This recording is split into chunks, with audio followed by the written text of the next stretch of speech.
I'm muted? Does it still show up? It doesn't. Okay. Makes sense. Pop out the tab.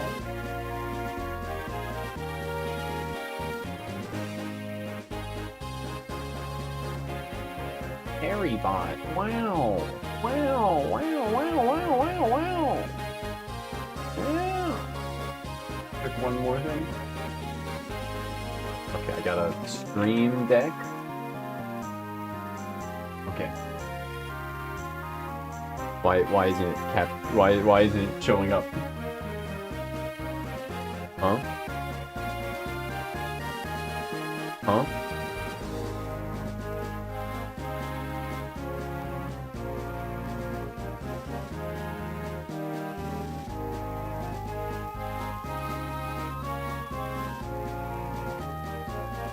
My honey. Okay. Okay.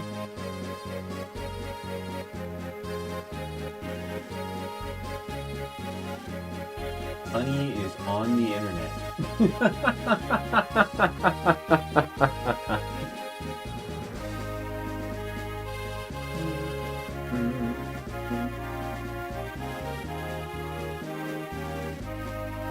Get the secret shop.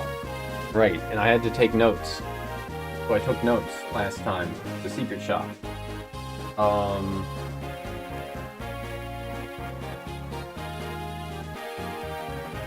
think that's it.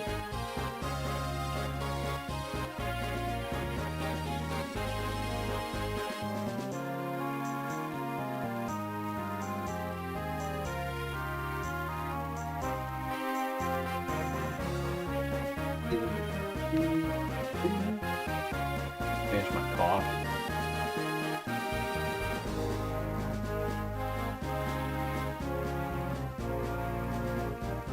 I vaguely want to swap Rumia out for something else, but she's so cute. It was probably fine not to.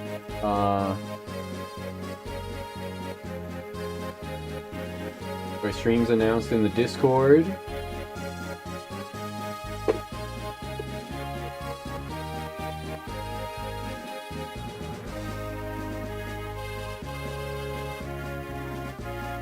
Casual misinformation online.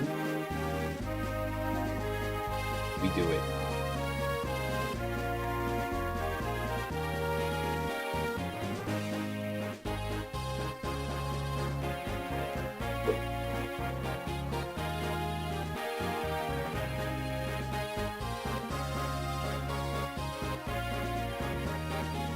Fire Emblem 8. Why have I not thought of that? Good to see you, robot. I've played this game more than like any other Fire Emblem. Probably, like almost definitely. Why have I not thought of saying Fire Emblem 8? I mean, 8 as like a slang term is only a recent thing, right?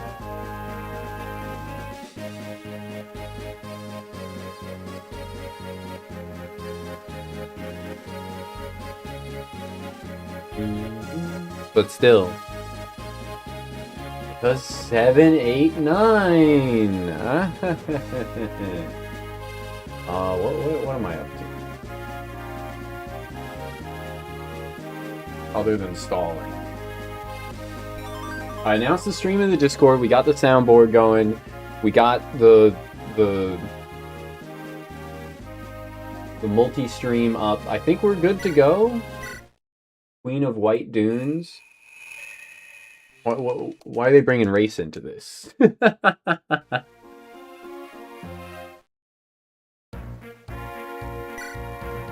We already did this little bit of battle preps at least.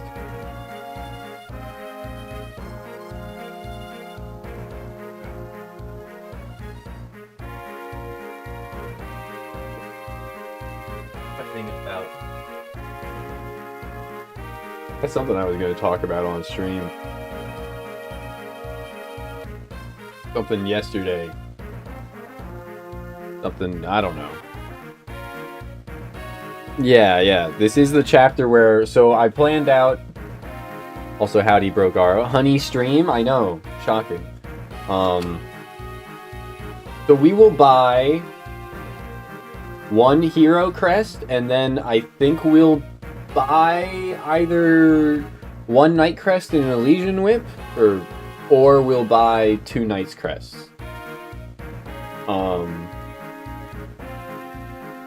And then we'll buy on the final map, or the final map. On the next secret shop, we'll buy 3 more promotion items, if we can. 4 Orion's bolts. I think it's kind of weird how the archers work out in this game, right? Look at this guy reading on stream. 2020X. The year is 20XX. Fox is the only character played in Super Smash Bros. Melee. Howdy, Tinnies. How you doing? Hey Kib, hey Robot, and Krogaro. How's everyone doing? Hope everyone's doing well. The 11 might? How much does the silver sword got? 13? It's not even better than the silver sword, and it weighs a fucking ton. My god. Oh, I remember what I was gonna talk about. I was gonna be a bit of a freak right off the bat. My fucking schnoz. I was in the shower earlier. I was... washing myself, as you do in the shower. I was washing my armpits, and I was thinking about that Bakushin gif of Uma Musume, where the other Uma is just like going fucking crazy in her armpit. Going crazy. If you haven't seen that gif, you should. It's a good gif. But even washing my own armpit, I was like, the way the musculature works, the skeletal features, holy shit, the armpits like fucking erotic. Why are armpits so erotic?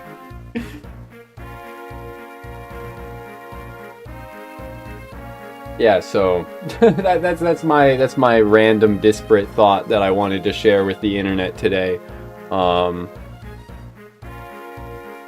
Finger in the armpit like it's a coochie. Whoa. Yeah. Someone completely new to actual Fire Emblem, and their only experience was Fire Emblem Heroes. Interesting. He thought that Seth was going to die due to story reasons because of his high stats. You know, in other games, they might do such a thing. You know? You can't blame him. You can't blame him for thinking that. It would make narrative sense. Have the 3DS backup ROM player? No. No, I don't.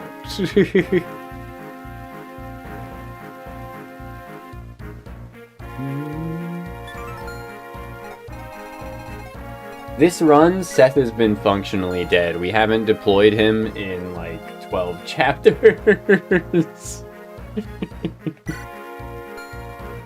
Actually, what's the first map that gives you battle preps? Because that's when we were last able to deploy him. As soon as we could deploy anyone else. 3DS Fire Emblem game, Legend of Korra. Huh. There's a Korra themed Fire Emblem hack, is what you're telling me? That is still probably one of my best units. Yeah, 14s across the board, except for, you know, well, 14, 13. 14, 14, 13, 13, 12, 8.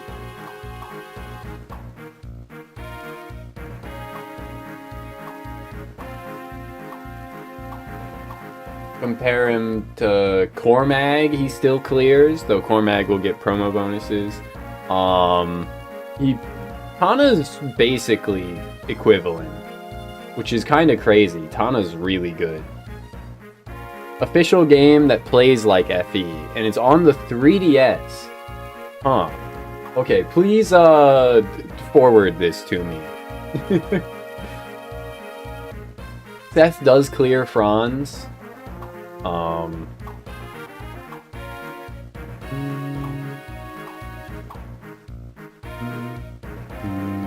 And he clears Garrick just by merit of mobility, right?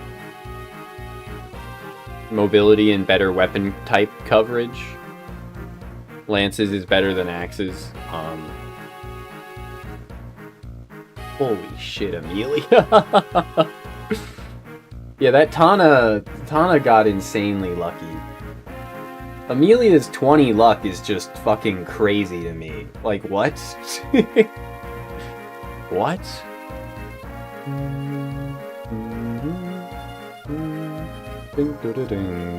He's a lucky gal, yeah.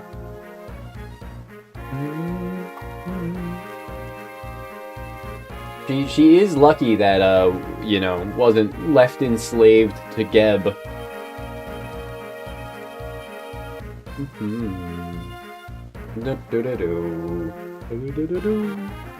Playing Mystery Dungeon Red, nice. Did you put a tract on yourself or a partner?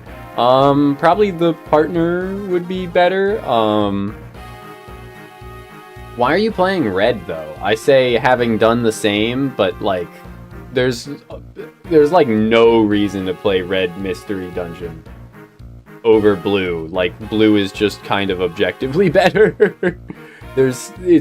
You're just making things more complicated on yourself by having to remember some additional, like, shortcuts because it has less buttons on the Game Boy.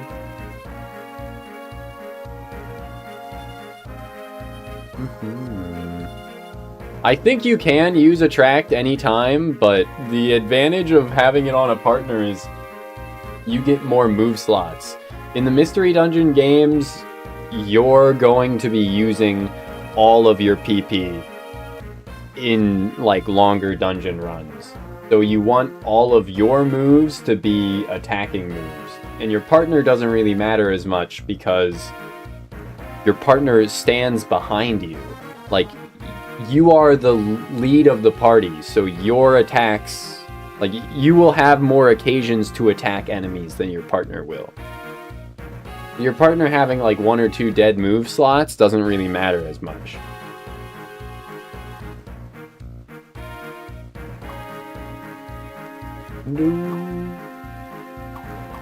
Also, our Ross is insane. I was remembering our Ross is insane.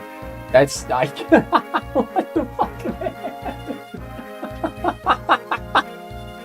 What the fuck is this Ross? Bro! What are they putting in his fucking, like, milk, dude?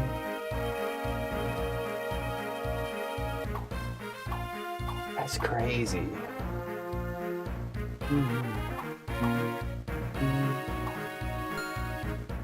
Oh yeah. That's what we were going through originally, was to compare halves against Seth. Kyle's pretty good.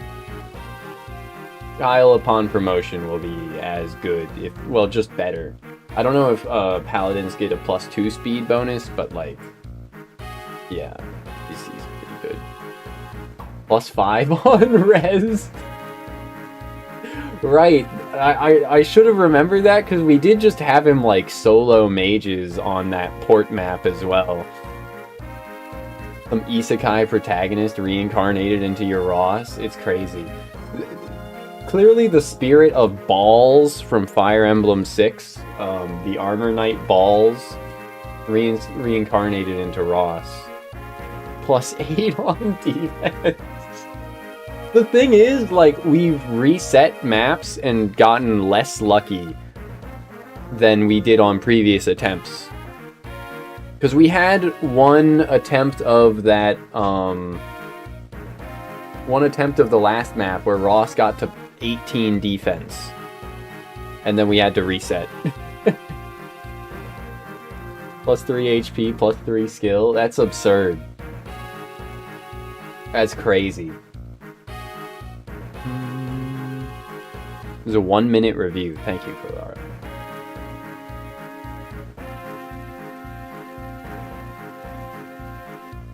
Oh, this is literally Fire Emblem. Platinum Games? What? Music from The Legend of Korra Platinum Games. But this isn't... Is that this game? It's saying this game is developed by Platinum Games? Or is it a different Korra game that's... Huh? I'm confused. That's crazy. But yes, this Korra game does look exactly like Fire Emblem, but uglier. There was a Platinum Korra game that was different than this one.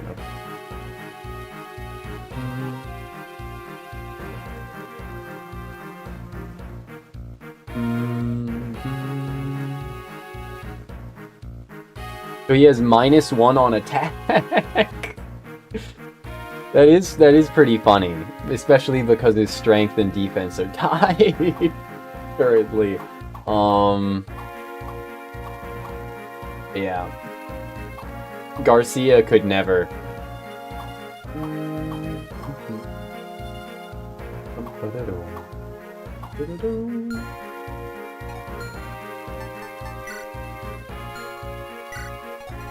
Right, okay, so...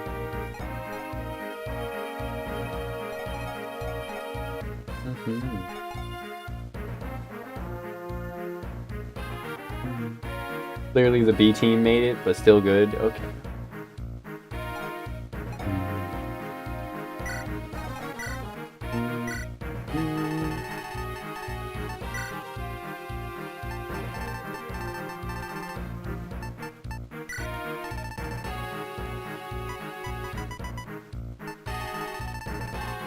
I have finally started to run lower on vulneraries.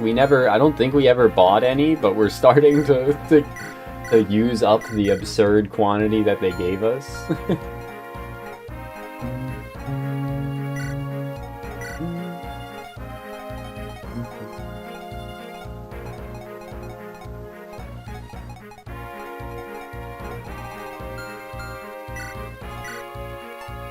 Actually, she has C Lance rank.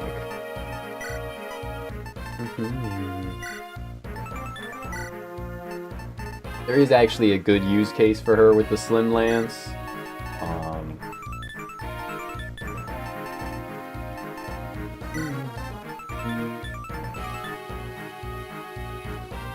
960, 1070.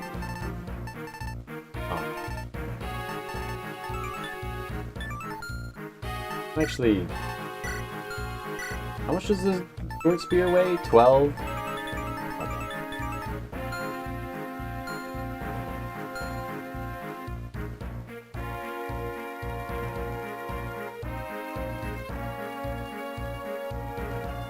Like you could spam it and had to wait X turns?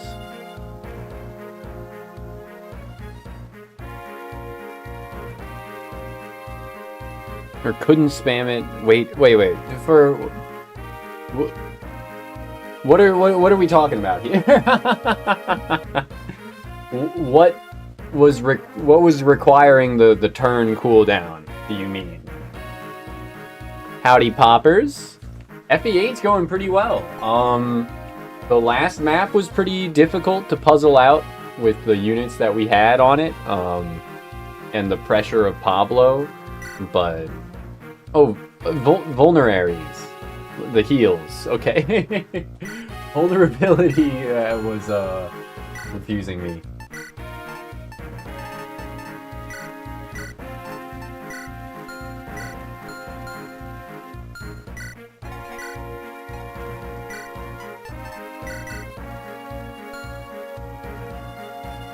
Yeah, no worries.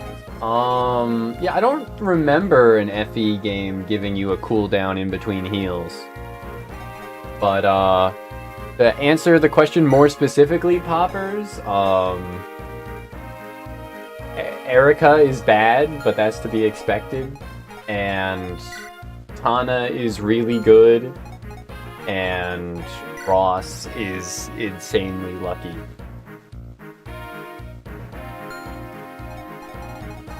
And Amelia is competent. And Ewan we're stuck with regardless, as per the rules of the challenge. But Vulnerary is a stupid name. Many are saying this, yes. Oh, my fucking nose itches, dude. I think I'm allergic to shampoo. I think I'm allergic to shampoo. Like, just regardless of what kind of shampoo I use, I feel like it just fucks up my nose for like a day. Probably not a whole day, maybe like 6 hours or something. I've been fucking sniveling and sniffling. Never been a big fan of FE8. Most of that is just because you don't like the art style and washed out color palette. And you prefer the art of FE6/7. That's interesting. I can see what you mean by washed out color palette. The greens on the maps are a lot less green. Like, yeah, like, look at this grass, for instance.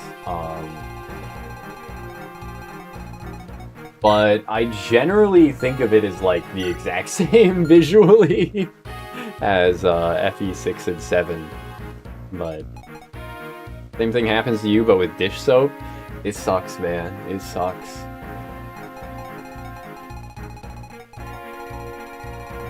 Yes, Jumbo. You can select, like, which, at least in the one that I played most recently, which was Sky, you can, like, select your partner's moves that they will use at any given moment. Like, there will be, like, a check mark next to it if it's currently selected.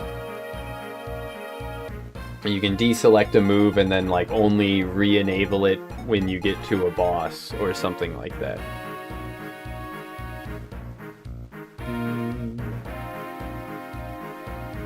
No tower. Yep, no tower. No grinding. No optional battles. We're gonna buy 3 extra promo items on this map because there's a secret shop. And yeah. But it hasn't been too bad so far.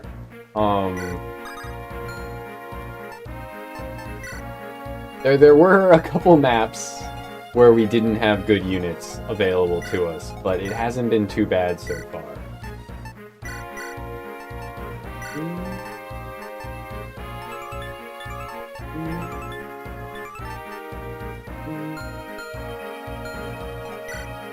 Bronze has D sword rank. What do we need for? We need C. Okay, D is fine for Armor Slayer and Zombato, but I don't think there will be an occasion for that. Zoran's Conquest Train Everyone run? I haven't. FE equivalent of watching the Mona Lisa be painted. Crazy. That does sound pretty good.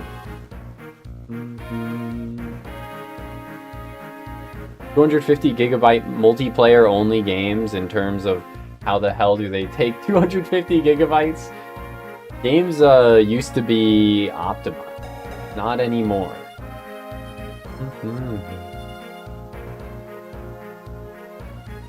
The big booty and bikini skins can't possibly take 250 gigabytes worth of space. Yeah.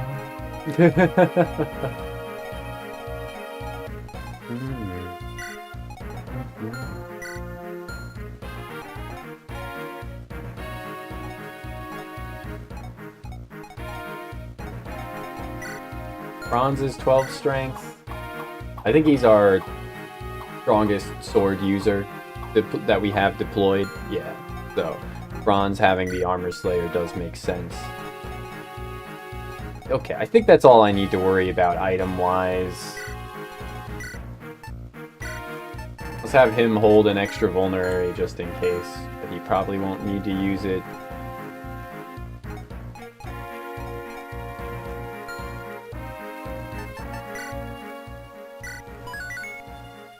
How long did I stall? Okay, less than 30 minutes before actually starting the map. I say as if I'm not now going to do more preps. So we gotta have La Rochelle go up this way, right? And then we probably want Colm to go this way, but then what else do we need to worry about?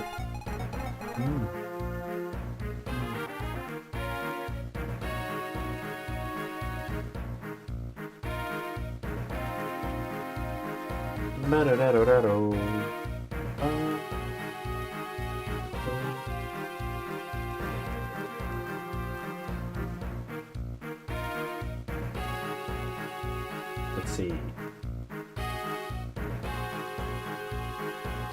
Oh, okay. Apparently, if you don't recruit Renac with La Rochelle, then you have to pay 9,980 gold with Erica to recruit him. So good that she's deployed. And then we have to remember, I even wrote it down, but luckily I remember without that, that we aren't supposed to level up Colm because we need him on the next map. We need him on the next map to steal a... I think it was a... Was it a guiding ring?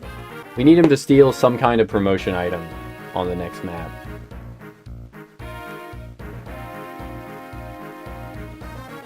I don't know, Krogaro. But I can tell you one thing. Open file location. This game is 16 megabytes.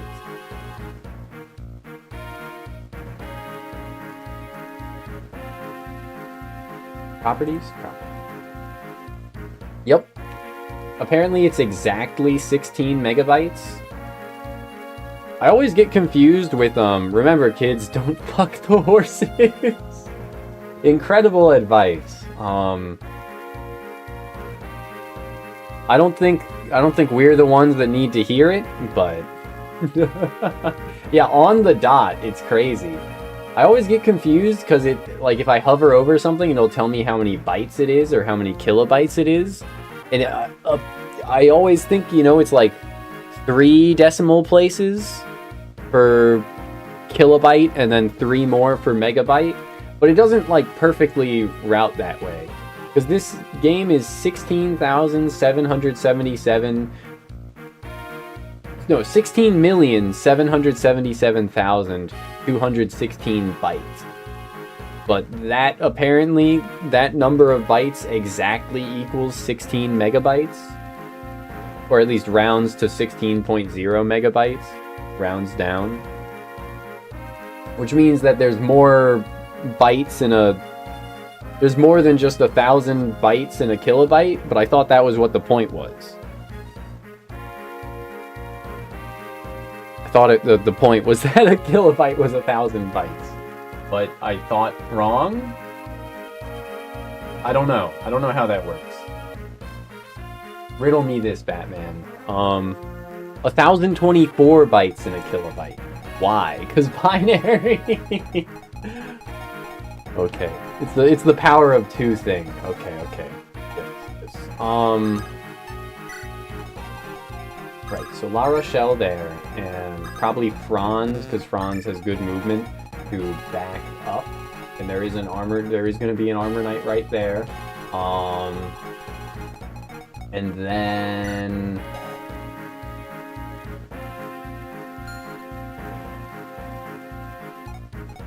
I don't want to use a door key. Because if I don't use a door key, then I have to have Colm get up here, and then I have to send him back, and then I have to... How much move does he have? 6, right? There's capital K and lowercase k. 1,000 counter versus 1,024. Okay.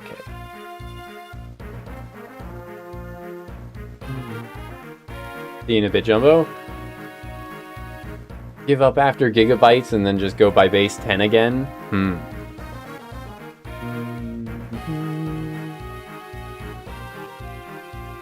Y'all ever watch, Excel World? Y'all ever watch Excel World?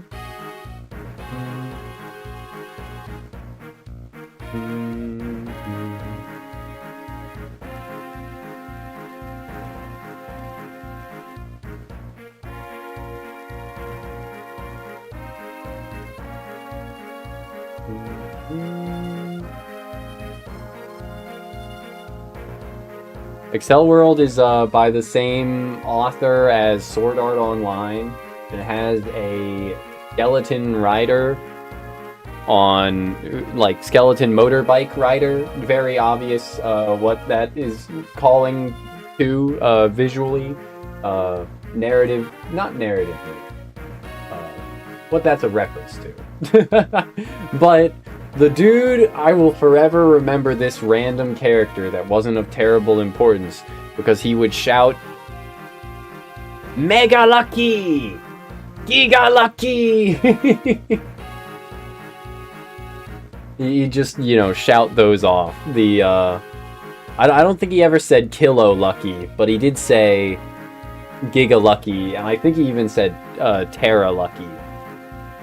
Dude loved his computer sizes. Dude loved his bytes, his kilobytes, his gigabytes, and his megabytes. Except, of course, because it was Japanese, it was Raki. Barely remember what happens in it? Yeah, I can't blame you for that. It's not terribly memorable. I think I have a pretty good memory of it, but that's not for good reason. That's how we know tech, exactly.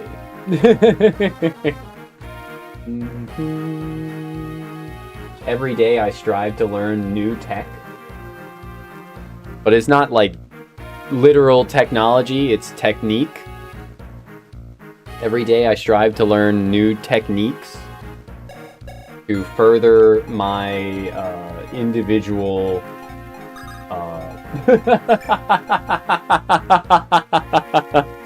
I'll just get into the habit of laughing sinisterly. This is probably good enough. I don't feel like min-maxing thinking through my first turn before I actually do it. Just send it.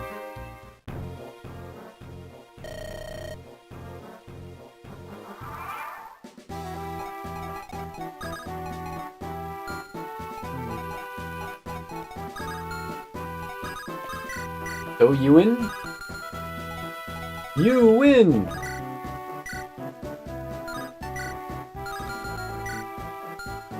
Erica, by merit of Silver Sword, can now one round a soldier. This is incredible progress. Seems to be readers. Yeah, I think it was definitely successful. A.O. You win. Yatta!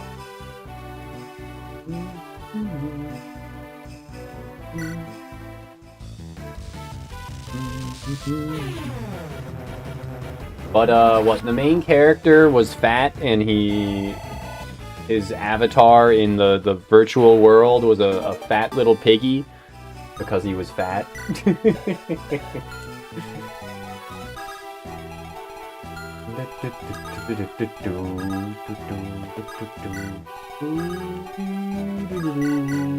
Imagine thinking this through a little bit more.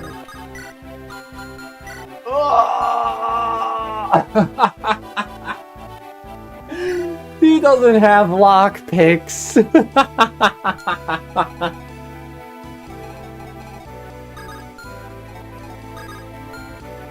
Speaking of... Oh, these two can support. Nice.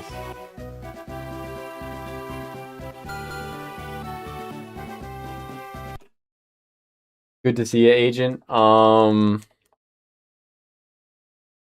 Well, Excel World is what I was thinking about. It had all the characters in the accelerated world. Oh, I pressed the wrong button. Were like vaguely mech-like, but like,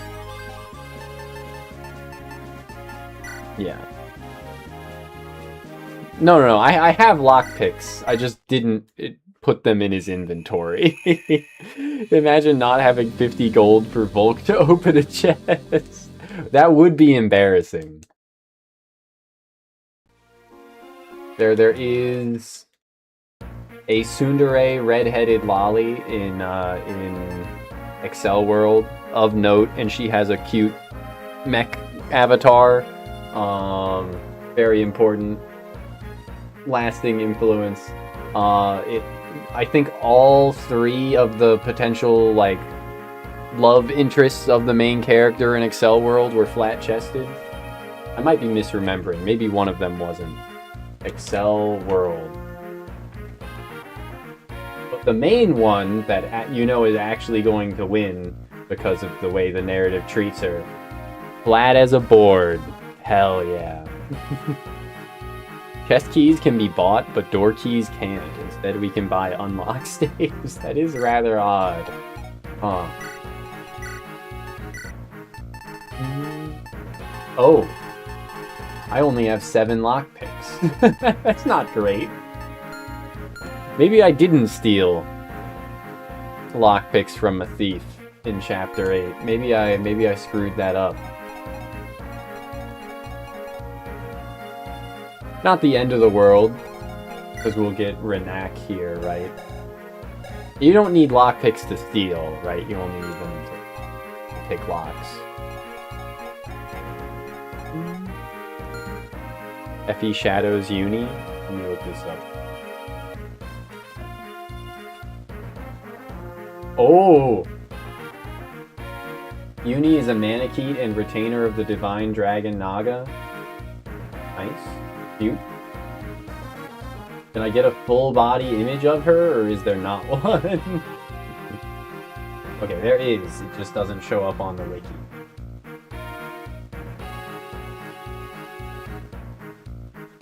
Inori Minase voices her.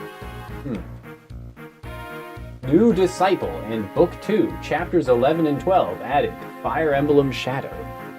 Whoa. I'm glad Fire Emblem is not giving up their Lolly Dragon DNA.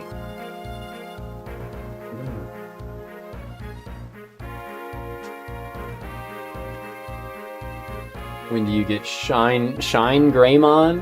Is this another thing I have to look up?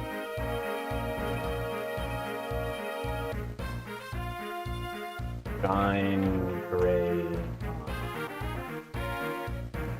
What the fuck? This doesn't even look like a child. Why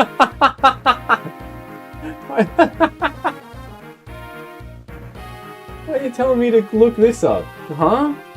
Huh?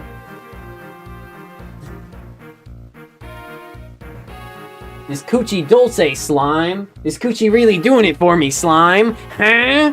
Okay. I had to get my, I had to bust out the Dracula flow.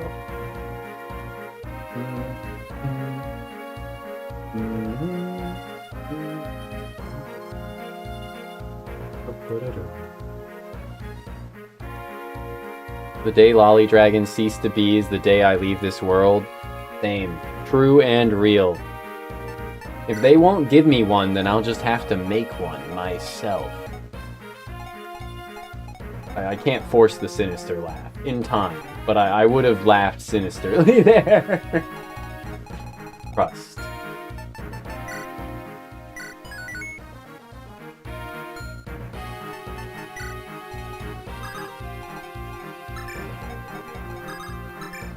That's better, right? I think that's better.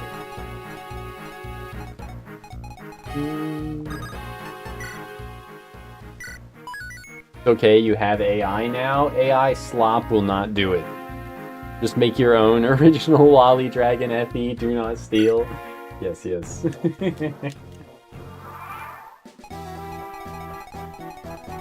Right, so we did like Artur.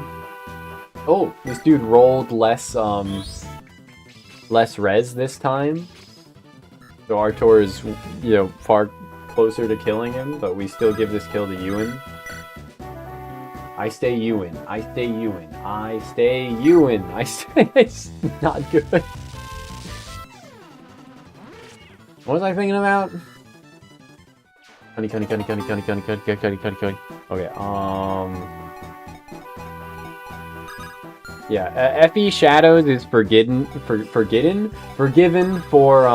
the weird like furry versions of pre-existing characters because it added a new lolly dragon.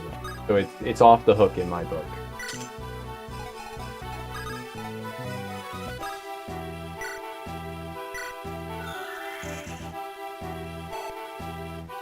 All sins have been forgiven. Maybe I should have tried to like rescue drop to get over here a bit faster, actually. Now that I think about it, that could be, you know, could have been some good tech. Though we only have 2, really 3, 4 mounted units. But that would have been like mad planning.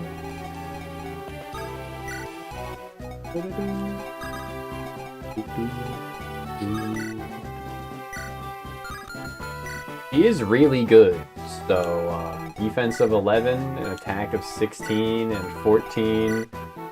So and he drops a chest key, nice. So I don't have to.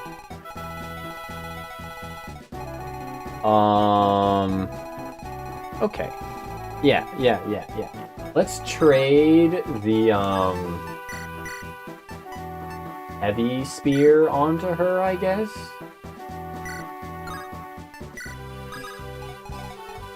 But surely she'll double still. Yeah!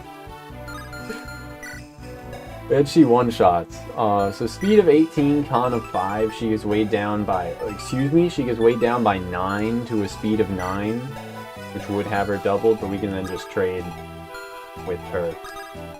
With Erica, for instance. Yeah. Erica can eat a stray, Any longbows? That's something to consider. There is a longbow, but it cannot reach. You do have to say that Shadow's Edelgard is pretty awful and is by far the worst design. You don't see how even furries could like her. Let me look this up.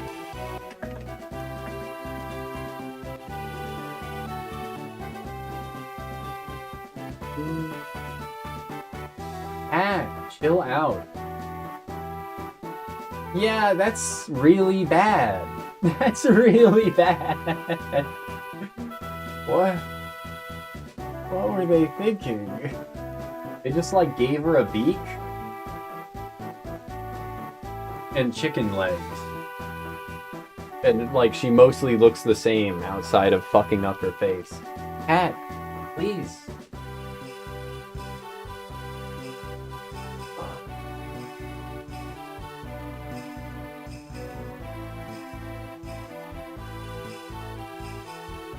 Oh, have anxious animals.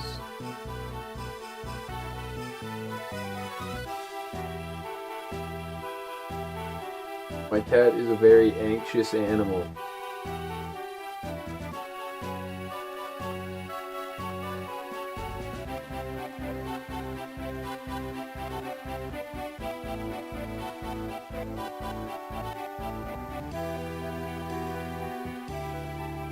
She gets anxious or she gets bored, then she doesn't know what to do about it. So she just whines at me as if I can do something for her. But she has food in her bowl. Has her water. I don't know why she's been pacing back and forth in my room, meowing at me.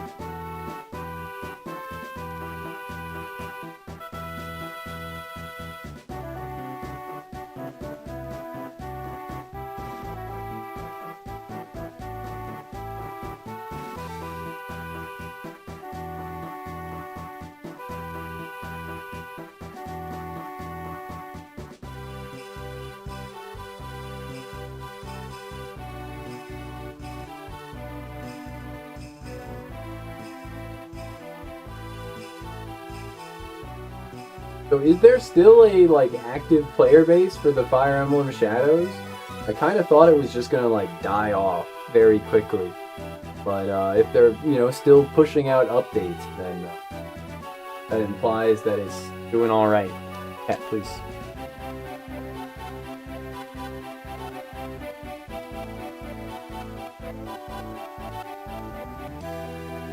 Yeah, Hegemon... Hegemon... It's...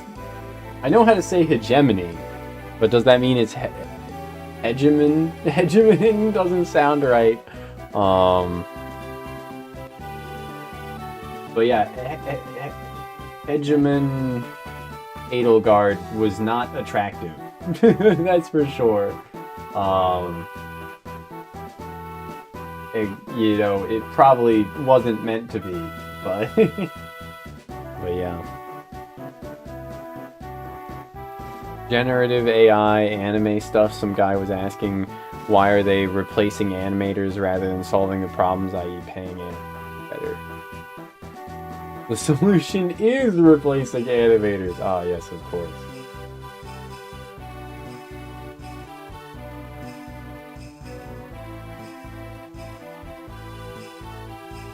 Imagine wanting to watch Naruto Shippuden at all. I don't think there's any saving that. I was thinking about Haku, because Haku's, like, very hot. And how Zabuza did nothing wrong. It was my thought. That was my thought. I was like, Zabuza did nothing wrong. But I didn't actually remember what the fuck Zabuza was, like, a criminal for. I remember that he was, like, a runaway shinobi, right? He has no loyalty to anyone. He will kill for whoever pays the most, etc. I'm a dog, I'm biting the fart bubbles in the bath. Whatever else Dracula Flow says. You just want his sword? Understandable. So I double-checked, I like looked into the lore of Zabuza and Haku a bit to make sure, you know, that I could say that Zabuza did nothing wrong. And I think I can still say that. But then I saw that they just, like, brought them both back from the dead, like, 3 different times. I'm like, ah, right, Naruto fucking sucks. Whose fucking awful idea was this, I say, fully knowing that there's just, you know, like, one author. It's just the author's awful idea is what it is. But, like, what the fuck? Why in God's name would you think to write this? Yeah, cool, sure, man. Naruto is fine, but Boruto? No, I'm pretty sure Naruto is bad. You could say it's fine if, like, you personally aren't bothered by what it does, and I can get having a lot of nostalgia for it. It had a lot of, like, cool ideas, for sure. But, like, narratively, from, like, a storytelling perspective, it's fucking abysmal dog shit. Like, I'm not gonna temper my opinion on that whatsoever. Even, like, the manga, another great level for Tana, that's actually crazy. We might have given Tana the Draco shield, now that I'm thinking about it. Because she does have really good...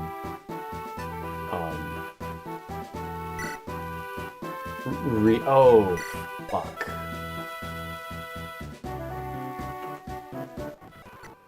Okay. just a minor little... Let's send the heavy spear to the convoy. Team Fairy Tail anyway? Yeah, I don't have as much to say about Fairy Tail. I think all of the, like, you know, long-running shonen have pacing issues, for sure. But yeah. But I don't have as, like, pointed of complaints about Fairy Tail. And I did watch a lot of Fairy Tail. But yeah, I should finish, or I should actually read, stuff more about Fire Emblem Shadow. But you still play it? Popper still plays it. Literally takes less than 15 minutes to do dailies. I didn't know it had dailies, but I guess that just makes sense for mobile games these days. Just play 4 matches. When you played Uma Musume, it unironically take like 2 hours a day. That is crazy.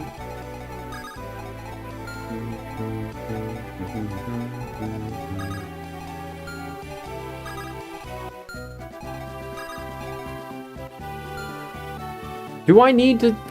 Black Clover, I haven't watched any of. You read Fire Force in its entirety and found it enjoyable? I mean, that's not surprising. It's written by the Soul Eater guy, right? And I think most people hold Soul Eater in pretty high regard. The writer was toying with ideas way bigger than he could handle. Interesting. I kind of tapped out on Fire Force, I think, like 18 episodes into the first season. Because it started, like, teasing, it started teasing at, like, broader plot points that I just was really disinterested in,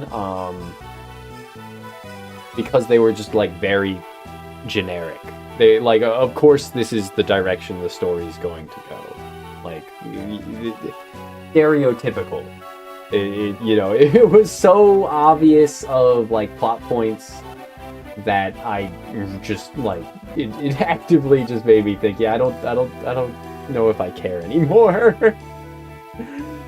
Even if I like some of the characters and I think it's, like, very well done so far, yeah. But you liked Black Clover and you thought it was pretty well done, but the main character is the worst part of it. Yeah, I remember a lot of people were complaining about Asta is his name, right? And how he just screams a lot, at least at the beginning. I've seen a decent amount of talk of the waifus that are offered, and what? Some of the other characters seem pretty cool as well. I've seen some fangirling over some of the male characters that are not Asta.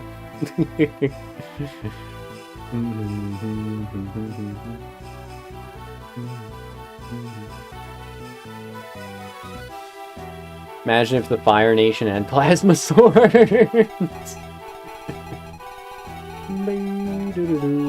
Yeah, I already got Colm most of the way up there, so. Oh, this dude also just drops a door key already. But we'll go there later. I actually don't know how I should go about this map.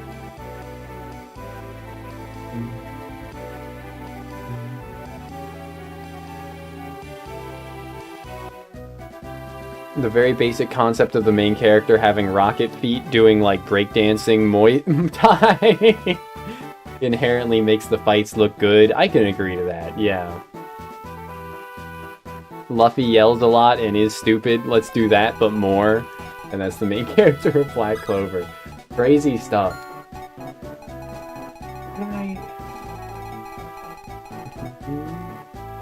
I feel like I need to be more aware of, like, the entire game.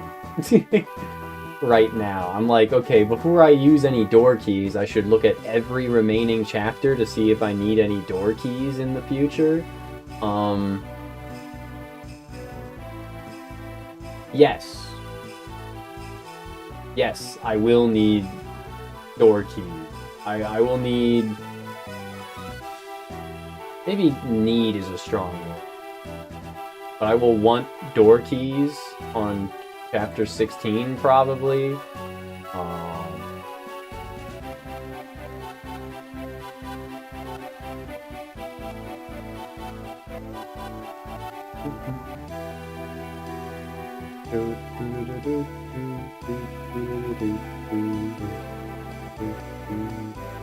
I won't need any door keys on Chapter 19, but of course chest keys would be nice. So I should probably try and avoid using the chest keys that we have.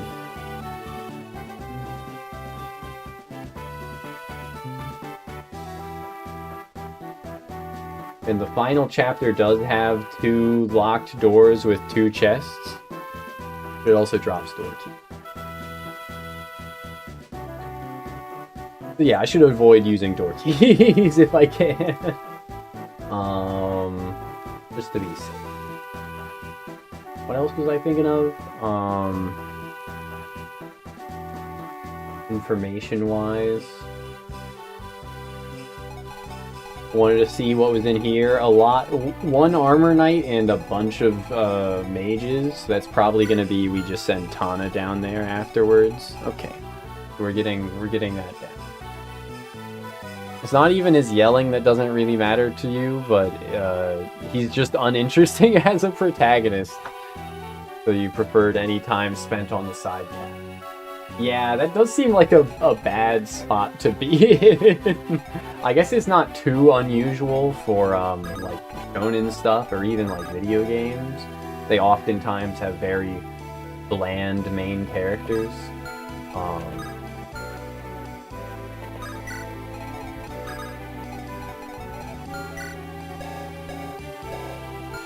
Res of 11, Res of 12. Oh, right, we want to power level the shit out of,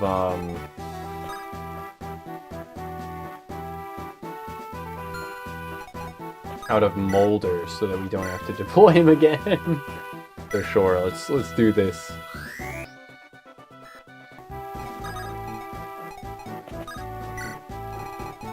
I don't think this guy will move regardless.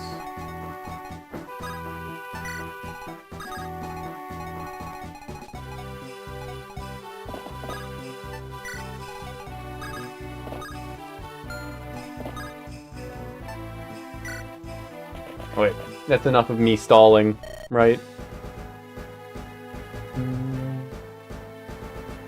Luffy is basically Brazilian. Did Oda say that? Huh? Everyone kept saying coded this and coded that in the Netflix adaptation. Dude, I've been noticing it a lot lately. That, like, the phrase coded has completely entered, like, common vernacular, at least among, like, the youth. Among people that are online. Which really, really bothers me.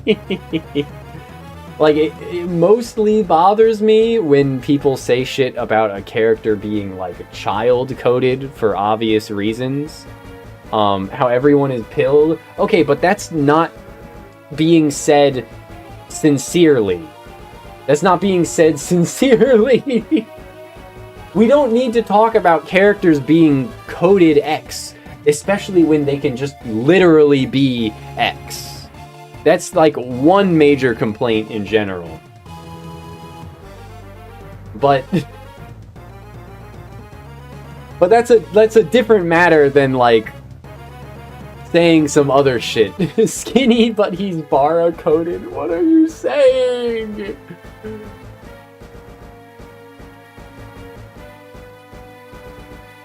Like, pilled, like, if I said that I'm, like... I said pilled earlier. Why did I say pilled earlier?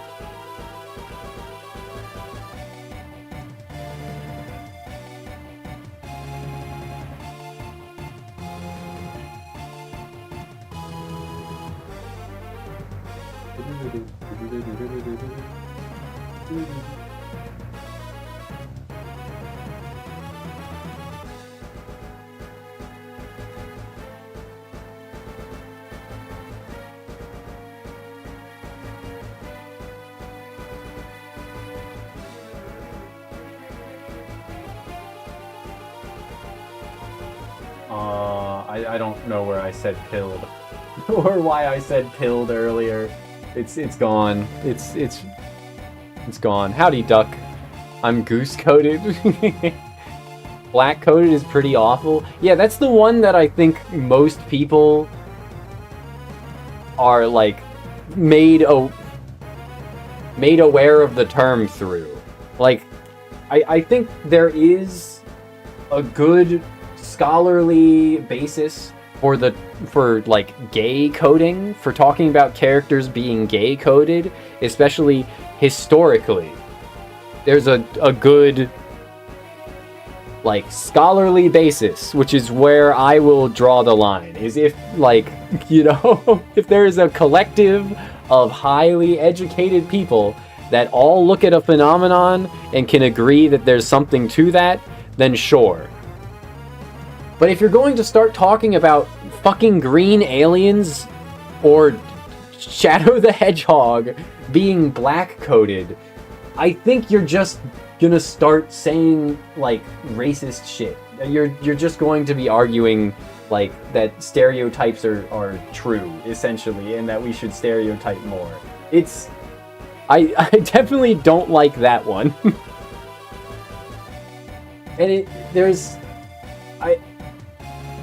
I think the best way to put it is that the way that people use it isn't for, like, scholarly, hypothetical discussions. The way that people use it is for the sake of, like, engaging in a performance online.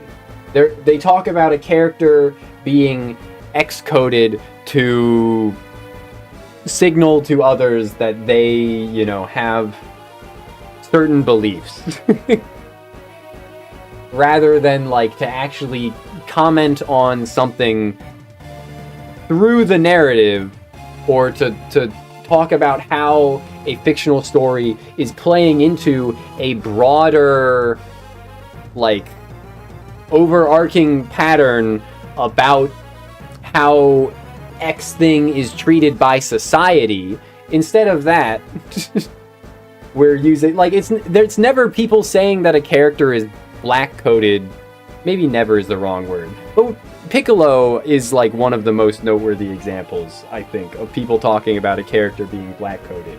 Is people aren't saying that Piccolo is black-coded because he's, like, viewed as different by the society of the Dragon Ball world.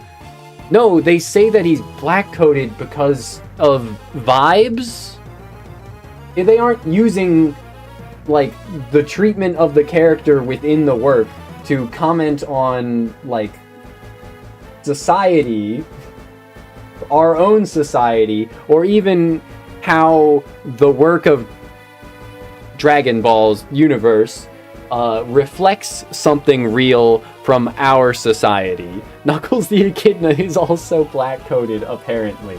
Yes, I have heard that as well. It's weird. I don't like it. I don't like it. I don't like it. But to some people, like, talking about, like, anything at all with fictional characters, they're just going to, like, default to saying, like, X is blank coded now because it's just, like, caught on that much. Which, if it... That's a double-edged sword, because on one end, if it's caught on that much that people aren't using it in sincerity to say something, and they're just using it in the same way that somebody would say, I'm hungry-pilled right now, I'm on my yummy snack arc. Like, if they aren't actually using it to mean anything, sure.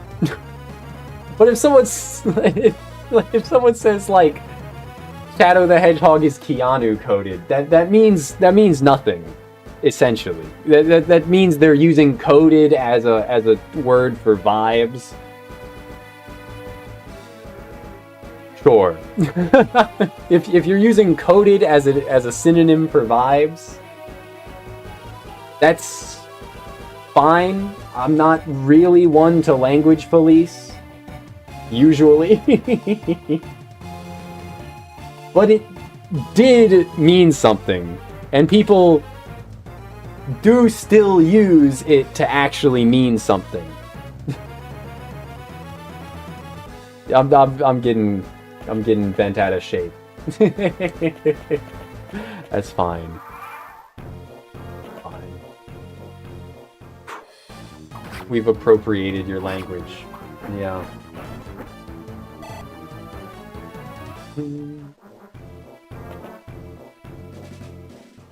People don't know how to analyze or have any level of literacy. Reading comprehension is so awful. Yeah. identify surface level trigger words or ideas. It is true that that is a thing that is happening. Yes.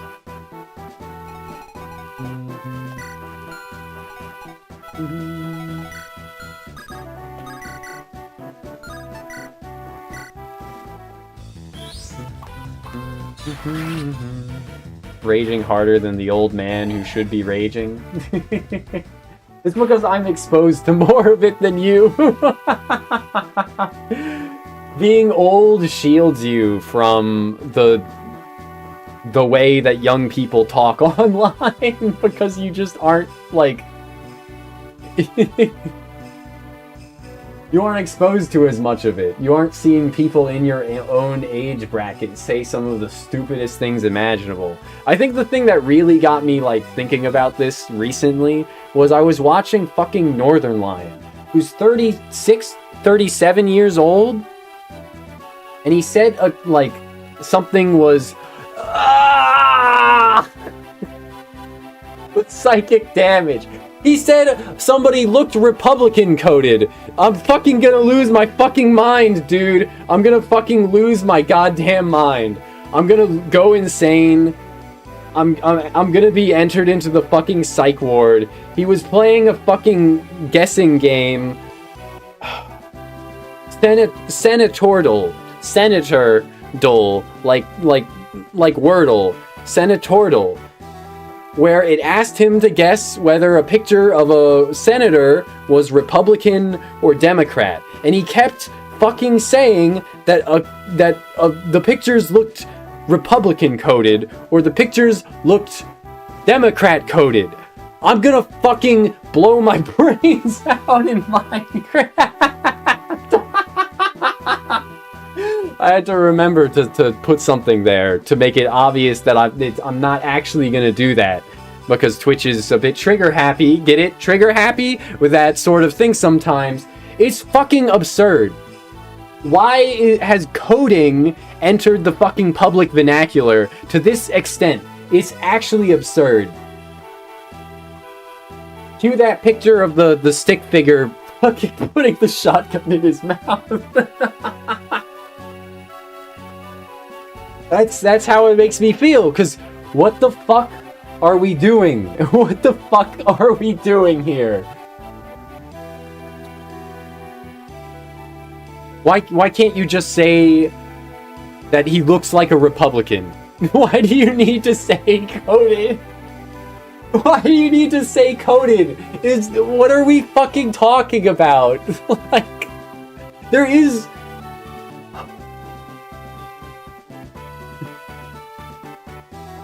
It's too far gone. It's fucked. The hip young language the hip young language was fucked to begin with, and it's understandable when someone that's actually 16 or at the worst like 26, but not fully having enough life experience to understand the flaws with these sorts of phrases, says something stupid. But when someone fucking 10 years older than me, it's also the ignorance. It's the same ignorance. He doesn't know maybe he does know that it comes from gay coding, but he hasn't like thought through it, and he hasn't seen the pitfalls of this absurd fucking language. This absurd slang usage. I'm gonna fucking... It's okay. I needed to get this off my chest at some point. You're pretty code-coded. I'm code-coded, yep. The semantics, the semiotics, the etymological implications of all of this. So are you fucking... Because now I'm like looping back around on it. If you're calling someone Republican coded, then you're saying that they made their physical appearance choices themselves to encode the message via their appearance that they are with a certain party. Which I'm sure, in the case of a haircut, or the choice to have facial hair or something like that, they definitely are making a choice on how to present themselves. But that's not encoding a message. That's not encoding a message. This is like also the pitfalls. This take is based coded. Thank you. There's also the pitfalls of using this kind of language even to apply to fiction, because all things like this are engaging in a dialogue with the broader landscape of fiction as a whole, of society, etc. So if you use certain visual codes, if you use certain visual traits to give a certain impression of a character based on thousands of other characters having similar traits, you could always just do that with the intention of subverting that impression that is being built. Like, but then you go too far with that, and it becomes gauche. And you no longer, like, the subversions have taken too much precedence, and the thing doesn't mean anything anymore. There's so much wrong with this fucking... I'm gonna lose my mind. I'm thinking about red-haired tsunderes for obvious reasons, and then pink-haired tsunderes, and then red and pink-haired other characters, and it doesn't actually mean anything anymore. Characters just have red hair sometimes. Characters just have red hair sometimes, and it might not have ever necessarily meant anything. Pretty skibbity-coded pilled. Visual shortcuts exist, yes, but they should not apply to real life. Yes. Yes.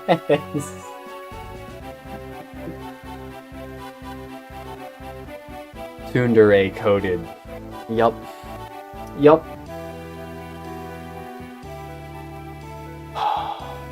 I hate the culture of today, and I blame video essays for it, actually. I think I blame video essays for it.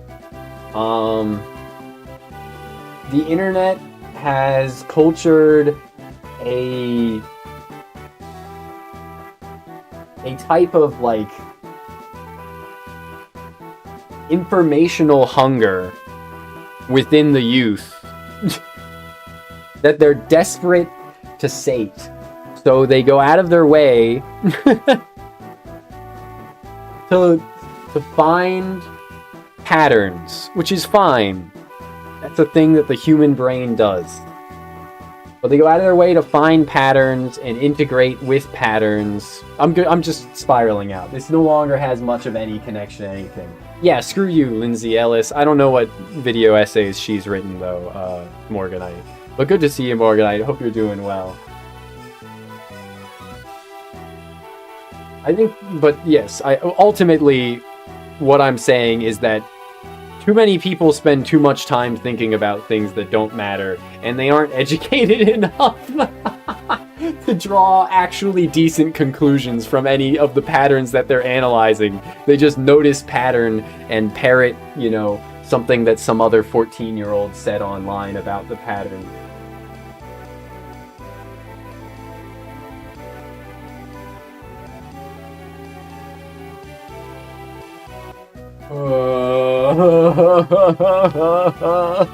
The quiet sadness of Skibbity Toilet.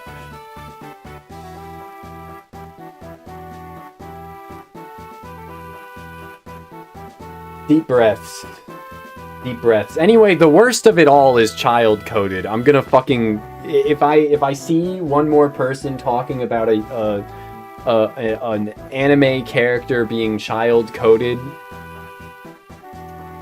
you know, they need to be forced into 500 course on literature at college.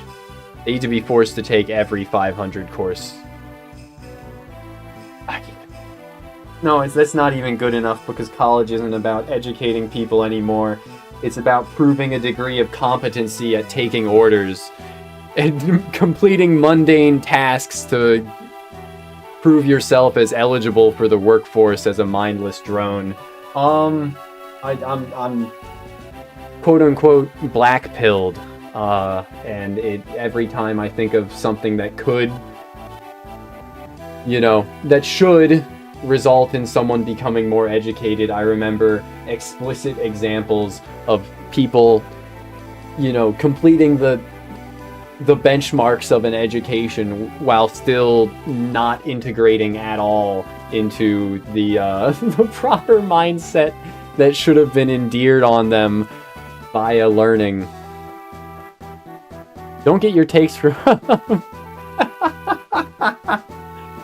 Yes, I suppose. But there's more than just that subgroup of 12-year-olds. There's a lot of groups of 12-year-olds and 16-year-olds and 18-year-olds and 20-year-olds and 30-year-olds that demonstrate a lack of media literacy that should disqualify them from having opinions on media. Didn't coding start off as a neutral term in academia? Yes! Yes, it did.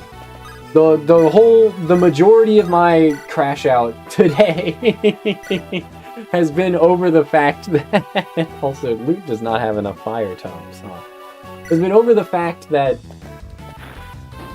gay coding, queer coding, etc. is an actually, reasonable term to exist. It is a worthwhile phenomenon to analyze and to talk about, and it's not inherently flawed. Because there was a reason to be shy about characters being queer in the past. There was a reason to need to code a message like that. Queer baiting as well. I don't know about queer baiting. I haven't read any scholarly stuff on it. But that one, it seems fine. It's not media literacy, it's just straight up literacy is bad. That is true as well. Unironically illiterate, if somebody says they've never read a book in their life, that's not even strange. Yeah. I think this is the repercussions of mandating education.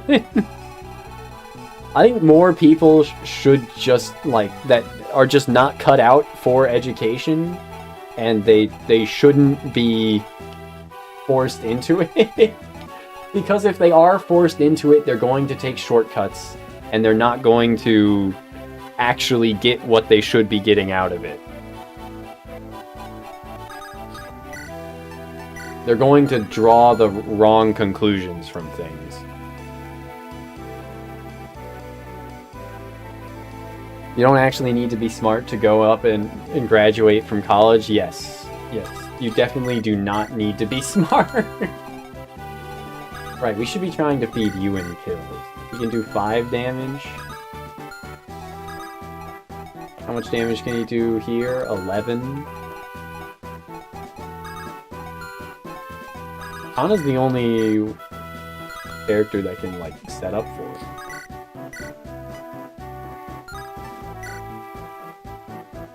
Okay, that would work. We do this, then we get the kill with Ewan, and then we can dance for Ewan, and everyone can live a hit from this guy, I think, is fine.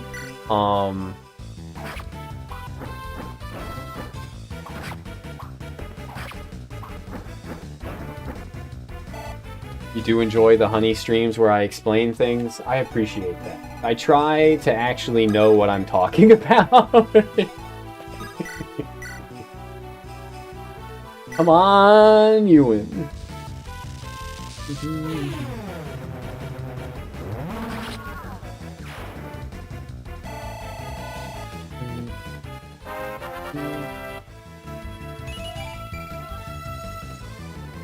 Incredible level up.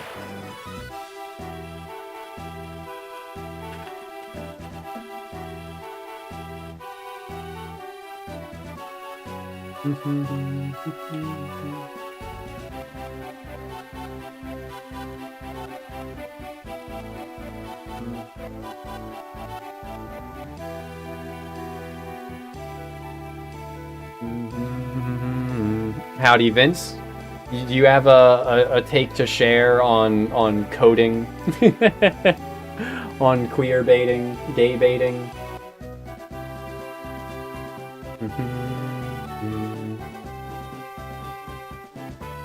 There is a lot of media that still does gay baiting. So I said that I hadn't read anything scholarly about it, but it makes sense that there would be still a lot to say on that subject from a scholarly perspective. I respect scholars, is what I will say.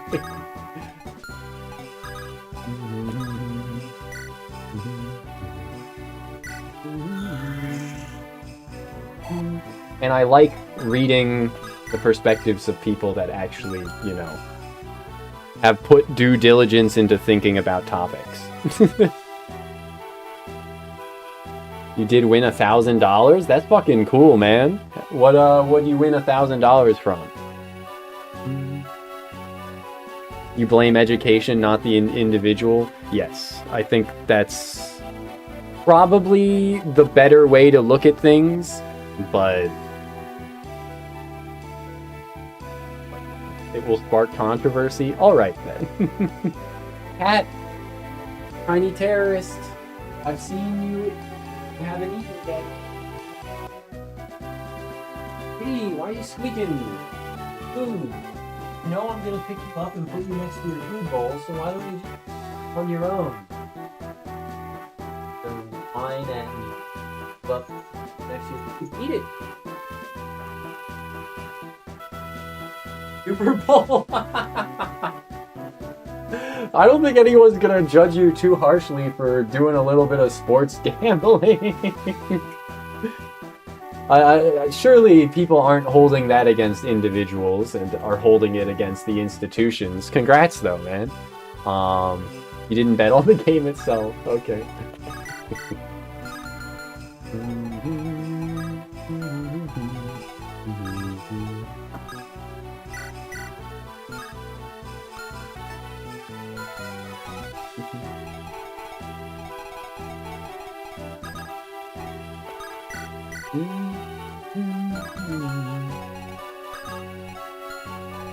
How much does Longbowman here hit for? 14 against 9 would be 5, and 17 against 10 would be 7. And she's not getting doubled, so Tethys, we do a little bit of dancer tanking around here. Little known tech, dancer tanking. Last Thanksgiving, you witnessed an adult in her late 30s struggle to read and understand the rules to the card game Old Maid. That's actually crazy. But, I think rather than blaming education, I would blame the commodification of education, if that makes sense. The fact that, like, everyone... Because, like, I guess I'm just repeating myself here, but I feel like not everyone is cut out for education, and we have a lot of, like, dangerous stuff. Dangerous might be too strong of a word, but we have a lot of, like, really bad ideas getting a lot of attention and a lot of, like, public support these days, because people are being educated, but they're, like, coming to bad conclusions because they aren't cut out for it, I think. Right? Like, how do I put it? When culturally we have a return to ideas that people have repeatedly in the past, like, collectively discarded for clearly cut out reasons. And then we start to make a return to it just because, like, how do I even express my thoughts on this?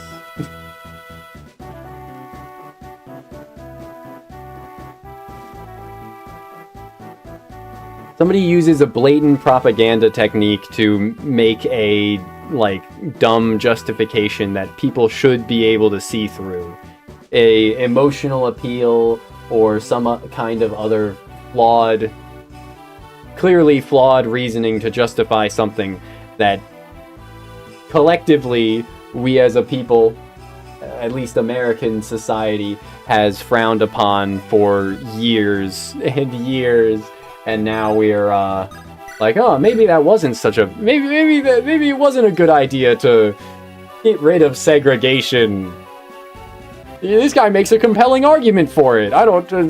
That's an extreme example, but the one I, tend to see most is shit like freedom of speech. Maybe we should start censoring people. I feel like this person's ideas are dangerous, so I want them to be silenced. Which, I was talking about people saying dangerous things earlier and dangerous ideas getting a lot of public support myself. But I'm not talking about using government power to shut them up. I just wish that they hadn't been educated enough to come to the wrong conclusions when they're clearly not cut out for education. This is a very nuanced topic. Hopefully I'm not, losing people as I continue to explain my not fully formed ideological perspective on things like this. But yeah, how's everyone doing today? Maybe, is that the end of my thoughts on the matter? Do I have more to spiral out about? What is an epistemologist, though? This epistemology. The theory of knowledge, especially with regards to its methods, validity, and scope.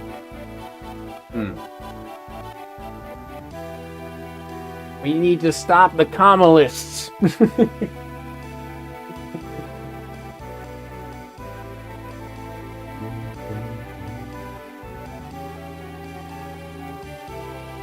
But yeah, you bet that Kid Rock halftime show would get within 5 million views on YouTube of the NFL halftime show.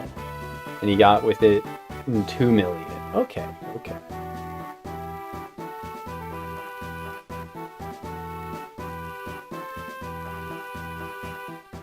That's the thing. Okay, so I was just talking, I mentioned offhand propaganda a moment ago, right? And how people are saying things that are like very clearly the results of propaganda working on them. And they're, espousing what I would consider dangerous ideas as a result. Dangerous thinking rather than dangerous ideas. It is dangerous because of it being effective at motivating people without them realizing the flaws in it, right?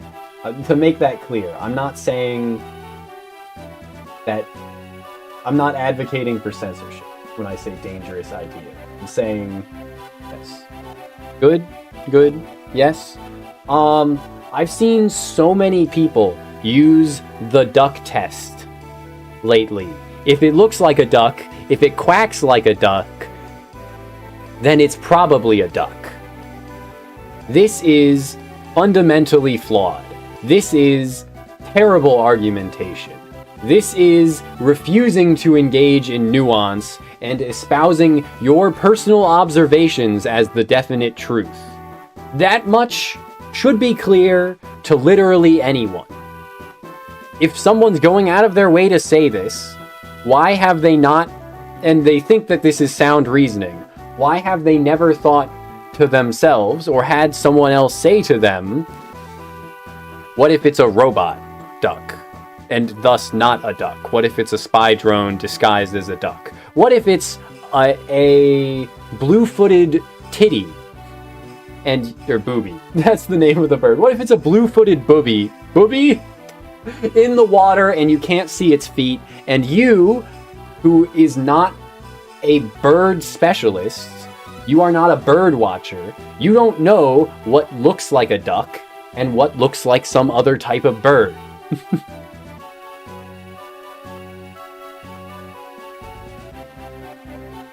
right? So why is this line of thinking so prevalent online now? Why am I constantly seeing people use the duck test as some kind of gotcha in argumentation? What if it's a goose? Like, you can go to the Wikipedia page for the duck test, and 9 out of 10 examples of it on the Wikipedia page for it are about the Red Scare. When, as a result of anti-communist propaganda in the US, multiple politicians were accused of being communists themselves in a means to vie for additional power or to compete against them. This is... I think it's like pretty commonly accepted stuff to say that the Red Scare was like bullshit, right? I don't think anyone is out here genuinely trying to say that there really were communists, you know, that needed to be wheedled out, and that it definitely did some good, right? It totally wasn't the result of fear-mongering propaganda going way too far, to the point that we still see its repercussions today of any politician that isn't liked can just be referred to as a communist to try and dismiss them. When he said he had a list in his hand, the list was empty. To get on that topic, Poppers, I think you might be right in some cases that the authors are not intending to bait, but I think if you just look at like anime, if you look at anime, then you'll see that yaoi and yuri baiting is 100% an intentional move by a lot of authors. I think, I think, you know, in attributing intention and condemning the intention is wrong. I don't think there's anything wrong if the author wanted to, you know, throw a little crumbs here and there. That's not an inherent evil to, you know, want to give some fan service to fans that would appreciate yaoi or yuri in their works, but there definitely is intention in a lot of cases. But yeah. Anyway,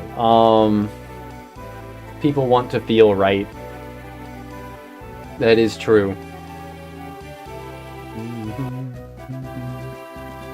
I have no idea who Graham Plattner is, though. Persona 4 felt like it had some baiting. Definitely some.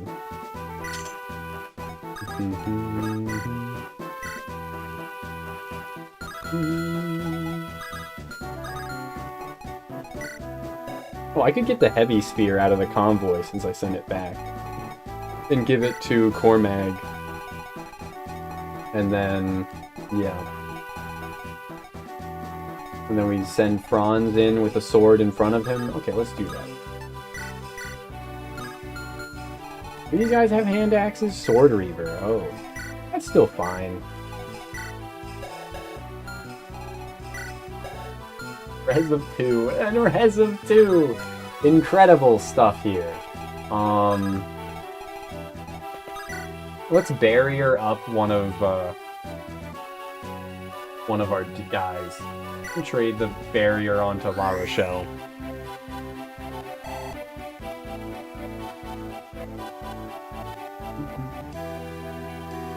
I don't think I would call kanji yaoi baiting. I don't think I would call kanji that, because the whole like purpose of the character is to provide commentary on the stereotypes surrounding gay men in Japan. I don't think You could say that, you know, they make some distasteful jokes at his expense. But I do feel like that's distinct from, yeah.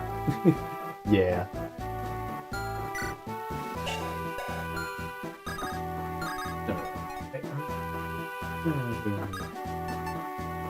Yes. Yes.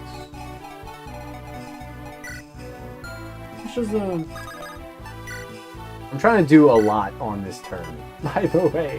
How much does that weigh? 14? We get weighed down by 3? Fine. Yeah.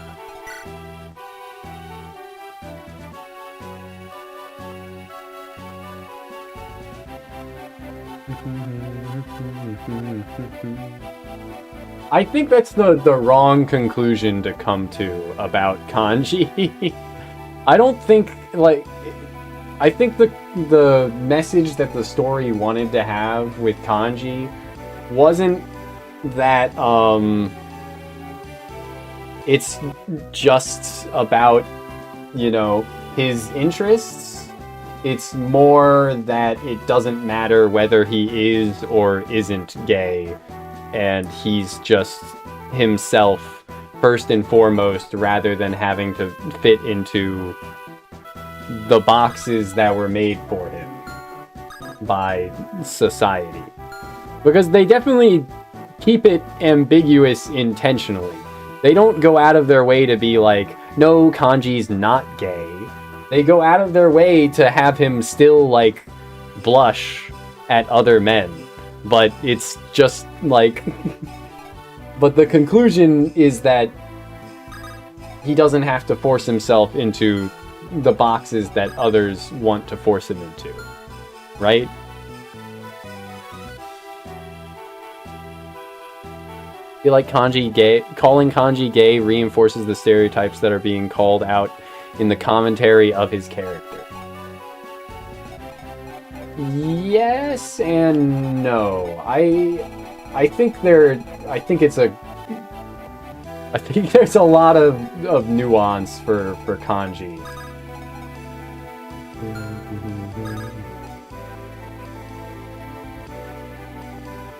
So how do I need to do this? I need to trade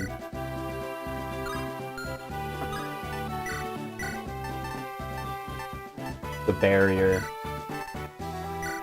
I don't need to, but this is how I want to do it. And then supply, take, heavy spear, trade.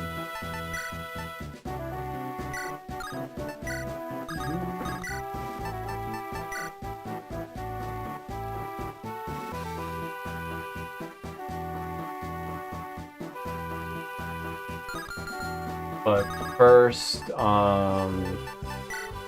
trade, barrier, that, barrier.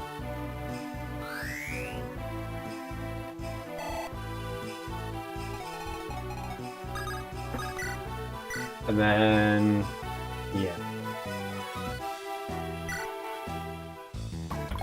Come on!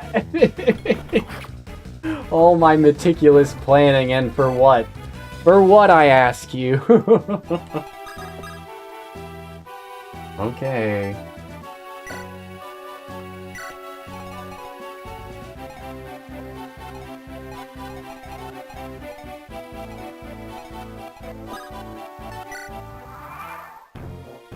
Python coding. Now we're talking.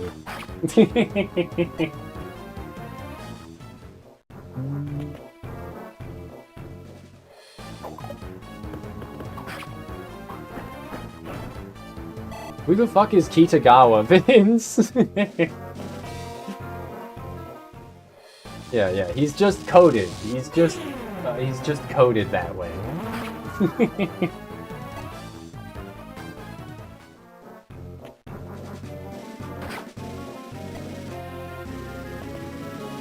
Yeah, I agree with that conclusion, Popper. I would say that I agree with that conclusion. Yusuke! Okay.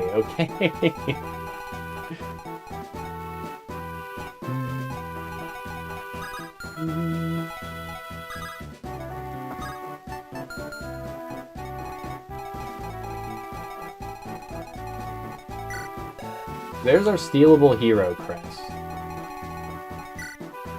Renak has the member card, and we do need to catch up with him with La Rochelle.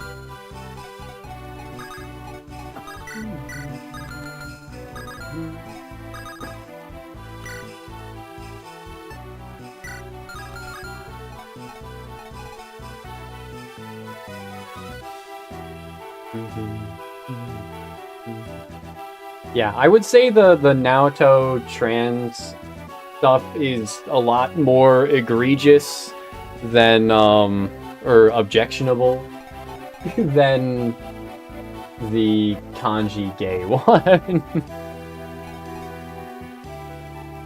You think Naoto's story was done better than kanji's? Yeah, I can agree to that. I feel like there's less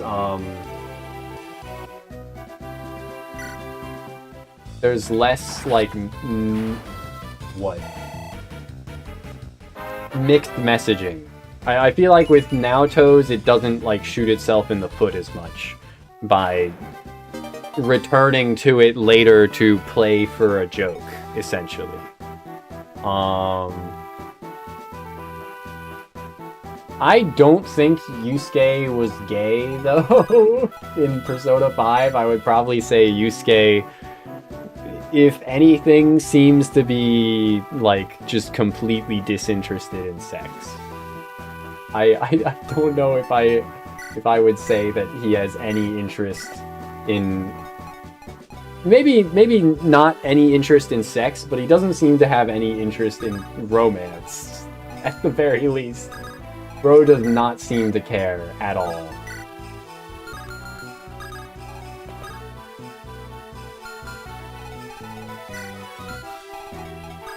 But I want Franz to get this kill, and I want Erica to get that kill, which means that we have Cormag get this kill on the Armor Knight, and we have to steal the hero crest. That's okay. Let's start getting our dancer over there. It seems smart.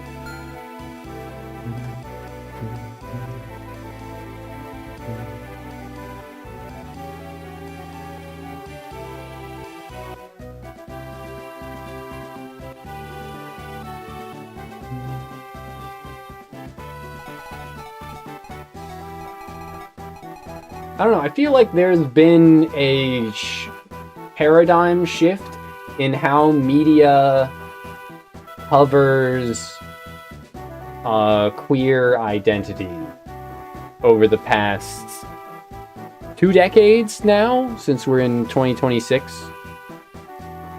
Probably the shift happened in between, like, the mid-2000s and the mid-2010s, where it used to be a lot of the messaging about inclusion, a lot of the messaging of, like, you know, pro-acceptance. Jesus Christ, what is happening to my Twitch chat?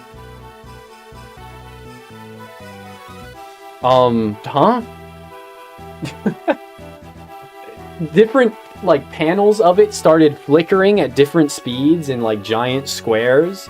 I have no idea what the fuck just happened. I'll just refresh it, though.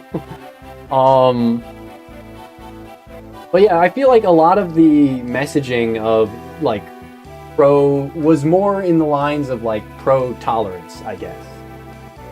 And now it's about pro-identity? If that makes sense? The messaging of the past was, like, it doesn't matter what you are, we accept you as an individual. But now there's a lot more that's... The focus of that has shifted away from, like, we care about you as an individual rather than what your identity is, like, that being secondary and it doesn't matter, to your identity is very important and is a part of you as an individual. And that's not to say either is good or bad. Either is better than the other. But it is a interesting shift to observe in how media covered these sorts of topics. And I think that's what Kanji's story is about. It's playing into, it doesn't matter what you are our friend, and we care about you as our friend, rather than where, like, I feel like if it was made today, it would be you are your identity to a certain extent, or to a large extent, and that's important to you, so we're going to focus on that a lot. Labeling identities and point scoring.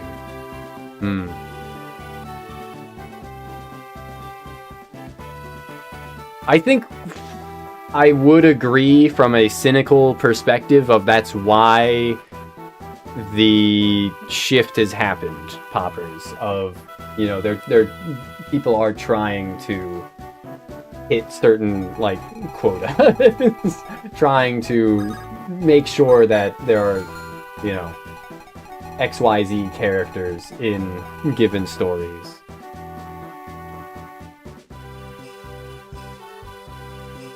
But yes, Fire Emblem does have some gay romance in it as well now. It is true.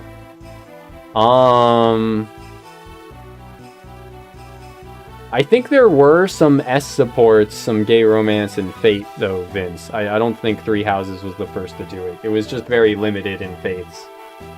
Like, you either... Your three options were, like, Niles, the sadist, Gunter, the old man, or... I don't know who the third option would be, actually. I think there was a third option, but yeah.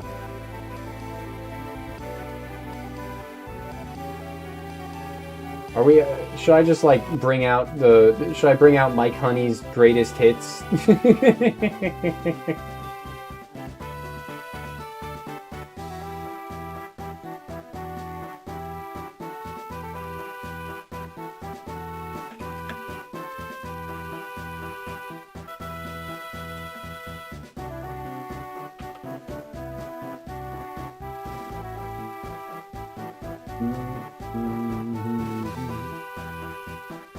Shadows of Valencia had Python, but you couldn't romance Python as Alm or some shit.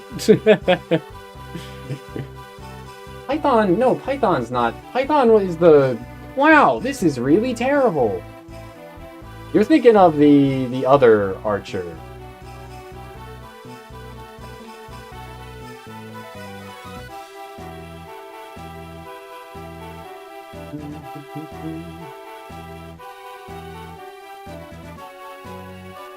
Let's see.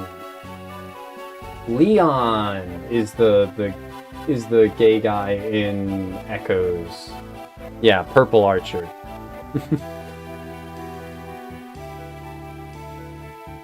Big fan of Leon.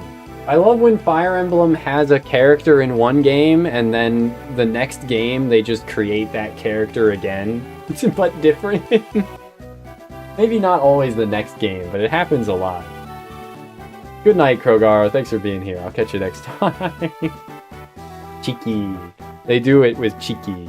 And, well, Anna just shows up as Anna again. I was thinking of Leon in Echoes is visually identical to why did I forget his name? The purple twink from Three Houses DLC.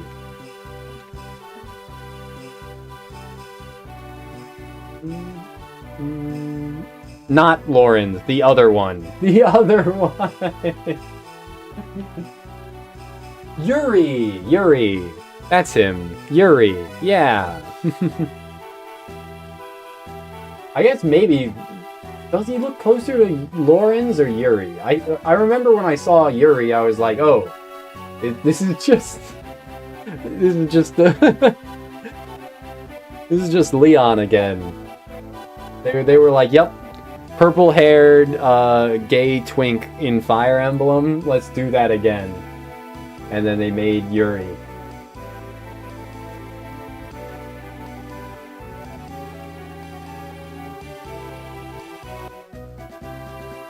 Does Yuri show up in the Three Hopes game? Did Yuri get a new design for Three Hopes? Because I did not really like the time skip design in Three Houses. For Yuri. He was far prettier before. He was still fairly pretty though.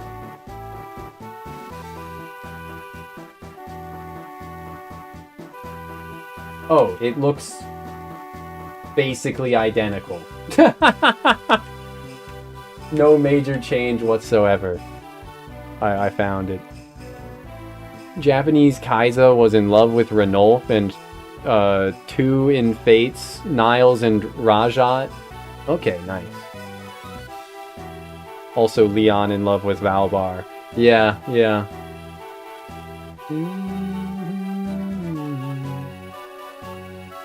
I think you had mentioned the Tiki Daki robot. Mad respect.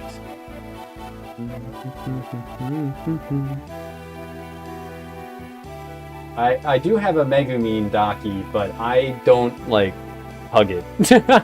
I use it as a backrest. But, my kitten has gotten use out of it as a sleep aid glomp onto lately, so it's been used. Megumin Daki Makara, parentheses, lightly used. Would I consider Libra from Fates as non-binary? Does the character say anything about that? Or do you just mean, like, by appearance? I don't remember Libra saying anything implying anything like that. I would consider Libra hot. I would consider Libra an adequate sleeve for my cock. Does that answer your question?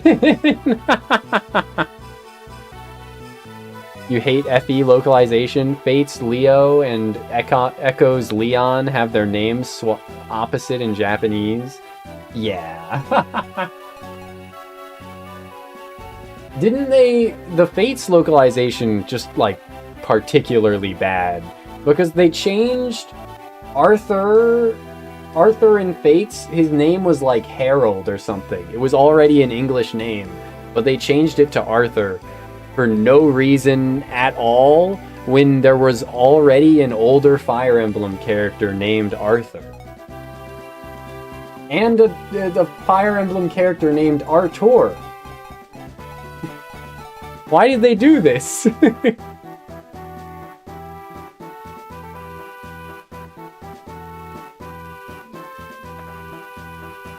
You fancy Libra? Libra's very pretty.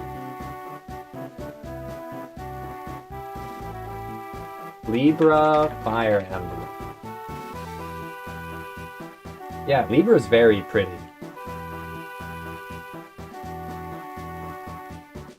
But Libra's like my, very much my type. Wait, why haven't we gotten a like follow-up to Libra in any of the newer Fire Emblem games? Libra obviously playing on the same like visual codes, visual identifiers as Lucius, right? Is there another Fire Emblem character that y'all can think of that's a similar sort of character? Sorta like the Death Knight from Three House. What a... Huh? Doing Smash or Pass Fire Emblem Edition? I feel like that would be very boring because, it's... I'd click Smash on all of the female characters, and then I'd click Smash on all of the male characters that look female, and then the rest would be passive. Yaritza! I wouldn't put him in the same camp. He's blonde, but he's not a priest. And I don't think he looks like... Yaritza is a fucking Gundam character. Yaritza looks like Char. right? Like, that's what he's designed to look like, not an older Fire Emblem character. I guess you could say, okay, he is designed to look like an older Fire Emblem character. He looks like, fuck. What's the guy in FE1?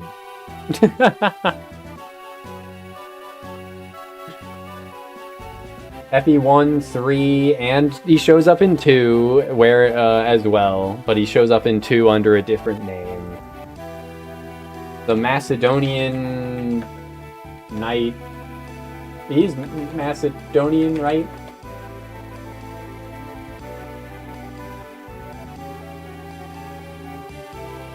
Michaelis? Not Michaelis.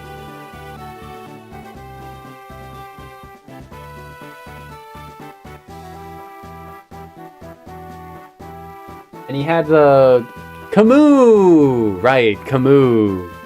That's who I was thinking of. Flash Sirius, yes.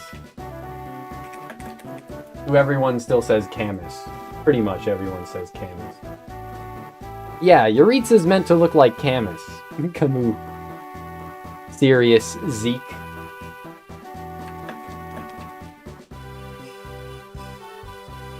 Yeah.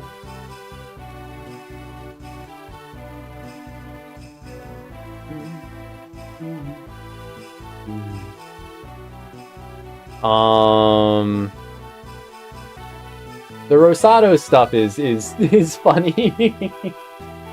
Sad but funny. It makes sense.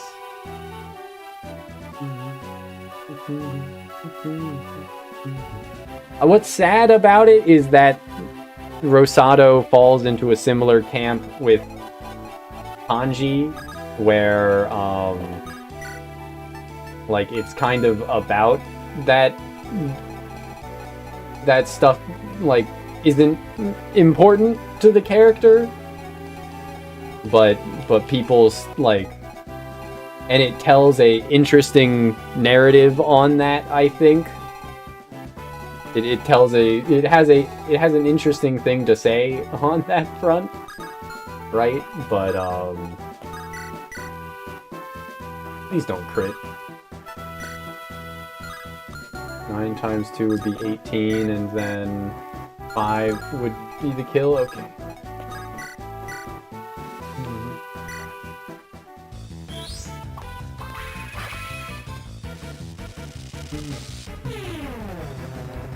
But yeah. It does hurt when, like, the narrative is doing something interesting that should still appeal to the camp, the people that want it to be a certain way, but because they're like too caught up on the potential of a label like not being exactly what they wanted it to be, the story doesn't deliver them what they wanted. Right? Like it, far be it for me to speak for others, but I feel like, you know, if they're getting a story about about being gender non-conforming anyway, then why is that not like good enough when just because the label isn't exactly what you wanted it to be, right? We're talking about a whole variety of topics today. That's crazy. How did this... How did we get here? You may find yourself living in a shotgun shell. You may find yourself behind the wheel of a large automobile. And you may ask yourself, how did I get here?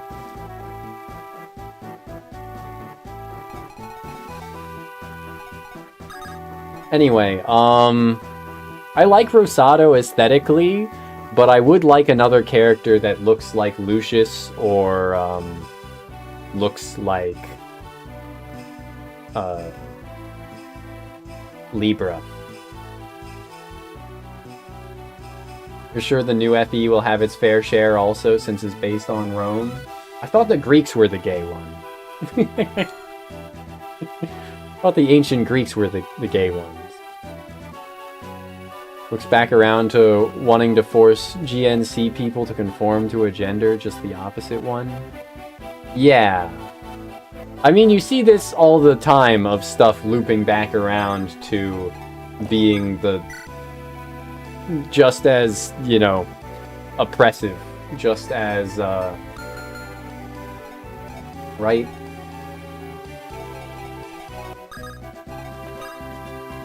Body positivity, looping back around to body shaming people because they're, flat-chested.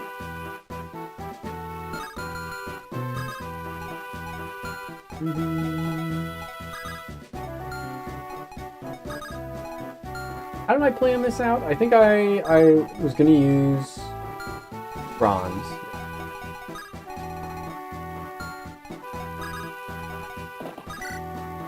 Use... oh. That's not right. Why doesn't he have a normal sword? Wow. Cool. If he gets the kill, I guess it doesn't matter.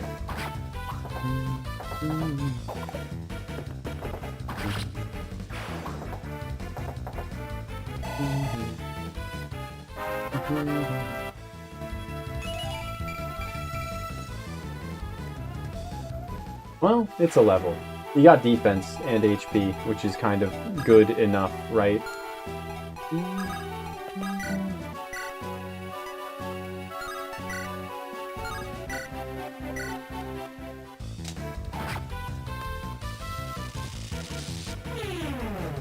Yeah, I would like another rendition of Libra.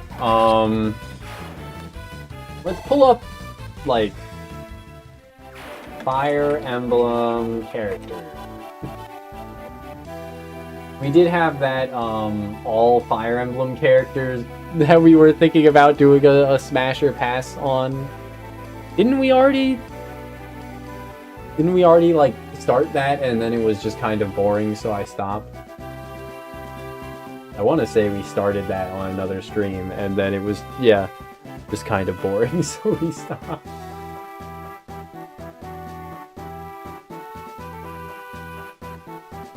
Yes, we did, in fact.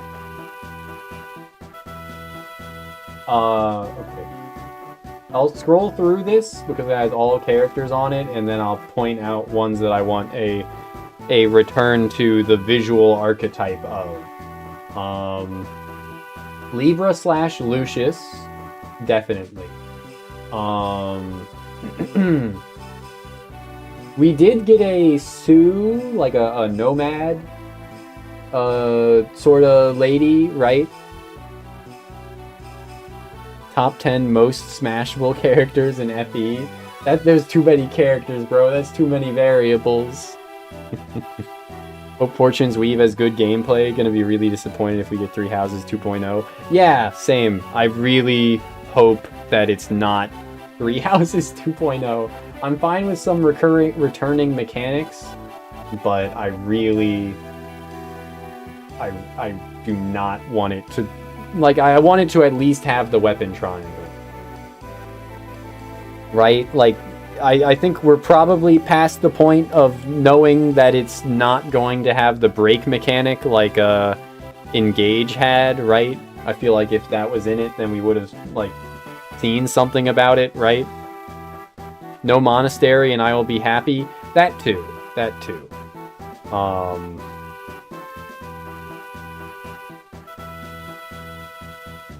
Should be fully made by intelligence systems, so probably will be better, but not really a high bar to hit. Yeah. I don't know if I really care about battalions either way.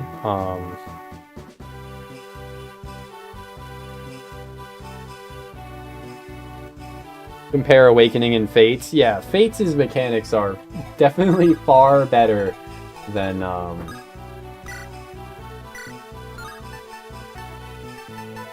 than Awakenings. So, but yeah, okay. 3 visual archetypes that I wish to see them make a new character in. 2, which, you know, we did have Petra, who I would call a spiritual successor to Sue, right? But another one would be nice. Lucius, another character that looks like Lucius, slash,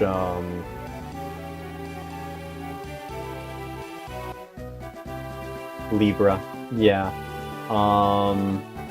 A character that looks like, Rebecca, like you know, you want more Tharia? I could do without another Tharia for the rest of my life, but to each their own.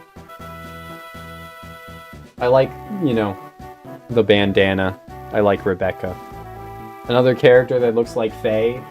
There's bound to be Lolly Dragon. I think I prefer the green hair Tiki likes, but Faye was very cute. Nyx was a downgrade? Get the fuck out of here. You shut your bitch mouth up.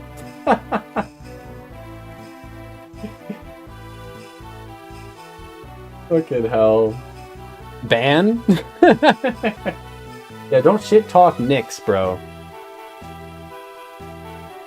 I will take no slander of my Christmas tree.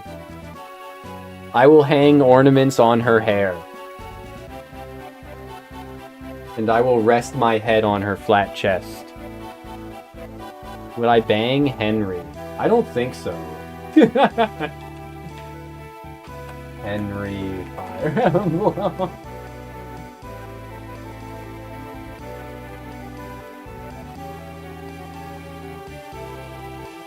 He's fine. Not, you know, quite as moe as I like, but he's not, like, super far out of my strike zone, I guess. You like Tiki? I like Tiki, too. I would say another character that's like Lute / Lysithea, but, you know, we already got Lysithea recently, so it can wait a little bit longer before we get another Lute-like. Okay. Lollyoff, you gotta choose between Myrrh and Faye. Cheeky, I will not include in this because Cheeky would clear, right? Nyx slander is a ban-worthy offense, actually. Top tier Lollybaba. Exactly.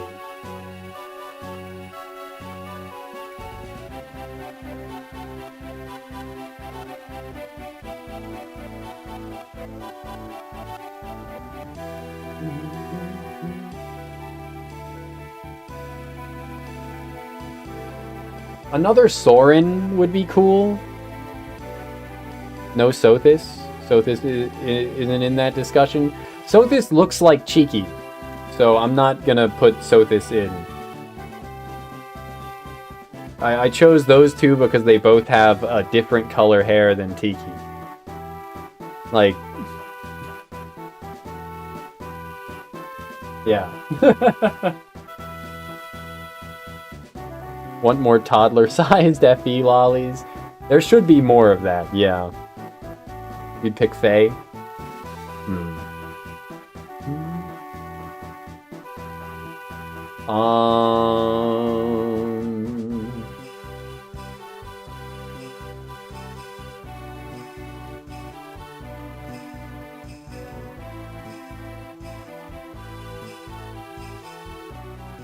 Engage had a lolly, the loudmouth healer.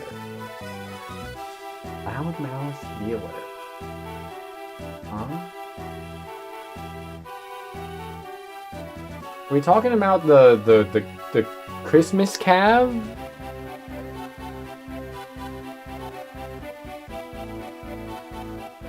I also really like Myrrh aesthetically. You know, I appreciate what Duck was saying about Faye being unique because she's like shorter than the other Fire Emblem lollies, which is true. But I think Myrrh is very pretty.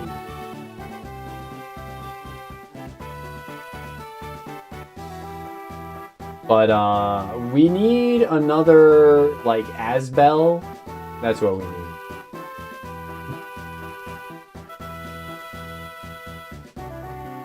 Asbel, Thorin, who else fits into this archetype?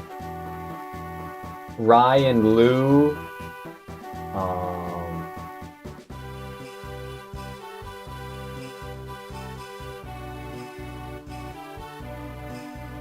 Come on, kitty. Come on.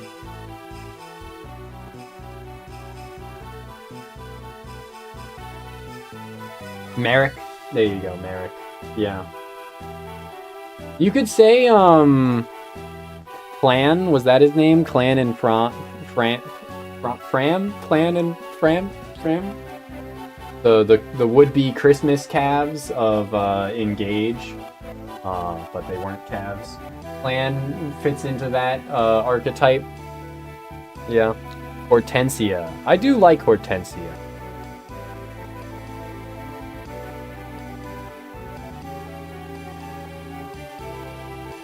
Imagine actually playing the video game instead of just yapping. Oh, you reek of kitty litter.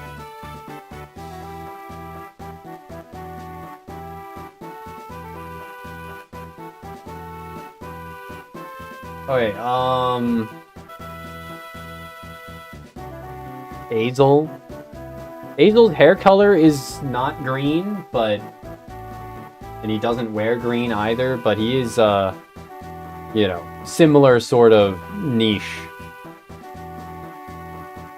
I would agree that he probably deserves to be put in the same,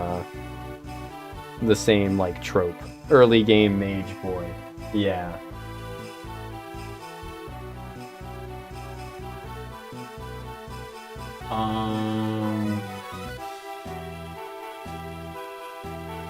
Bro, this list of every playable Fire Emblem character tier list doesn't have FE4 and FE5 characters on it. What the hell? They had one job. They put FE1 and 2 and their remakes. FE6, 7, 8, 9, 10, Awakening, Faith, Echoes, and then 3 Houses and Engage. What the fuck is wrong with them?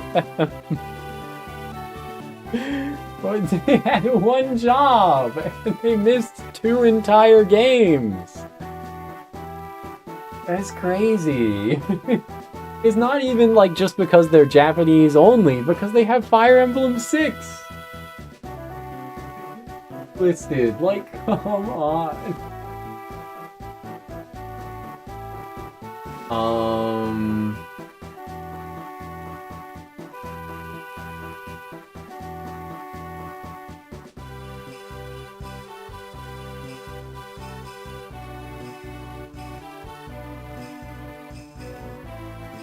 Okay, next difficult pick that I will ask you all to make. Urk is purple instead of green. Yeah, I don't know if I'd classify Urk in the same group. Though I guess if Azel is, then Urk should be as well. Leaf and Lyre. I'd say Leaf, but I don't really have any exposure to Lyre. So. Sanaki versus Sothis. Which would y'all pick?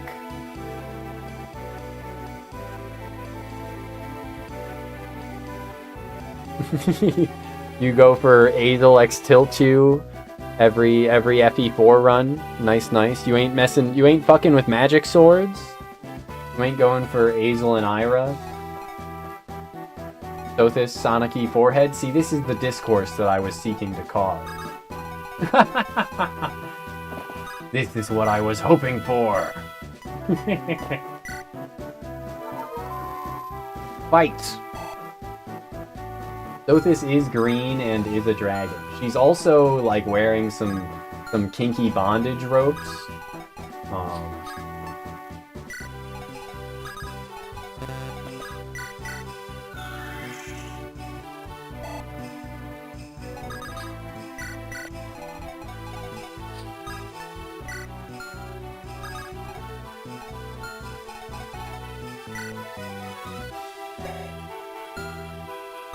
I can't really afford to have her open that door because she just instantly get hit by the armor knight before she could do it.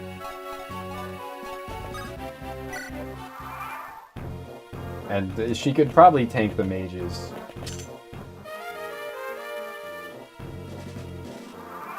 That's not good. Does Ranak just like leave? No. He'll leave through here, so we have time to catch up to him. You think I could, like, blast this open to try and convince him to double back towards me? I probably could.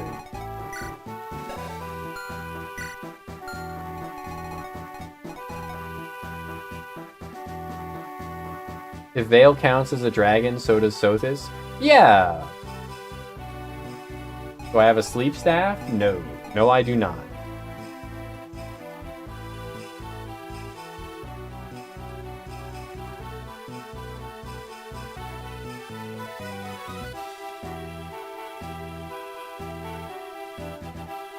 My cat is being too needy, but I don't think I can really, like... I feel like I need to move, and I'm not... With having her sitting on me, I'm not capable of moving as much as I feel like I should be. Even though I'm just playing a game on a controller, so I guess I don't need to move that much, but... I think Sothis' hair and outfit are over-designed. She's just a worse Cheeky. I would disagree. I can see the over-design, but...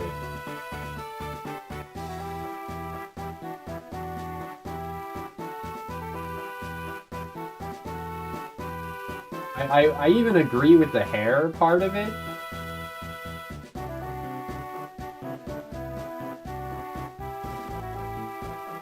Yeah, I think the ribbons being braided into her hair is not ideal.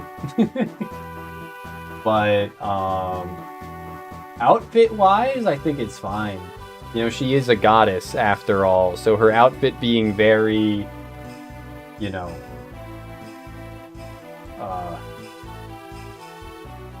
ornament.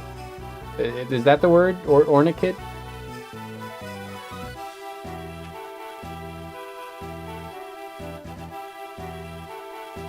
Not ornament. Is what it thinks I meant to type. Ornate. Her outfit being very ornate makes sense.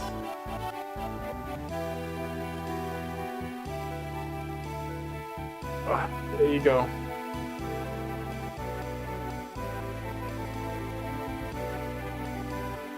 Reek of kitty litter.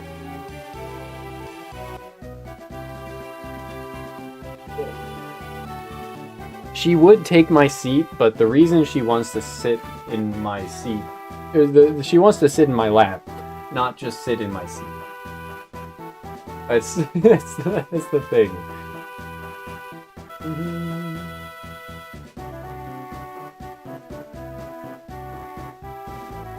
They need to stop unlollying the lollies. Cheeky and now Sothis is too much.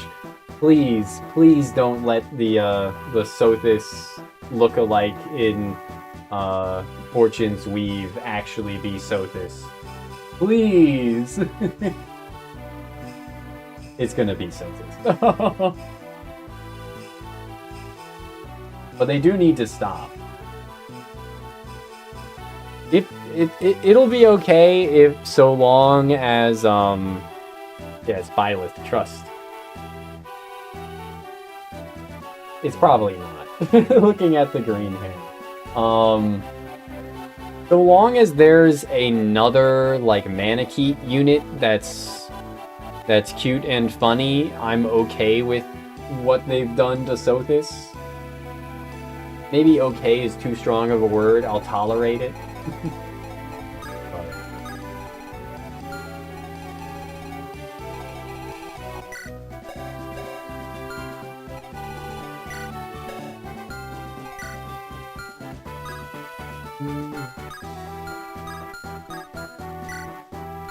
I need to steal that hero crest, which means I need to not kill this guy. Got a defense of 4. Just to check.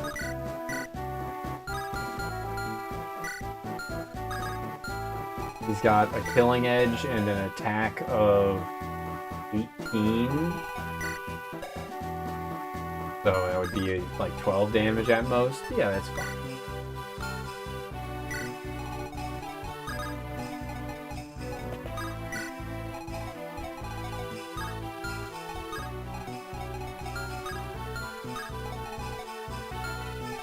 He still has 7 res, so 12 damage at most once. And 16 and 17 against 14. I don't know, against 7. That's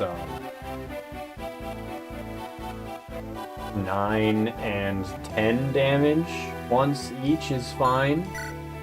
Yeah, 19 plus 12 would not be 33. But it would be very close if he gets crit. Simplicity in outfit can also have a sense of divinity to it. Gods and goddesses can often be depicted as pure and nude. Now we're really talking poppers. Yeah, why isn't Tiki depicted as nude in all of her... in every game that she shows up in? That's the real question.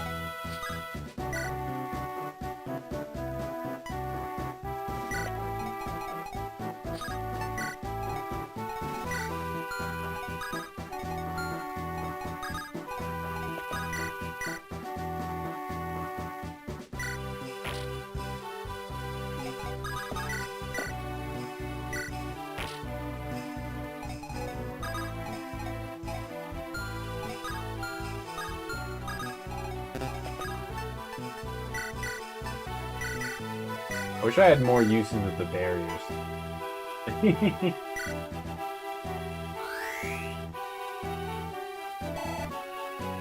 You've seen Tiki nude plenty. Wait, but seeing it is different than it being in the game.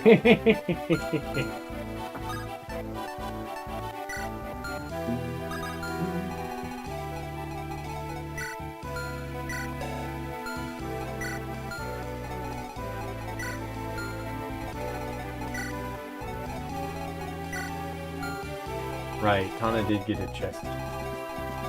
I can send Tana back over here. There are going to be reinforcements at some point, aren't there? Shit. Remembering.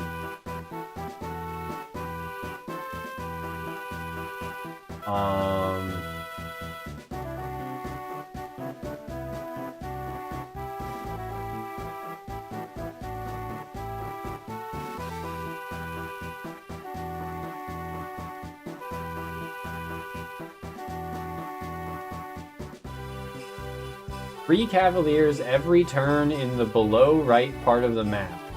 If you open some of the room. If not, only one appears.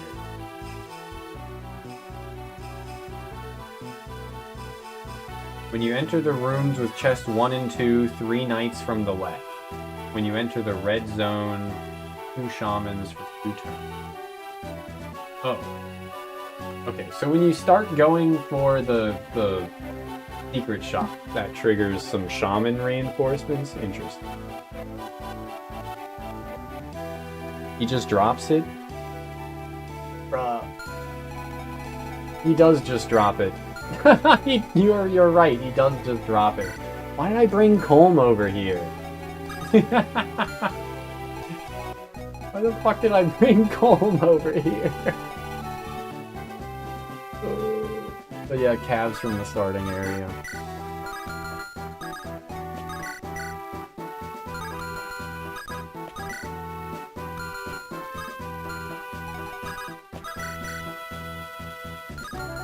Oh, that is the longbow down.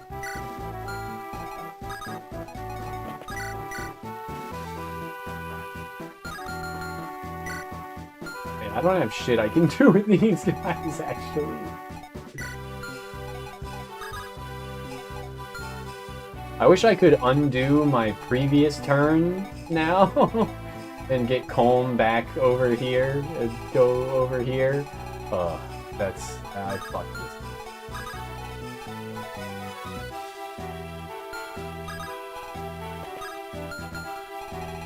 Maybe I should just have these three go here then.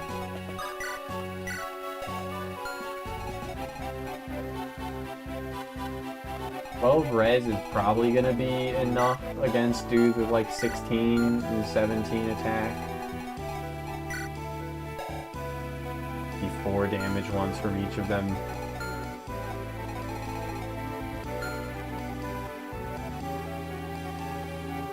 Might be forced to attack from there because of the steel bow occupying the 3 range tile.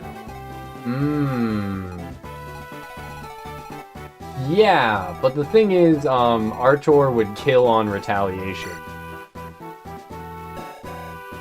And then the steel bow guy could attack Artor, and he would die. So I can't, sadly.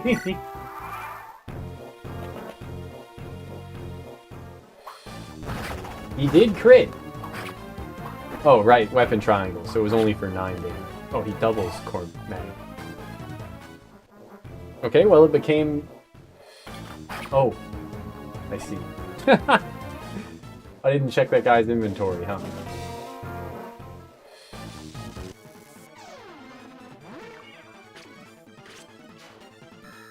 All according to Keikaku. You miss ranked runs, FE7 and FE5. You skill defense, that's fine. Ranked were pretty fun. I gotta do a ranked run at some point. It does seem like it would be fun. To play with some additional, you know, objectives and min-maxing additional optimization requirements. Come on. Come on.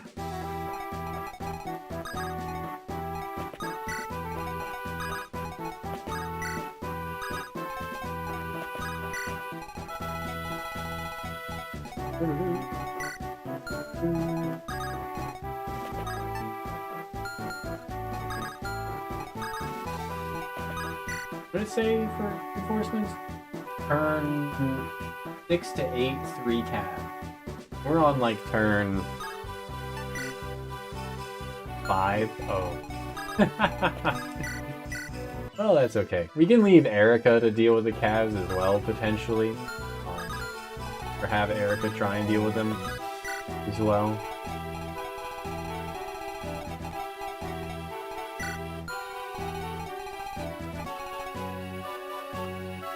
Why didn't I use Tethys on La Rochelle?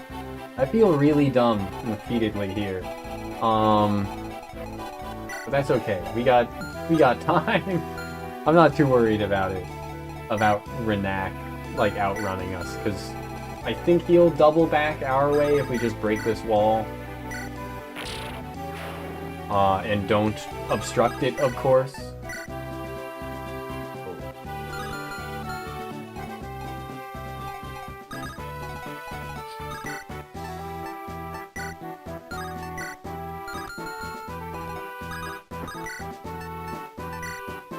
Nice.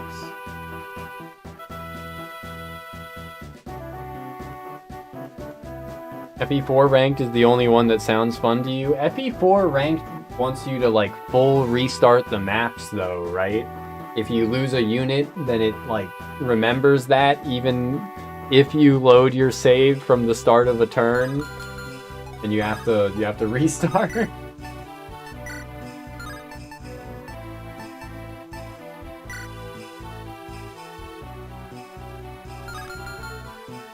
Yeah, but FE4 is easy, just don't die.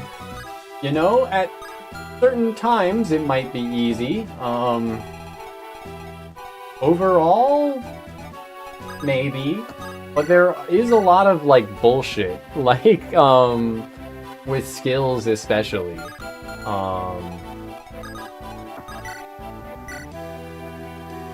Who's the lady that I'm thinking of? I almost called her Isis. Ishtar. Doesn't Ishtar like spawn on a map and just like seek out killing one of your units? Doesn't she have some absurd like skill percent proc that you gotta deal with potentially?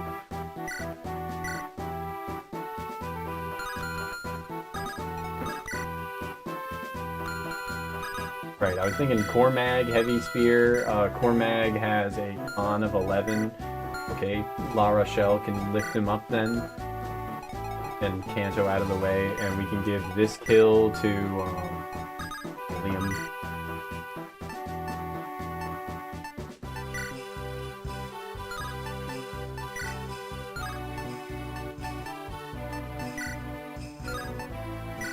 Ilium's hit rates fucking suck, but whatever. Okay, nice.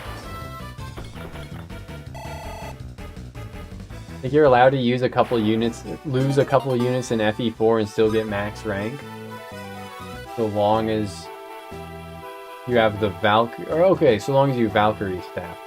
Huh, you think it's only 3.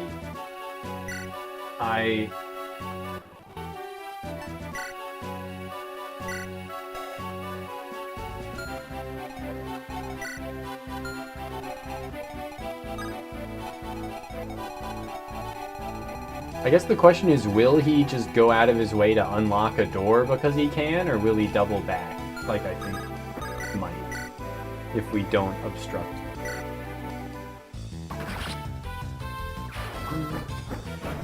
I missed my convenient moment to recruit him, so now I'm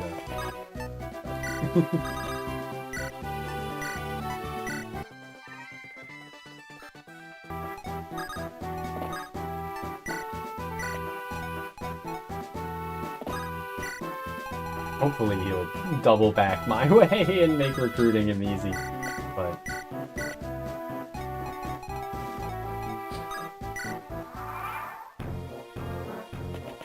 He did! Let's fucking go! Oh. Well, there are the reinforcements. Nice.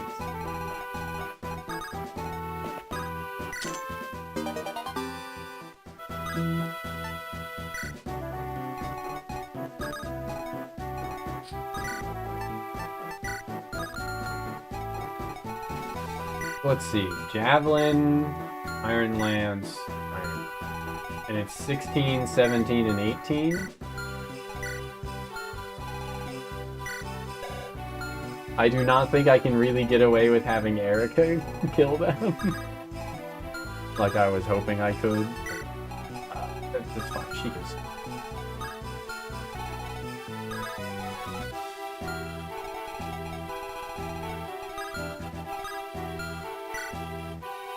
Speed of 8, attack of 17, 14 damage once. For Ewan, perhaps. But probably not.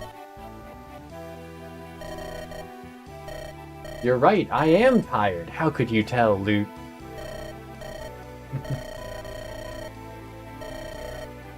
I can tell you're mentally exhausted. I had no idea war would be like this. In this day and age, we're fighting monsters from the legends and epics.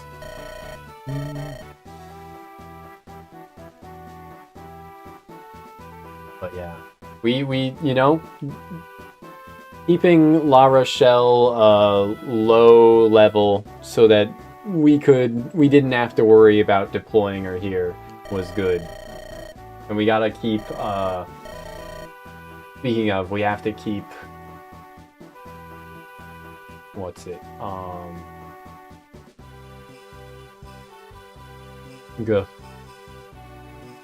We have to keep Colm low level so that we can steal something on the next map. These glasses, like, how long have I been wearing them? They do make me feel like I have so much more difficulty keeping up with things. Lute, Archer, and Ewan were just staring holes in that guiding ring chest. Yeah. It's for one of us. One of us.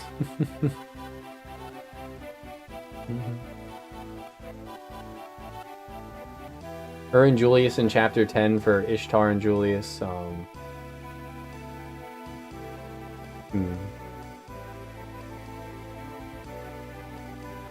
Page 990 of De Floris Mystica.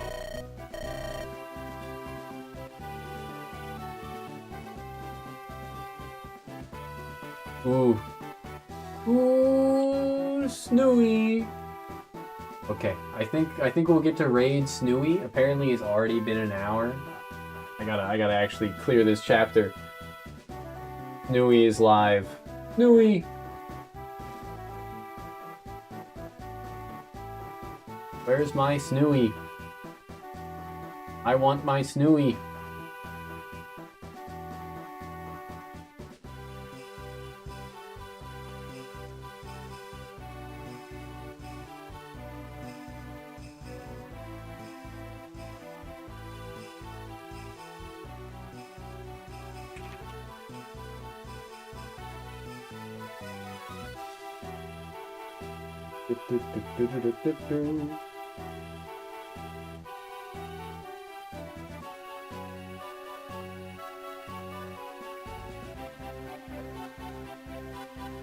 Oh, I remember that I can unmute and listen because y'all can't hear it.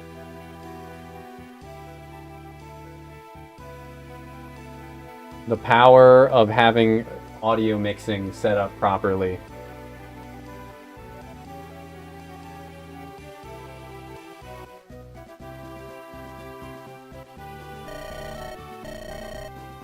Loot gonna give Artor the strap, telling him to relax his muscles.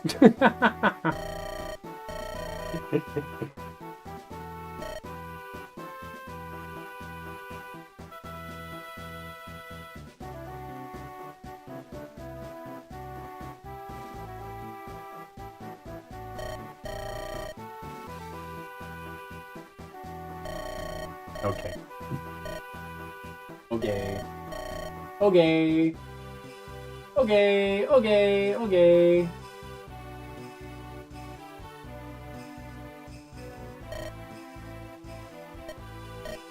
I think I have read this support before, but it's been a very long time since I've actually, not just instant skipped, so good to see, right?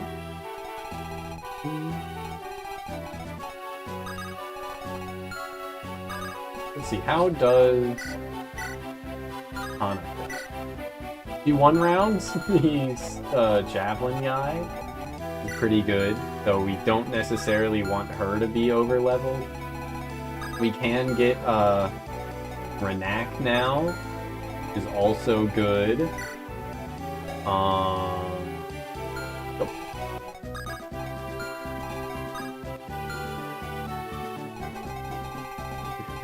And then we'll probably just have Franz go ahead afterwards. We'll like trade a iron sword onto Franz or something.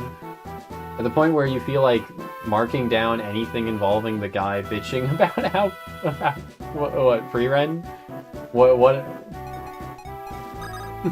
specifically in pre-ren are just bitching about it in general? It is, you know, popular, so a lot of people are looking for things to complain about. How long ago did I put these glasses on? My eyes hurt. At least 30 minutes. I'm taking them off. I'm taking them off.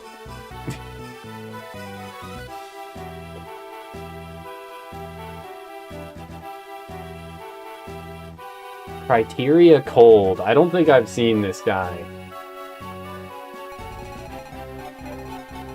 New type of guy just dropped. And is it worse than Sigma?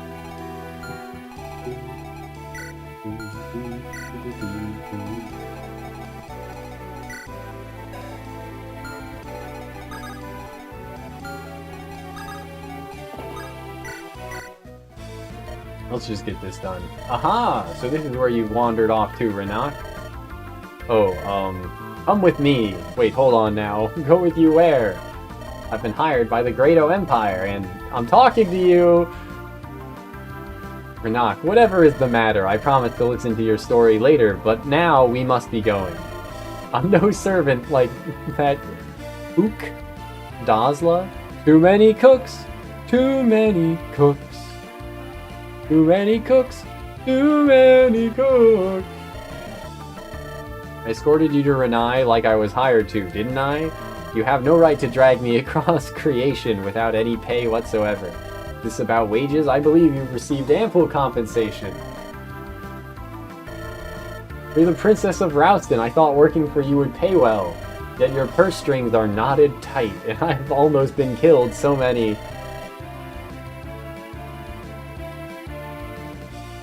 Is La Rochelle a lolly? Have we already asked this question?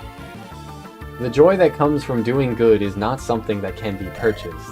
There, all better? Let's go! Oh, I said I don't want to! Riding about with you is... And there she goes. Oh, by the stones, why did I ever take that job? We must hurry, Renak! Right, I'm coming. I do love that she just, like, annoys him into working for her again. She is young and a brat. Yes.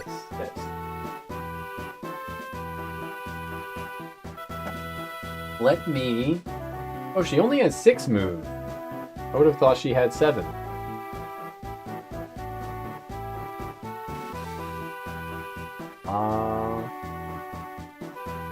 Rochelle Fire.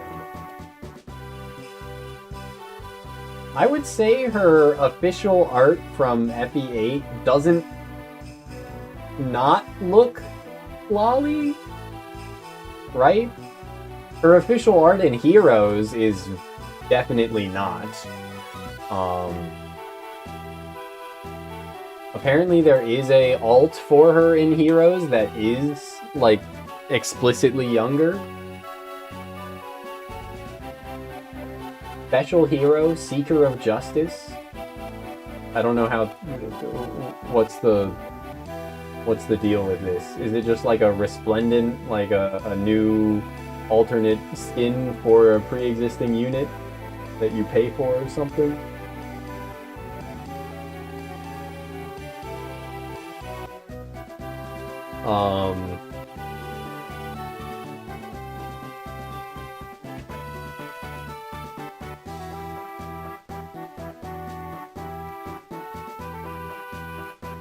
Like, I think everyone agrees that Loot is a lolly.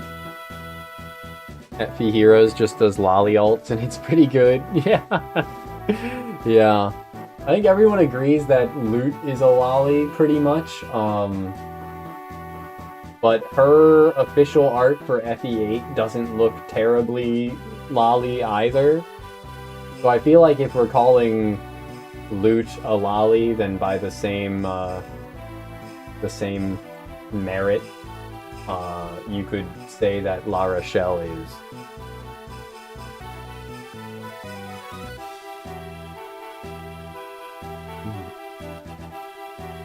Lolly Ilyana, FE Heroes art. I must click. Yeah, that's yeah, that's pretty damn cunny. That's yes.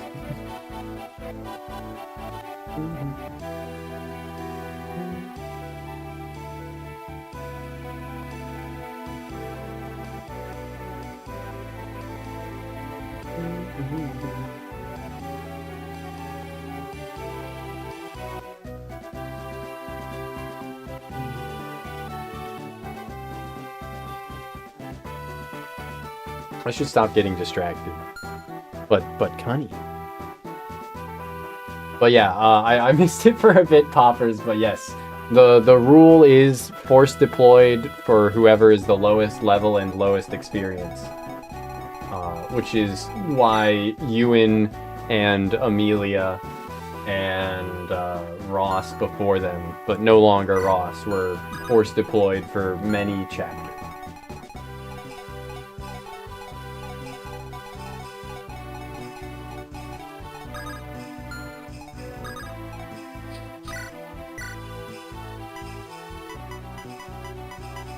Dare I say it? Dare I say it? Look at the amounts of damage she's taking between the two of them. I don't want to. I don't want to. 1392, 1330. God damn. Poor man got a lot of XP.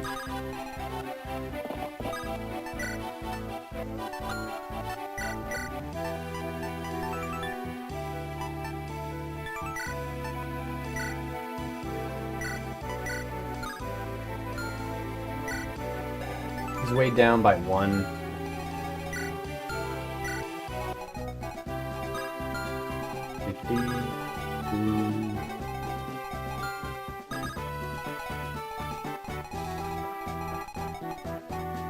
Dude, I'm gonna take forever on this map. It's actually, like, so over. Oh, God.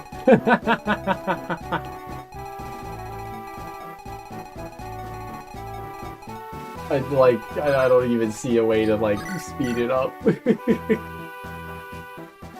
I guess I will just have Tana do this. I don't think I should care too much about her getting, you know, more XP this map. Oh. Still fun. You know, ideally we would give some of this XP to Ewan, but... Oh, we might still be able to.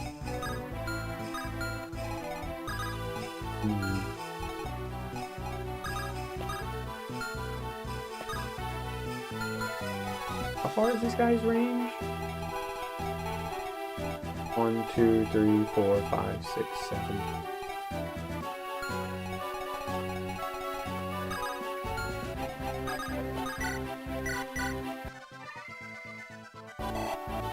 Requires every character reach 20/10 and have an S and A plus support, and he's playing Conquest Lunatic.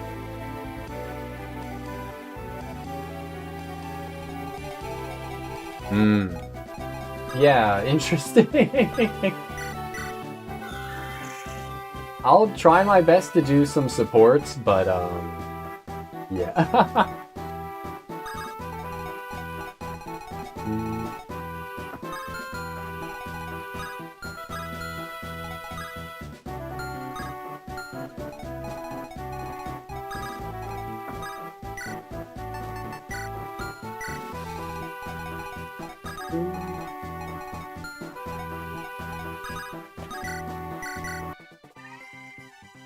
I'll try and get, you know, at least an A support on the units that I feel need it, or at least that I can do it on. I'll get Artor and Loot to A. But it's really more like the units that I just remember can do it, like Colm and Nami. If I deploy them both on the same map again, I'll try to, yeah. Oh, there is a sniper. Huh.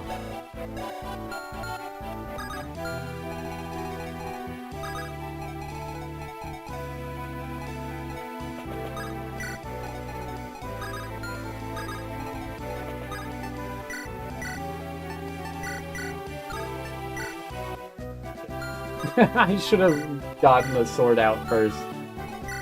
Now he can't attack at all. Okay.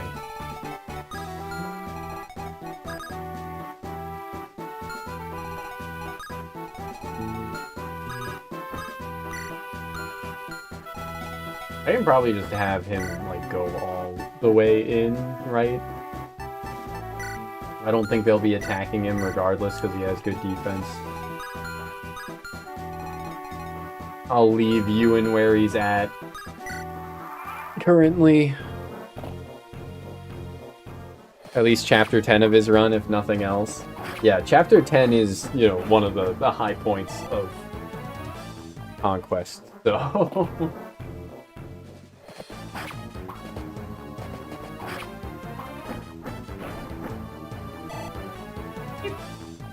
Sweet!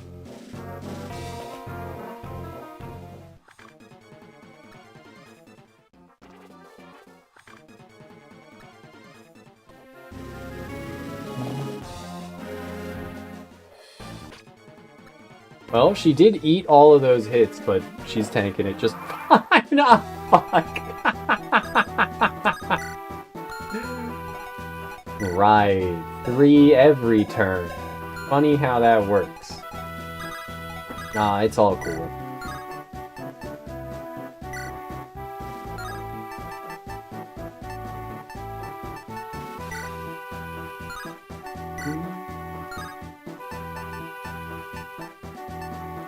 The only thing more accurate is the Iron Lance, which doesn't quite kill on Cormag.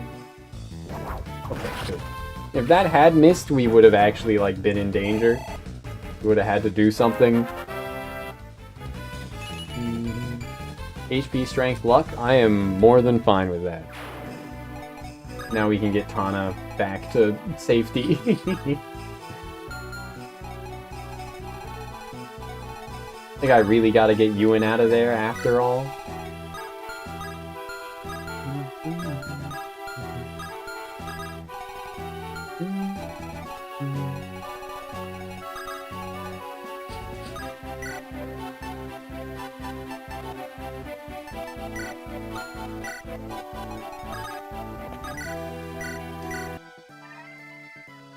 Yippee! I love healing! Then I guess I'll dance for Molder just to move him out of the javelin's range.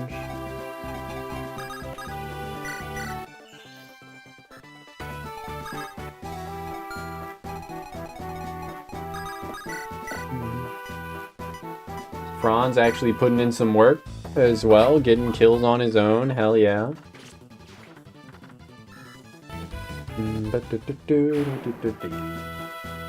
What am I thinking about? Sunny Kegs. Sunny Kegs. Swap the S and the C.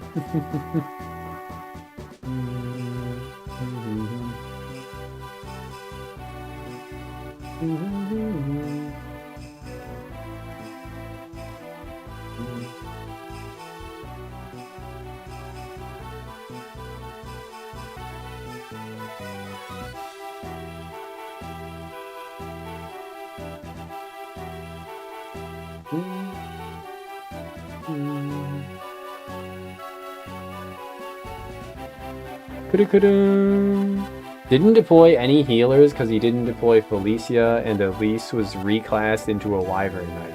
Ah. Yeah, that does sound pretty scuffed. Let's just click end turn on final turn because there was no enemies on the map left. Damn. That's some fine optimization.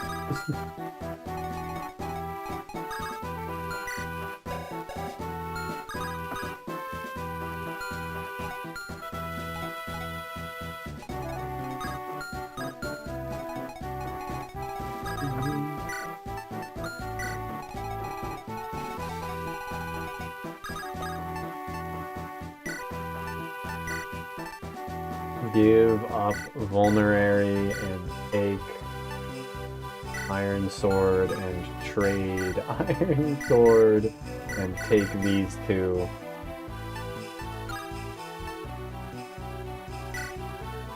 Now store these two.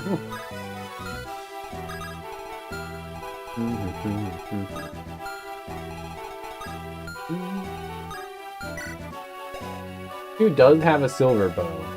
10 speed, which would hit pretty fucking hard. There's only 3 turns of these guys, right? So I left Cormag with a killer lance. I don't think he's gonna get dogged on too hard, so should be fine.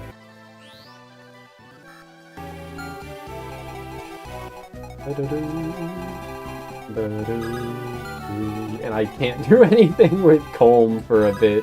That's okay. I do kind of want to open this with just these guys, but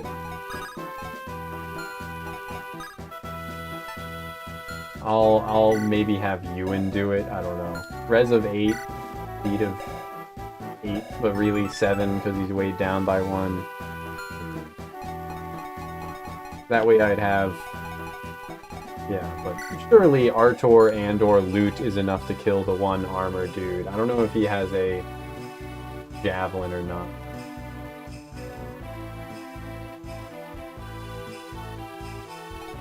Because I can't see.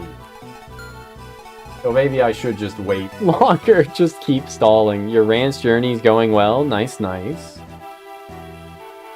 You jump from the 03 remake to the original PC 98 titles with Rance 4. You thought it would be rough, but they hold up surprisingly well. That's good to hear. They haven't released Rance on Steam yet, right? They, like, added the store pages, but those haven't, like, actually come out yet, I don't think.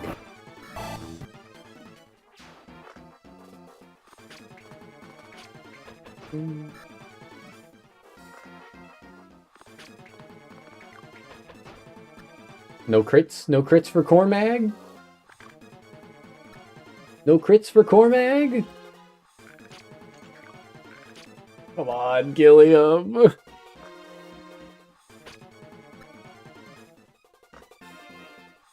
Yeah, the enemy quality is just, like, very low. And then there were more. Even more still. Yeah, that's too much damage per time. Cormag's probably still safe, though.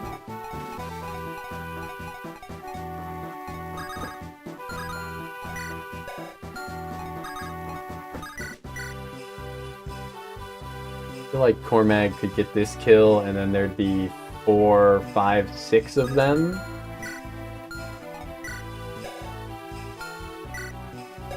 Two, 3, 2, 1, 2, 2, 3, 2. But yeah, that's still like not totaling to 24, right?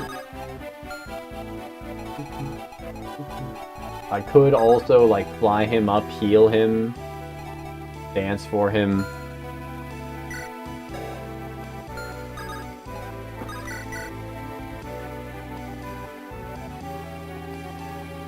I'm just gonna do it. I'm just... Oh, can he do this? Two demon twins that the creator of Nekopara cited being the inspiration for Chocola and Vanilla. That is pretty interesting.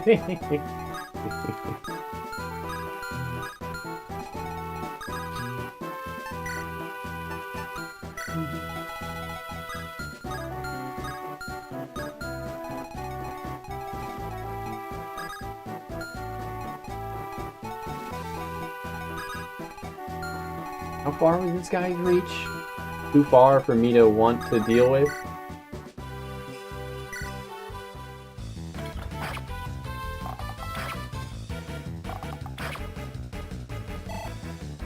Weep. So if Franz doesn't get this kill, which he can't, then that would open up Gilliam to an axe attack, which I don't really like. I guess I could put Erica there and she'd have good evade.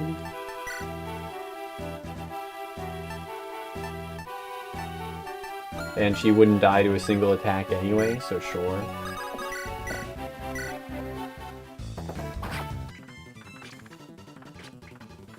Way to go, Franz, getting hit by a displayed 25. Okay, let's check. True hit. 25 displayed hit is a 12.75. That's, you know, within the realm of possibility. I can't be.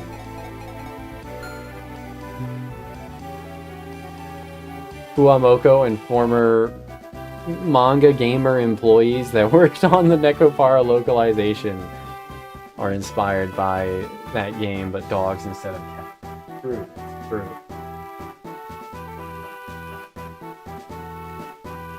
Came out of nowhere.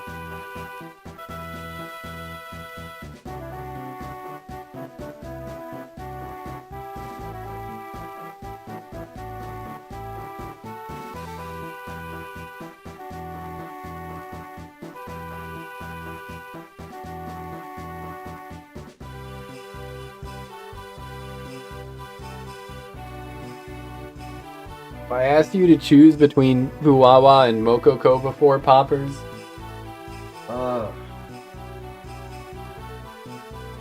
Ugh.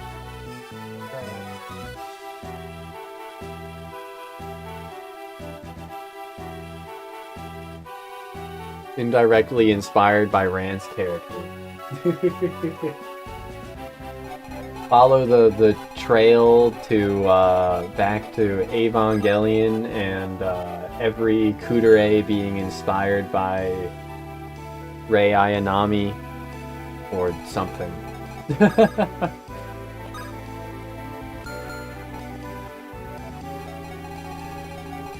I really should like hold off, but I don't want to.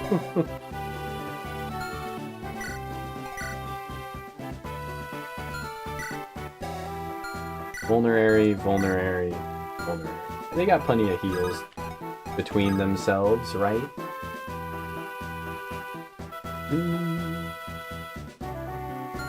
I should hold off. It's a dumb idea to do it with no one nearby. They're all three of them, you know, they 25 is the most HP, and even if it's only like 2 hits, and I think Artur would have to on of 7. Man. Wait, Artur has an 8 of 6 now. Huh, so he could pick up Artur, and he could pick up Luke.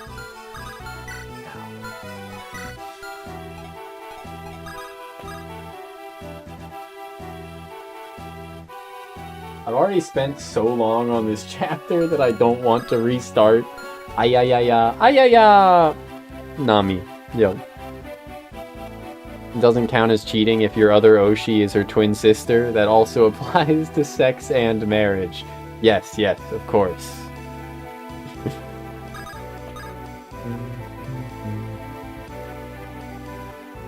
It applies for them too. I'm sure, you know, they will kiss each other.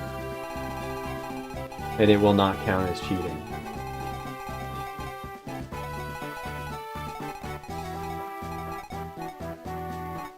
Yeah, I just don't know what to do with these fucking units. Eunuchs.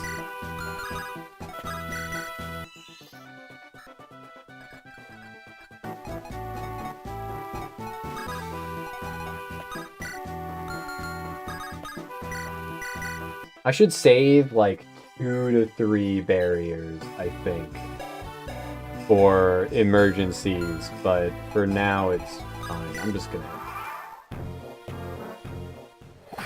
Why? He still went for Franz over Erica? Why?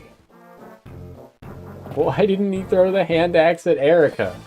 I don't get it.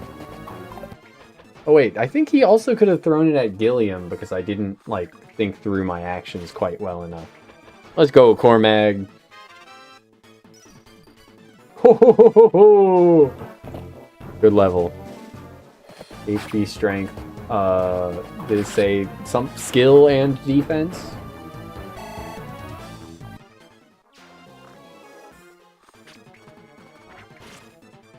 Let's go.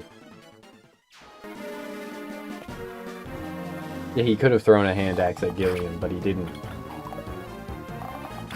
So I did screw up my Erica positioning because it didn't accomplish what I wanted it to accomplish, but that's fine.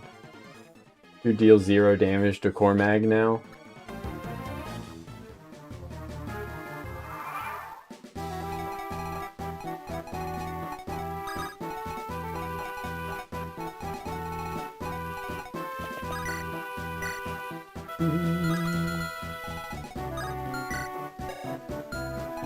I'm fine with that.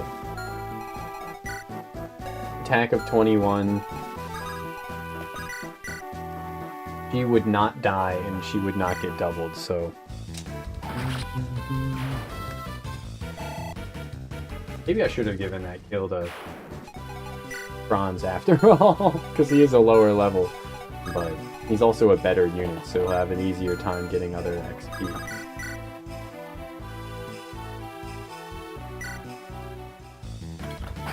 Get weirdly offended on their behalf. They pretend to be grossed out by twin sex jokes. I have seen some stuff about that, yeah. But that's because their characterization is say-so idle, not because it actually bothers them. Yeah, yeah.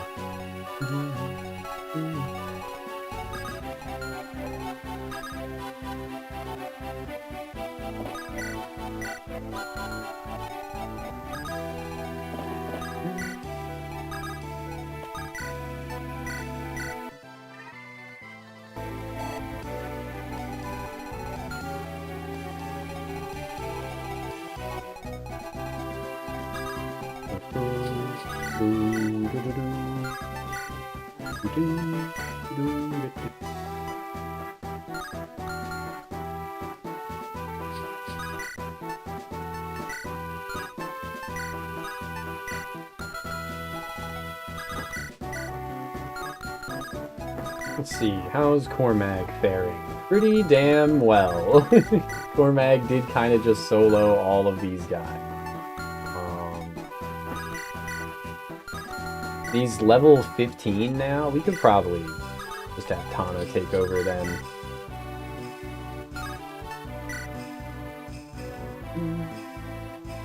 He takes 6 damage from this guy, 6 damage from that guy, 5 damage from the other. Yeah. So 12, 18, and then 23, she'd be fine. But also maybe it would be better just to... yeah. Soften one up with Cormag.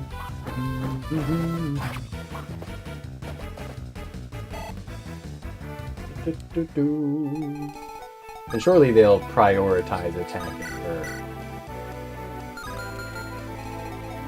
I can heal her up first as well.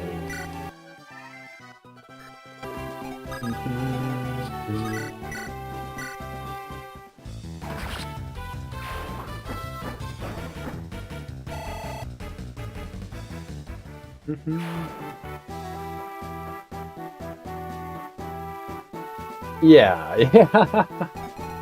It's... what? People getting offended on their behalf just don't know what they're talking about. For Fuamoko.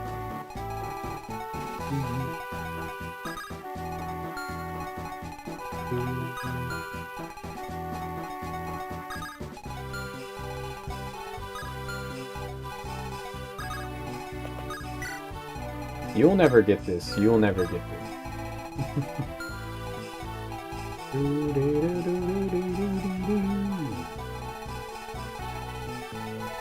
I do kind of still don't really know what I'm doing on this chapter, man. I got too many parts that aren't moving.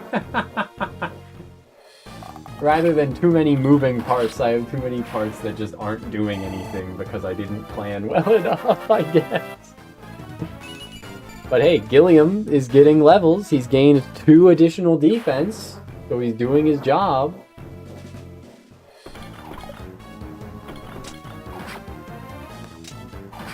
And Erica avoided a 50. That's pretty pogged.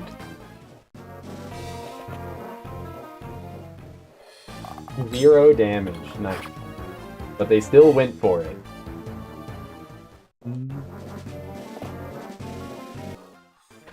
Are both of the survivors javelin users? Yes.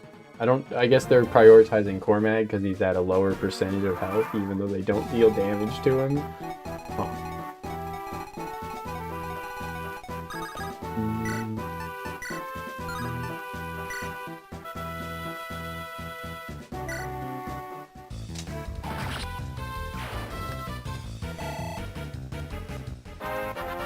They are level 100 otaku from the 9th... Ooh. You got strength. I'm okay with that. From the 9th level of Weeb Hell. Memorize Japanese prefectures, despite having never lived there before. Well, they live there now, right? But yes, that is pretty good. Good dedication to the weeaboo craft. I respect it.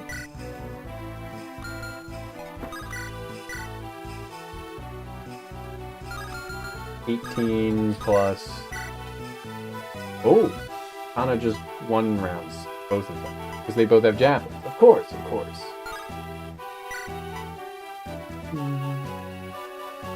But we probably would still like to chip with Cormag just for the sake of making it reliable.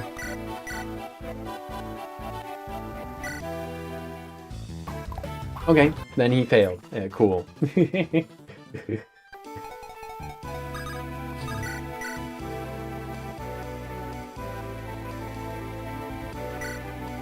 Then I will go for this one.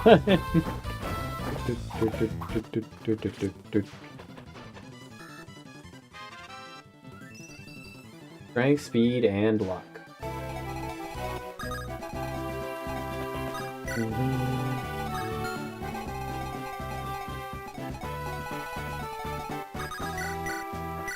Finally, Gilliam is getting the XP we've been trying to feed him for so long. For however many maps, and he's still going to be out-leveled by Cormag, who joined at a lower level than him. And... yeah. Incredible stuff, really. Or I think who joined at the same level as him, actually. They were both level 12 at the start of this map. I'm pretty sure Cormag didn't gain a level on the last map.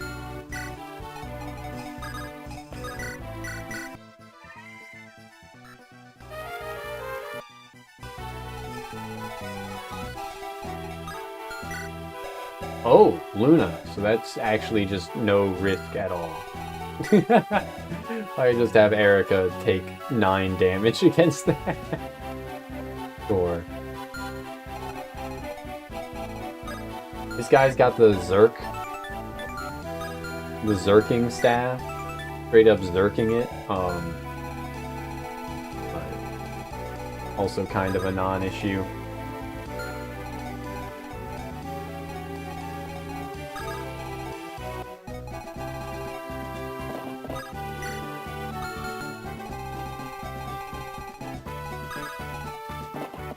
Send him down with the javelin equipped. He probably won't get attacked. Maybe. What am I doing on this map other than, like, stalling at this point?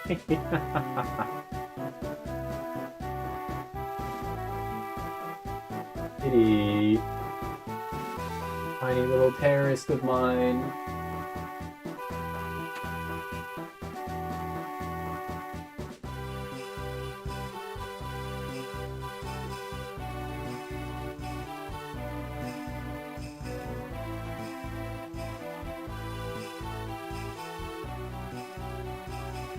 I will BRB.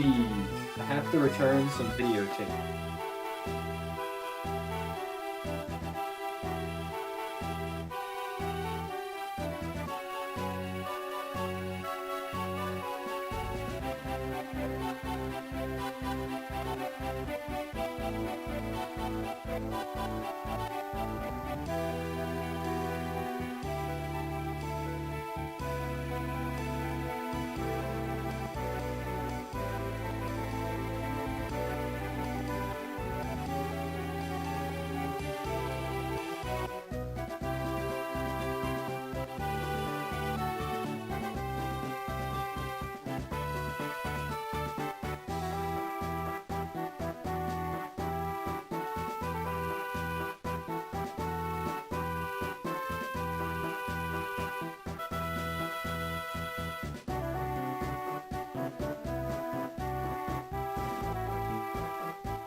Okay, gamers.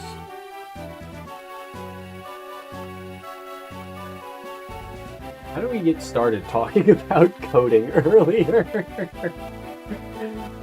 It has been a recent trend that with these Fire Emblem streams where I get like incredibly worked up over something that's just like standard online behavior these days at the start, and then I feel like kind of drained for the rest of the stream.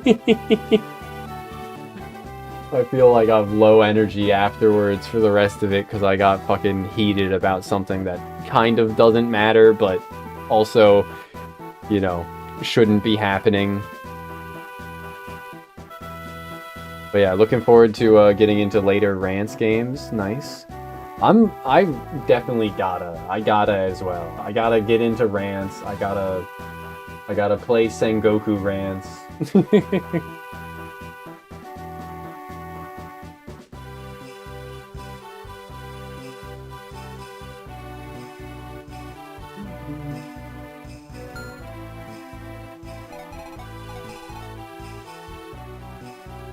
Same with Black Souls.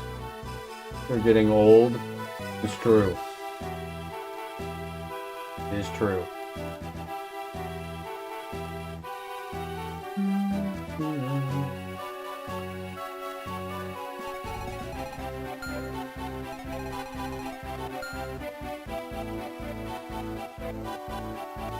I think Rance 10 may have the longest script of any video game.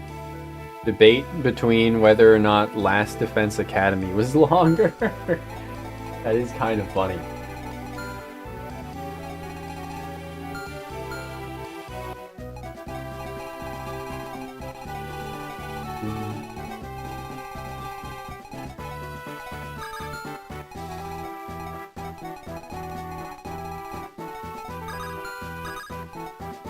Let me trade the restore staff onto Boulder in case of Zerking. Straight up Zerking it. The HP, speed, luck, res, that's a fine level, and she's level 9, so I don't think we have to worry too much about her not getting deployed, since she's competing against like level 13 to 15 units currently, so she should be safe. He should be safe.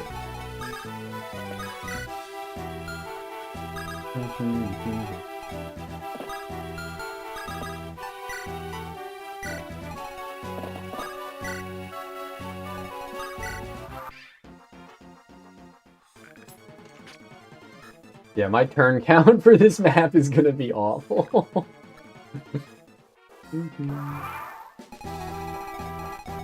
I guess I should feed this kill to Franz if I can.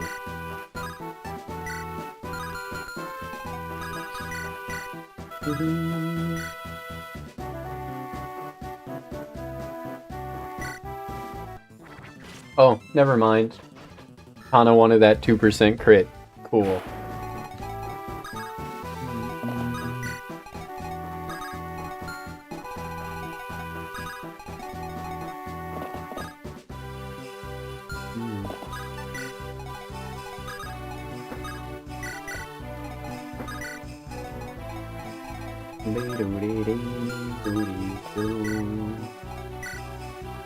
Guess I should save the remaining 4 lockpicks as well then.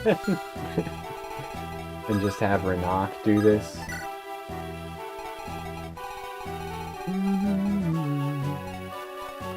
Follows an overarching plot across 10 games. FE doesn't really link a plot between more than 2. Yeah. I feel like most games just opt for, you know, resets constantly.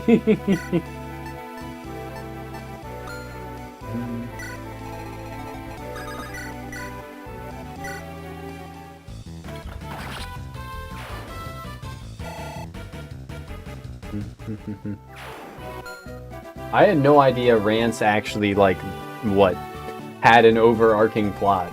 I thought, you know, it would just be a bunch of, like, self-contained mini-adventures, pretty much.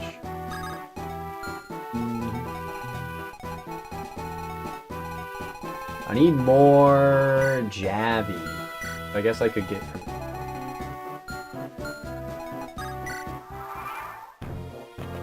Random shopkeeper from Rance 2. named Tomato Puree is a playable character in Rance 8. That's crazy.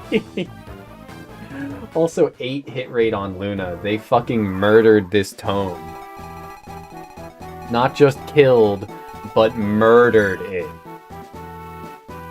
That's not plot, it's just continuity. Yeah, that's true as well.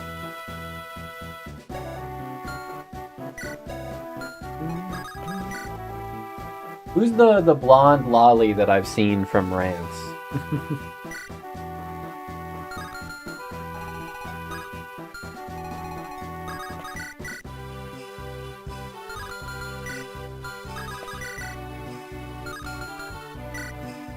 I don't know why I keep checking things. Just go for it. East would probably be the most comparable. East 9. Didn't they release a East 10 recently?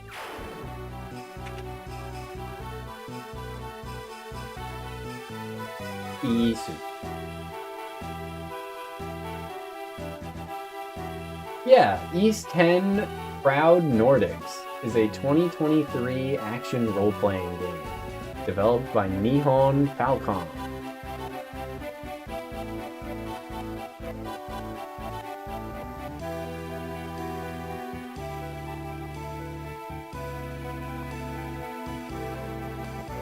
East 1 image.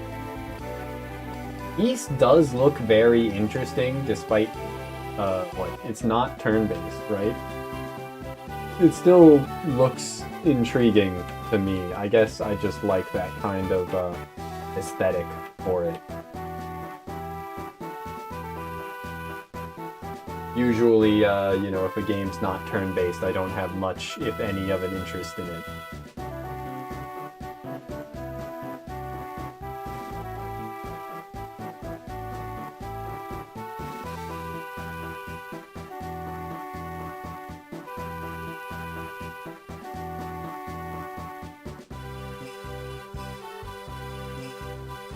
Trump threatens to block opening of US-Canada bridge. Incredible news. That totally is worth talking about right now. Epstein file review yields 6 new likely incriminated men, lawmakers say. Okay, that's more noteworthy. Bill Maher, I don't know how to say his name, complains about ongoing beef with Jimmy Kimmel. He's very mad at me. Do not care. U.S. star Kim calls for unity after Trump's bashing of Hess. Who the fuck is Kim? It's not Kim Kardashian. Who is this a picture of? Just saying U.S. star doesn't tell me anything. Who is Hess? I'm not up enough on the news to know what the fuck is being talked about, I guess. Maxwell won't answer questions during congressional testimony, lawyers say. Discord requires Face ID, I already learned about that. 30 years of Pokemon. They spent more on advertising at the Super Bowl than they did on the entirety of Legends ZA. Did y'all hear about this?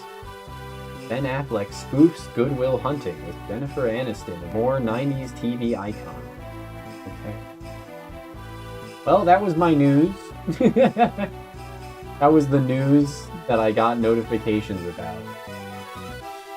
Only, like, one story was of actual interest to me.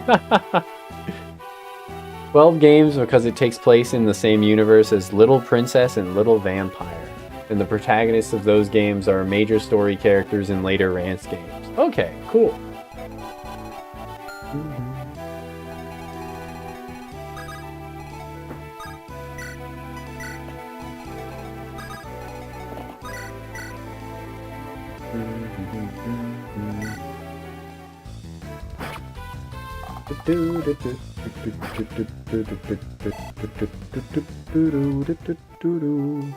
Starting from Rance 3, each story is linked to a grander story about the Archfiends that builds to a grand showdown between the fiends and humanity in Rance 10. Okay. Yeah, I don't think Hib is initiated. So also unaware.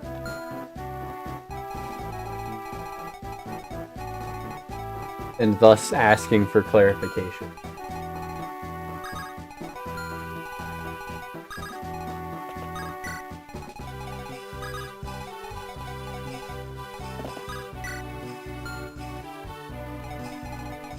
So now what? Now we have Gilliam head down and aggro this sniper through the wall. A long saga to upkeep, that's for sure. Oh, these two have support. Fancy that. And we got it accidentally. Ugh, don't do that. Did you hear something? No, Mulder, I didn't hear a thing. Was it just in my head? That can't be good. Mulder is schizophrenic. This is new lore. I cannot believe you don't hear it. Is something wrong with your ears? I've seen many battles, but I'm younger than you are. My hearing is fine.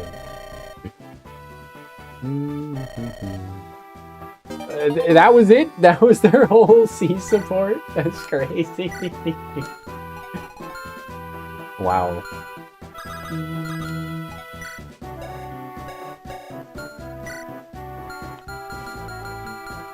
The saga is old enough to drink. 1991 to 2018. Yeah. Damn. Zam. I said a zam, wham, alakazam, a shala la la la la. Okay. Franz too is getting what he needs. I think we... Oh, that's another longbow dude. But it's another longbow dude attacking at 2 range. That's pretty funny. I think we missed out on archer reinforcements by not killing them fast enough. Which is good.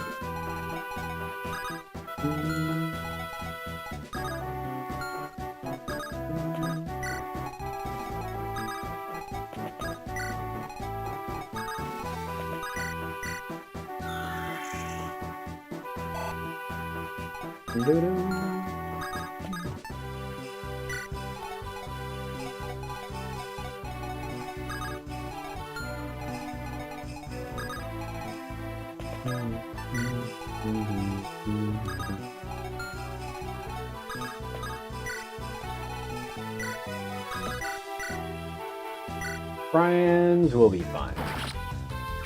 You'll take 5 from the longbow and then maybe like 8 from the steel bow. Speed? Okay, I'm fine with that. Franz is just objectively worse than Amelia on this. How's the growths going? The growths are alright. We have a couple crazy units, like Tana is insanely good. Our Ross has more defense than Gilliam. Our Ross has 17 defense at like level 15, I think. Which is crazy. And other than that, yeah. Ewan's fucking awful. We got a lot of units that are just bad. But that's okay. Hey, I'm the wrong fucking... It's okay. I'm fine. Oh, right. We have Tana who has 13 res. Which is more than all of our mages have, so we probably actually want her to be the one to fly in and do shit.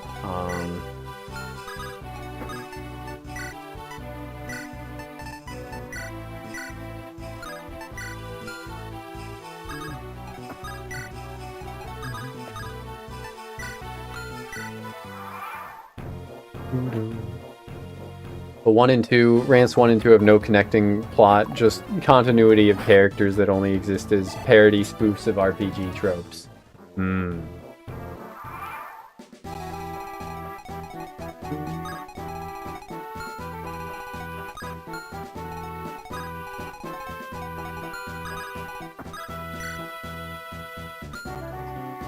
Dude's getting doubled regardless, so him breaking the javelin here isn't the end of the world. Though I guess, yeah, if he goes there, then he'll get chased down immediately. So we'll wait a little bit on that until he has another javelin.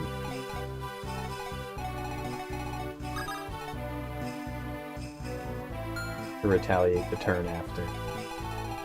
And just to double check. Attack of 27 against 16 would be 11 twice. Yeah, he should be fine. What's crit? 6? Yeah.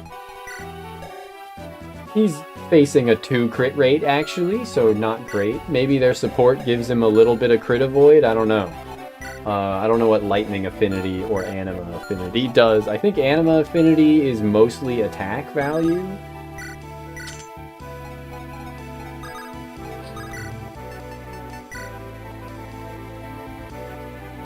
Alright, Tana! Maybe it would be better on Cormac if he has... He does... Oh, he only has 1 more strength, so he wouldn't one-shot this guy either. It would just be 30 damage as opposed to 29. Okay. He'd take less retaliatory damage, but that's fine too. It's fine because we're probably just gonna sit some mages in front of her. Or heal her up, right?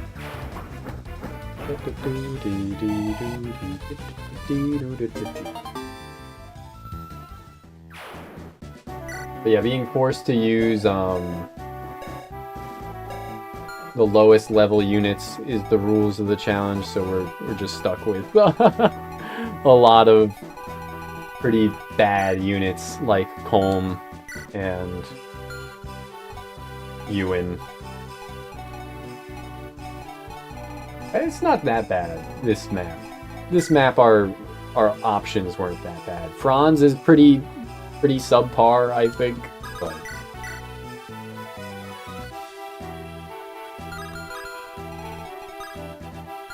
Oh, I can see that.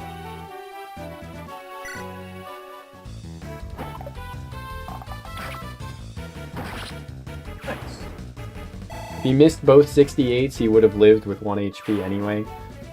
If that longbow, or steel bow longbow, hit him with 2, yeah. Hopefully he can roll good, yeah. Gilliam, we finally got 2 additional points of defense on with his most recent 2 level ups, but he's still pretty bad. Honestly, with units like Gilliam, I'm just like, I'd rather get them as much XP as possible so I can afford to, or so that the rules will permit me to not deploy them on the next map. That's what I want the most right now. Let's check loot here. You take 2, 4, 6, 7. 2, 4, 6, 7, 6. Archer can't get in.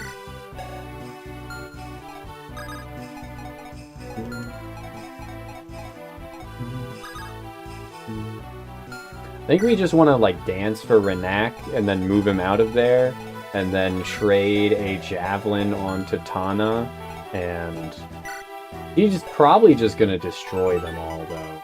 Weight of 11 weighs her down by 6.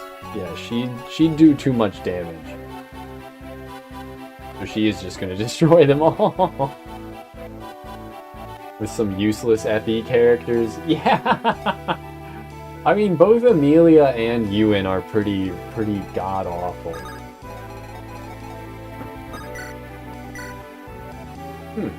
It's too much damage, but he does one shot. Huh. Res of 12, you would take like 1 additional... No, he'd take the same damage against these guys, because Anima has Weapon Triangle on him, right? That loot would. The one... So he'd take 2 and 4 against them, but then he'd take 2 less, or 2 less damage against these guys. So you take 2, 4, 4, 5, and 4. 2, 4, 4, 5, 4. So 12 plus 2 plus 5. So 19 damage. So Artor would live just fine all of their attacks, I think is how that works out.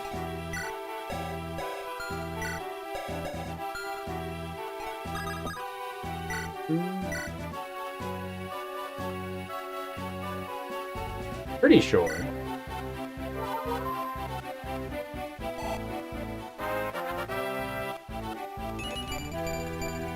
Magic speed, luck res, nice.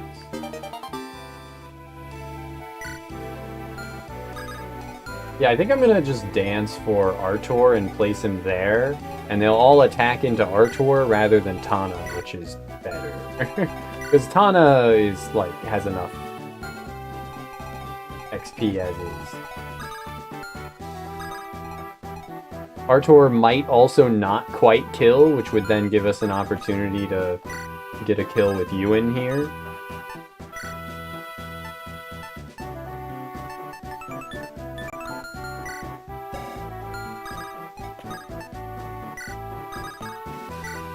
But we gotta remember to trade the Javelin onto Tana.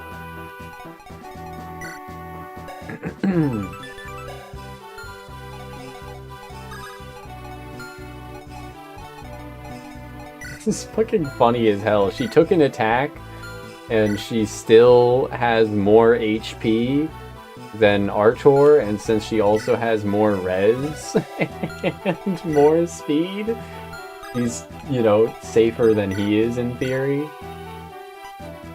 3, 2, 4. Okay, so my math was slightly wrong, but it's in our benefit. So he takes...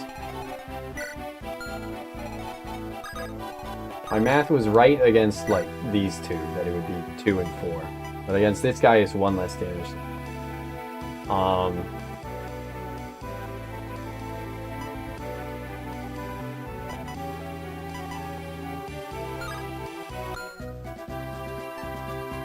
I'll just have him wait there. Did I trade? I didn't trade.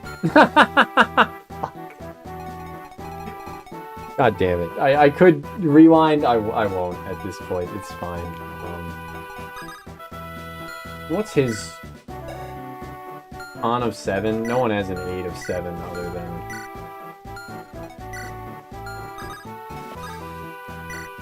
Okay, I can do this then.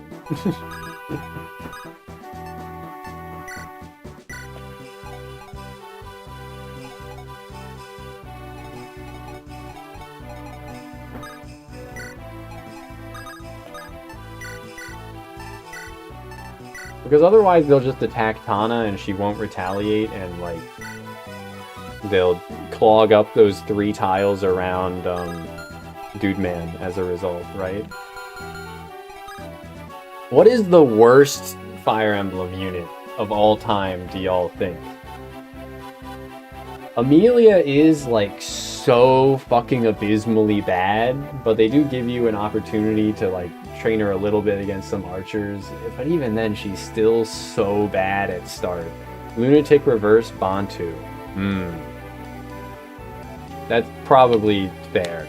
I have yet to play Lunatic Reverse, but I know he's pretty damn bad in FE12, so...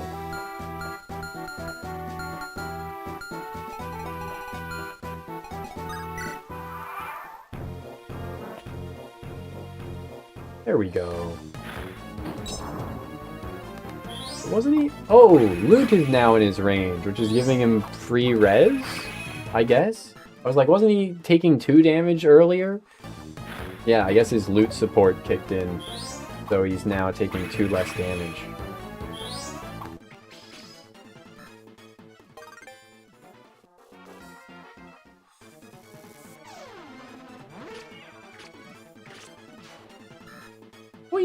That's some pretty good XP, all things considered. Like a hefty amount of the bar filled.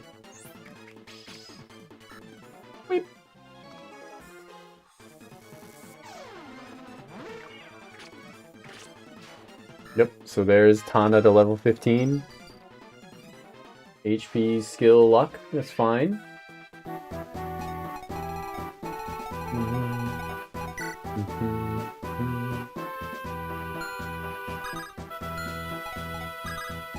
Alright, so we gotta get Ewan a kill. I think we can only get him...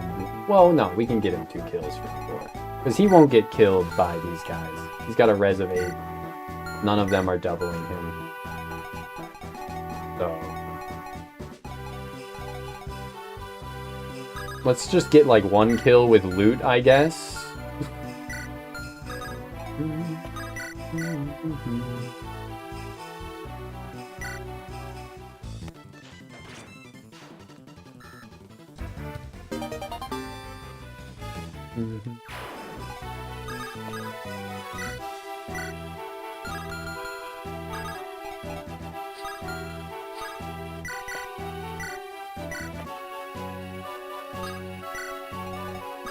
And then we, 7, 4, okay.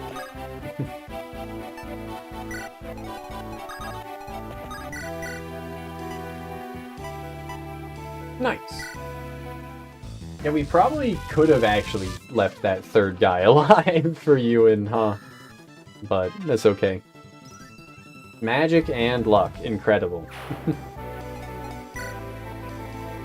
Res of 8, yes. Surely they will attack you in this turn then.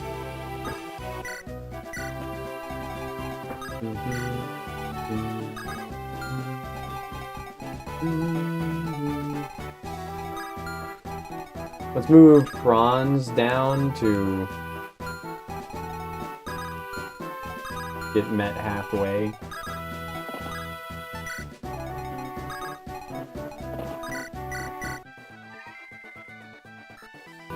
Probably good enough. Now Erica, Supply, take Javi. Maybe Spear, actually, huh? Yeah. I don't know if I really need to, like, save that for anything, but sure. I assume Gilliam has B rank spears. He can kind of only use spears, right? Or, yeah. Yes, yes he does. Okay.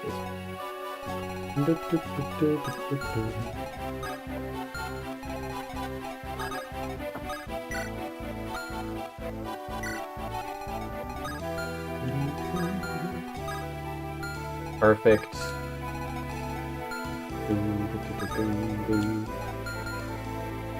I fucking love stalling. I fucking love stalling.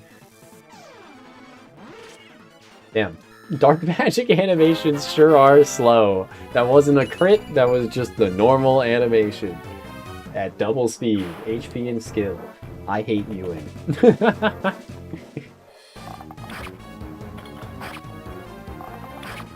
Oh, there we go.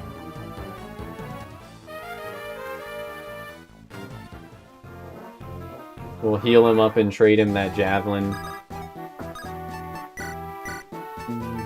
Or spear, I guess.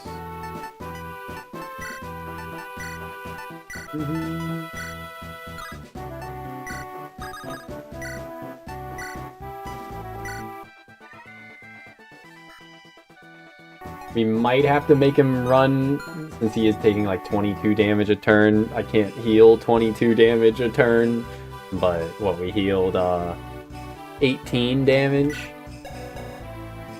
Yeah, so it is 10 plus magic for how much the default heal heals for. This is good EXP for Molder as well, who we want to get power leveled so that we aren't forced to deploy multiple healers. Liar's also a candidate. Yeah, Liar's pretty bad. He's like a growth unit of the cat people, a Lagoo's growth unit.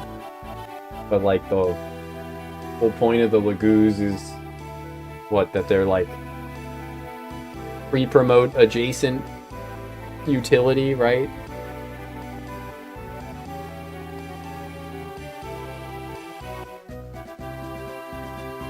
Also in the worst class in the game. Narissa's new Oyome Holic song. I haven't.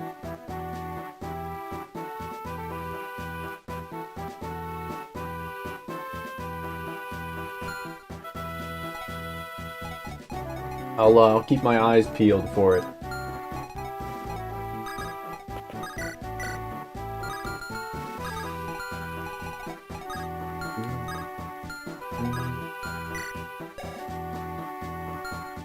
"19 feet of 2.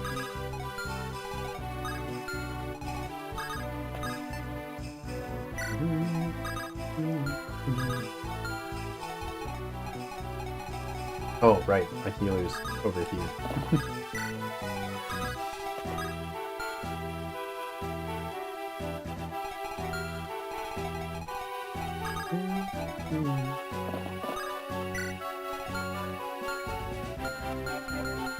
I don't know what I'm doing with these units. Right.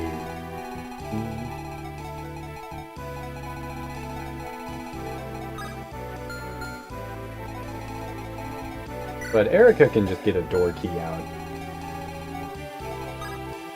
She would be in Zerking range, though.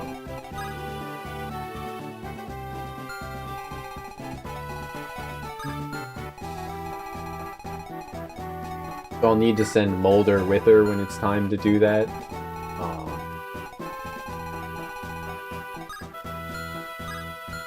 But then in theory, Molder could get Zerked, so they probably wouldn't go for that because he doesn't have any weapons that he can equip.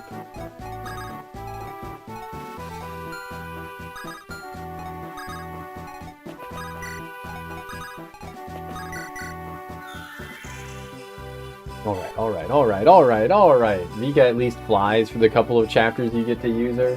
Yeah, I don't have as good of a understanding of like the meta of FE and as I feel like I should. Right.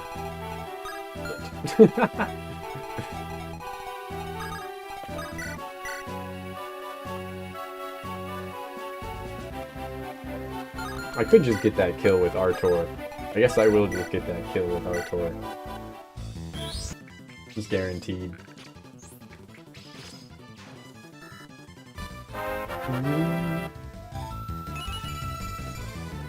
Magic skill luck. Alright.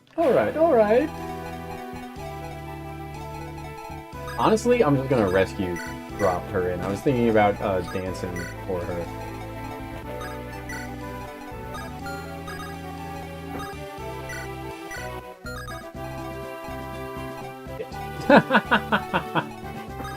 I didn't fucking think this through enough. I moved her like 3 tiles forwards. What am I doing? What am I doing? Oh my god. It's fine. Oh, the support ad gave him 1 damage resistance, so now he's only taking 10 damage. HP, speed, luck, res was it?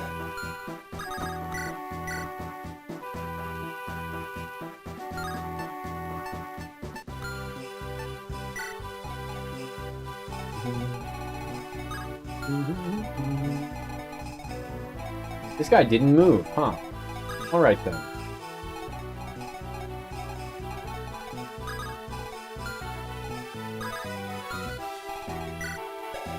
Door key, axe reaver.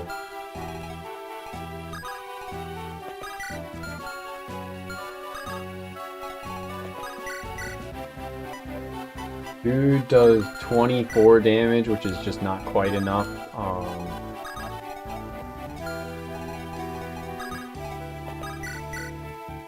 Loot can 1 round this guy, and then I can dance for her, and probably 1 round a second, and then just leave Ewan in reach of the 3rd. Something like that. Yeah. That seems smart. Smart. Sure.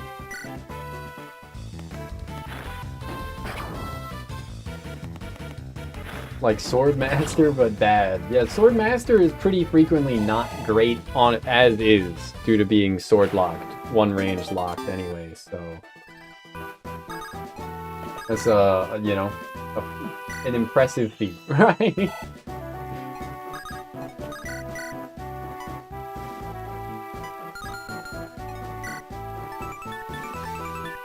Hit of 70, hit of 80, kill this guy. He does have that 100 hit rate. Good for loot.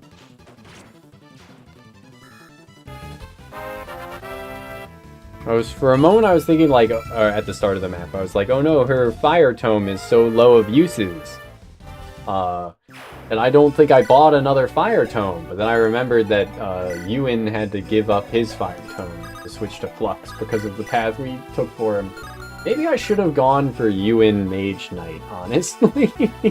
Just because it would patch up, like, speed a little bit for him, and it would give him mounted mobility and utility of having a higher con and aid, right? Or at least a higher aid. But Summoner is also some crazy utility. You go Druid, he gets Anima back. That is true, yeah. But I'm going Summoner. That's the only reason to go Shaman is Summoner. Otherwise, you'd want Mage Knight for him, I think, right?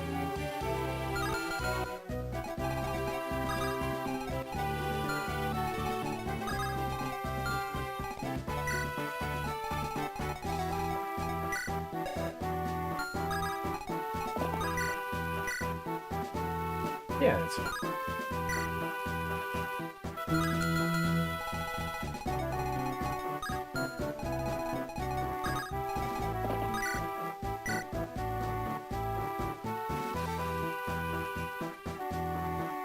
If I attack here, I'm guaranteed to take like 18, but if I had...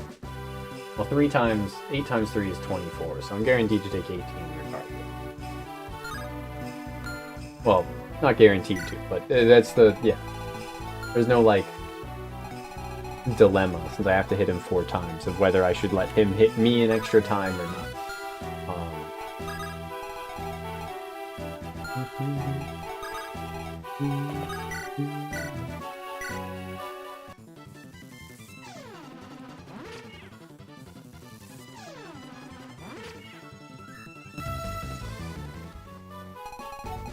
FE6 Swordmaster, my beloved. I booted up my FE6 file that was because I wanted to see if I still had a save of that Iron Man that I won. I apparently don't, which is a shame, but I do have that second Iron Man that I lost in Arcadia. I think that's the name of the map. The desert map where Sophia joins. That was where I lost the run because I got like mad tilted by A, losing Sophia instantly, and then B, losing Fear, who I had been training up, to some kind of bullshit. Something about it really did not seem right. Wyverns, probably? Yeah, probably. If it was Wyverns, I feel like it would be my fault, and I wouldn't be able to be that pissy about it, but yeah. I wouldn't personally be pissy about it, because yeah, I usually, you know, don't get bent out of shape by things that are my own fault.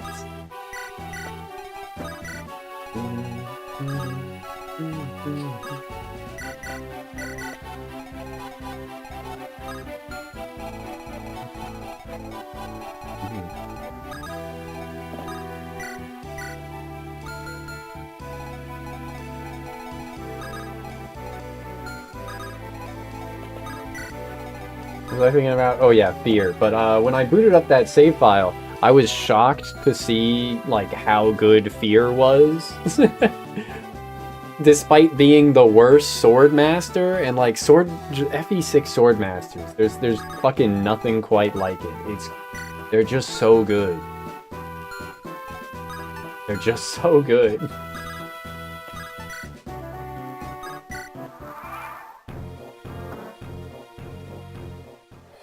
They have the within 2-turn movement. Ah, okay, yeah. Wait.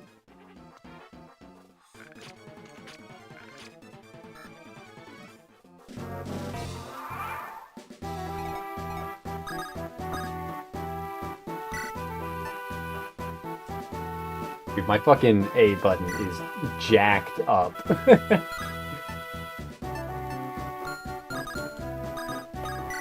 Yeah, because sometimes it double presses, and now sometimes it just doesn't press when I press in on it, and it makes me scared. It's starting to make me very scared of, like, fucking shit up horribly. By accident here. This guy also just doesn't move, huh? Alright. I was afraid of nothing. Give Ewan that EX. Maybe I should turn off Ewan's animations just because of how fucking slow dark magic animations are.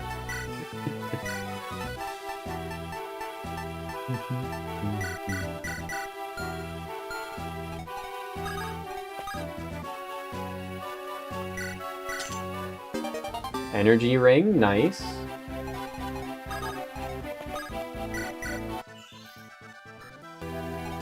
We, at least currently, don't need to sell anything to buy the 3 promotion items we plan on buying on this map. And I don't think selling stuff... Oh, we'll get the silver card before the final secret shop, right? So I think affording the second 3 promotion items in the second secret shop shouldn't be a problem at all, right?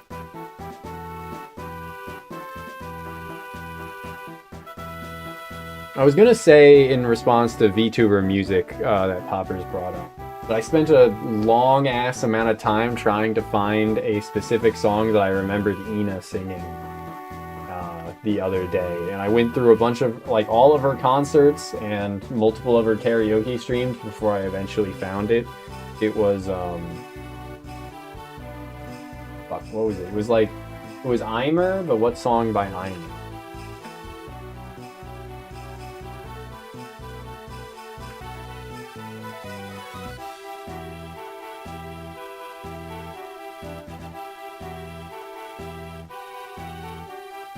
It was I Beg You by Eimer. I assume is how you say it. Surely it's not Aimer. In Discord, yeah. I did post it in Discord, and I did talk about this, you know, the day that it happened. But, I couldn't find a version, like an actual cover version of it, or a concert version of it that had good mixing. So I felt like all my effort was wasted. But it is a very good song. And I did remember it specifically because of Ina. Hard mode bonuses?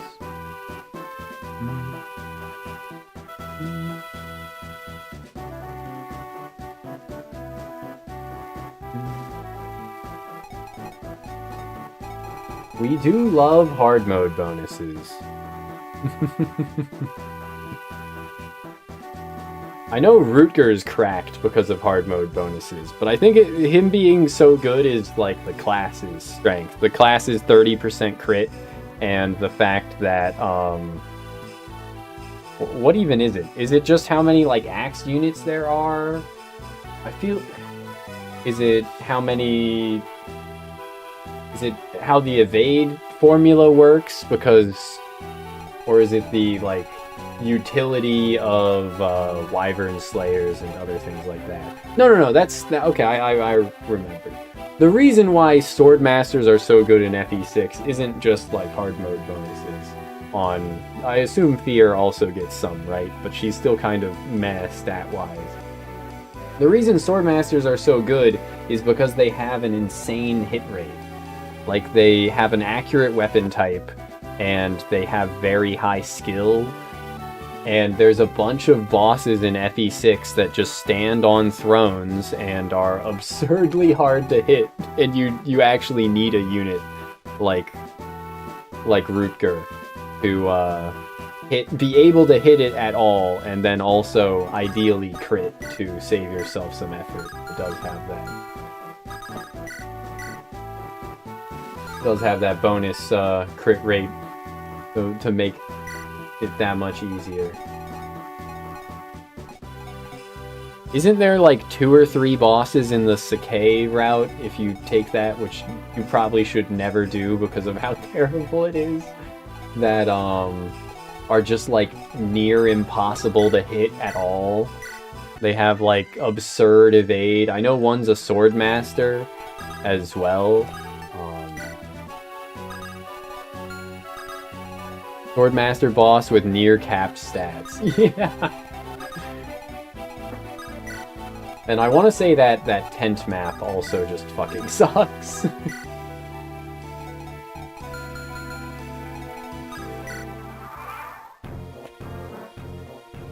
They should just add wheels to them. They'll be unstoppable. Did this guy proc his class skill to bypass the accuracy check?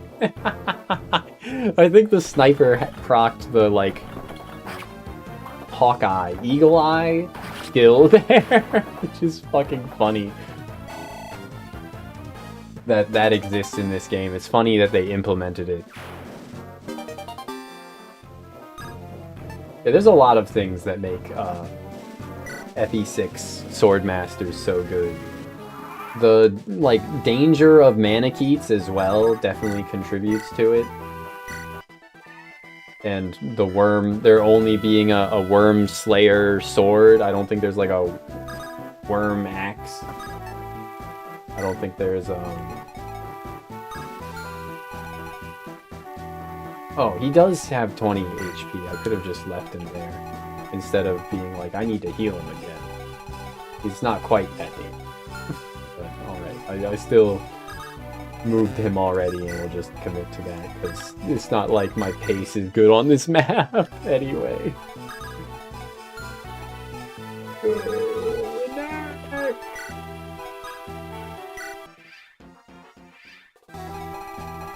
Mom, Renak can't open the door again!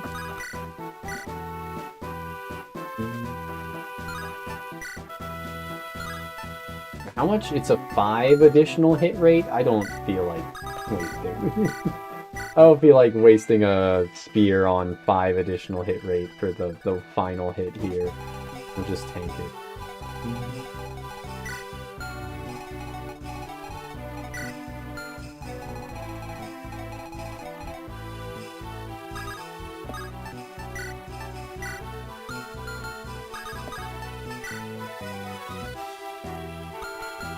I won't do anything with him just yet. Let me keep the map real quick.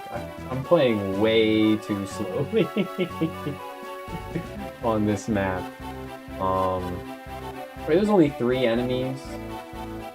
An axe dude right next to the door, and then 2 sword guys. That's not too.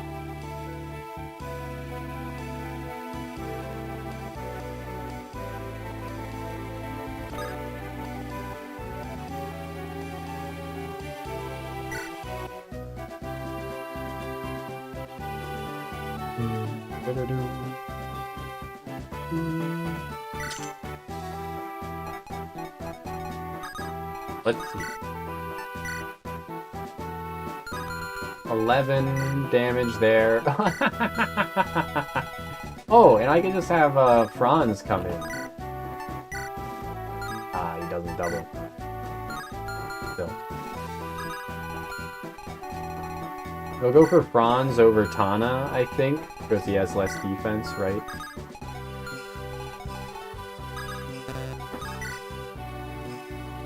Does that mean FE6 is the best balanced weapon triangle? Maybe. I don't think so. I feel like axes are terrible. I feel like axes are just god awful in FE6. FE4 swords are broken, in every other game swords are inferior, but swords actually have value in FE6 because of accuracy as a whole being lower. Yeah. Yeah, I feel like FE4 and FE6 are the only games where swords are balanced appropriately. That seems true.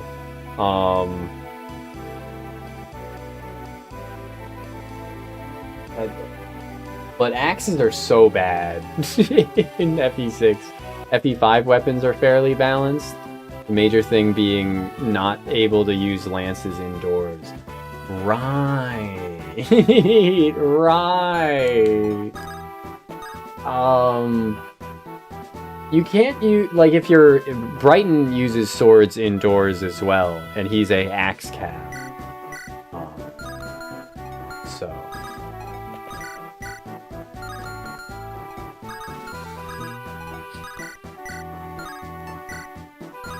God, Tana is so good.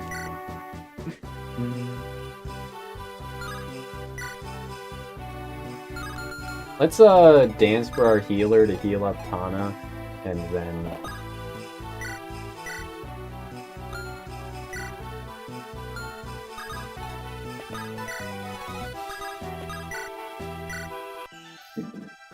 Yeah.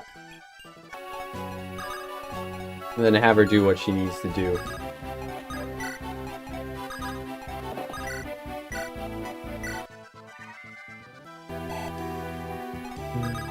And then if we have Franz in reach, then they'll go for Franz instead of Tana.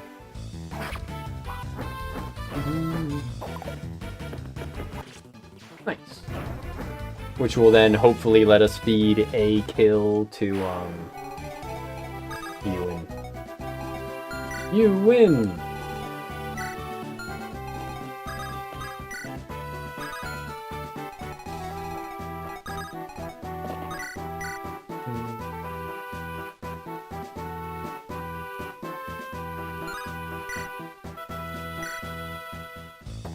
Yeah, he'll take 15 damage total, if my math is correct, which, yeah, it is. Nice, nice. HP, luck, defense, res. That's pretty good.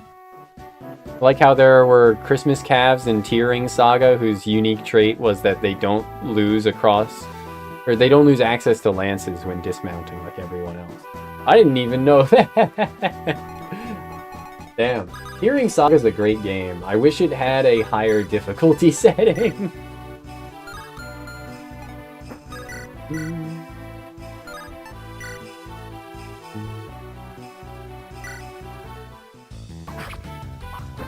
Is there any hacks for like difficulty mods for Tearing Saga?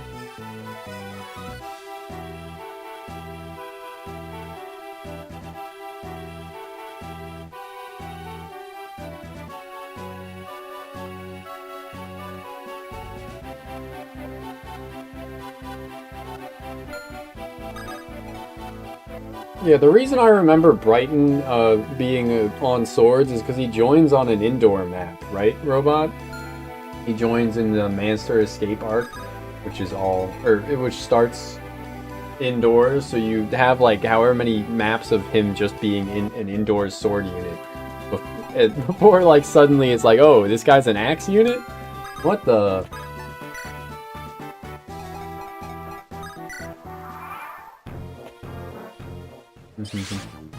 Again. Nice. Oh, I shouldn't have had him use fear for 5 additional accuracy. What a waste. Okay, he got strength, and skill, and luck. Were stats he needed. Oh yeah, and Franz leveled defense, so now he takes 1 less.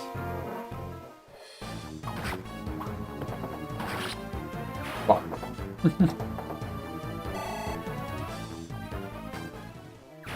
There goes the kill I should have given to Ewan.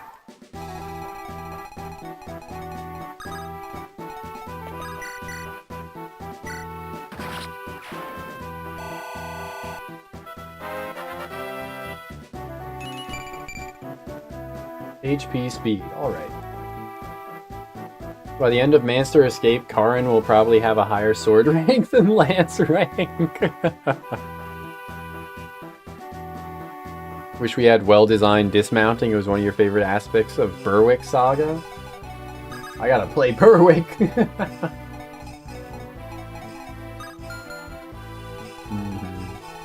But here I am, replaying FE8 instead. I don't know, bro, it's intimidating. There's, like, hexagons and shit. That's not what I'm used to. Have any of y'all played,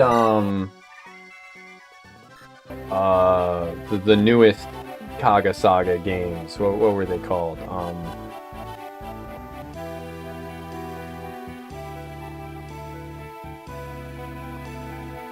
I have them in my Steam here.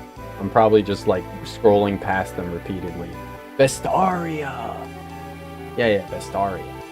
I did scroll right past it. I have Vestaria 1 and 2 on Steam, but I haven't played either. I started the first map, and then I didn't finish it. But I know that there's, like, a bunch of, like, secrets, right? There's a bunch of, you know, in classic Kaga style, there's a ton of secrets, I think.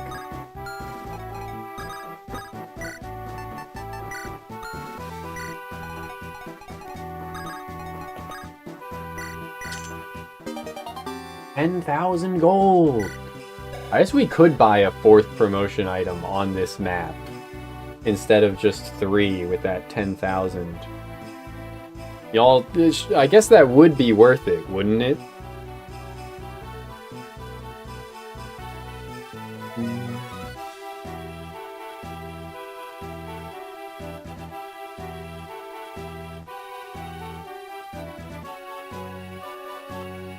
We were going to use the 1 Master Seal we get on Colm so that we don't need an Ocean Seal, which means that we need 1 Hero Crest, 1 Elysian Whip, 2 Knight's Crests, and 2 Guiding Ring.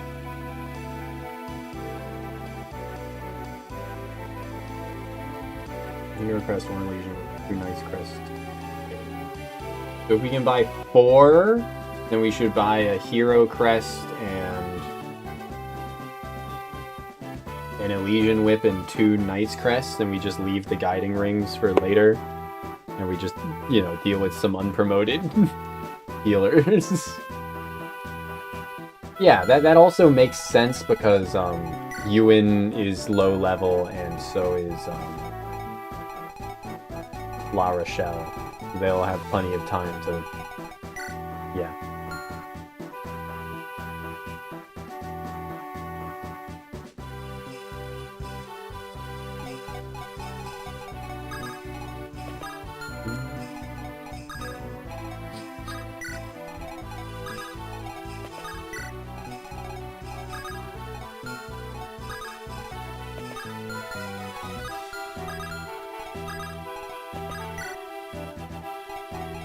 We did finally get that kill, huh? Which means I should now start heading up over here.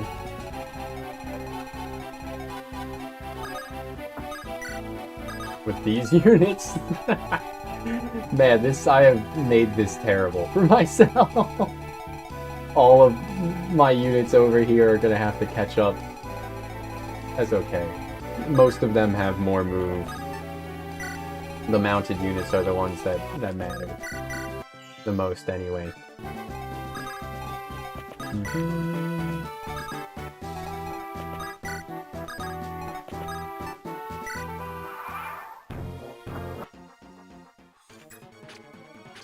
Yo!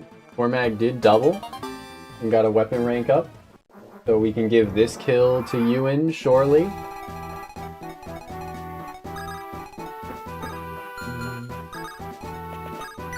Move Renak. Makes the most sense. Yeah, I knew it. So it probably wouldn't matter either. Yeah.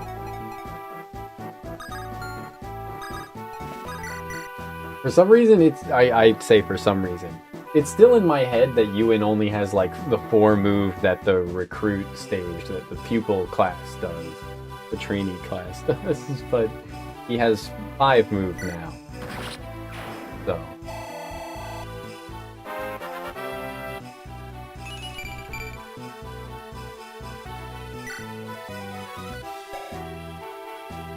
You think it would actually make more sense to early promote Ewan?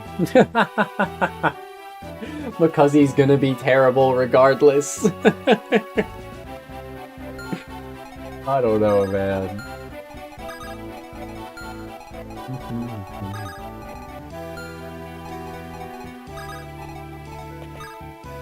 He's just gonna summon anyways? Yeah. Yeah.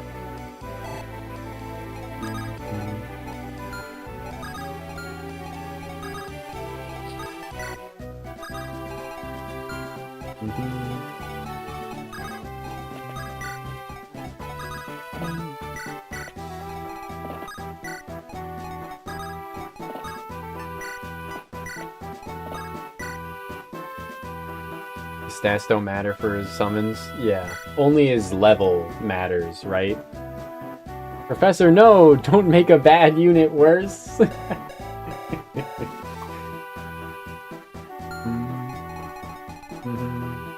Oh yeah, we can buy 4 promotion items. So... I feel like, yeah, we buy Hero Crest, Elysian Whip, and 2 Knight's Crests, and then we just leave the 2 Guiding Rings that we won't get. We leave, or that we need to buy later, we'll leave those for La Rochelle and Molder. Or Natasha. Probably Natasha.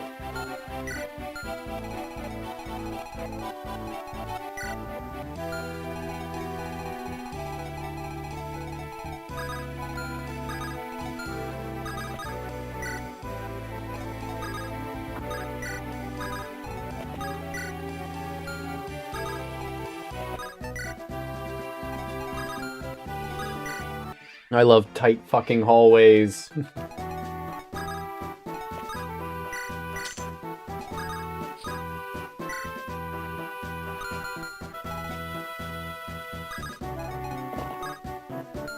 Just to check.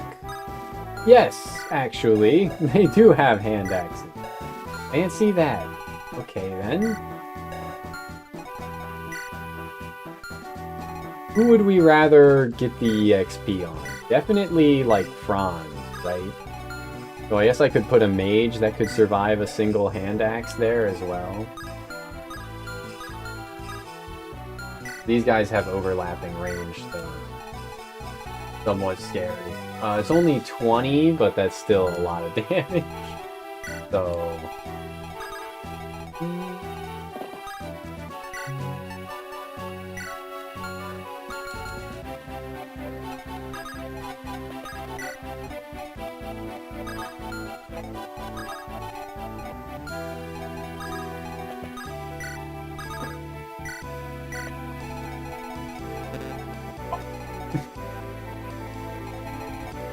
That's fine. That's fine. Fine, we'll just play a bit slower.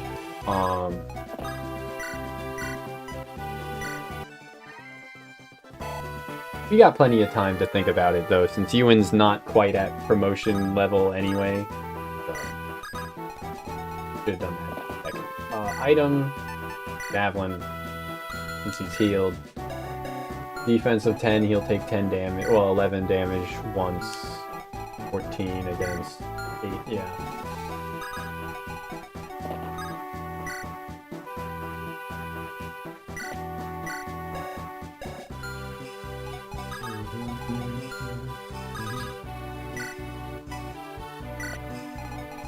Whee!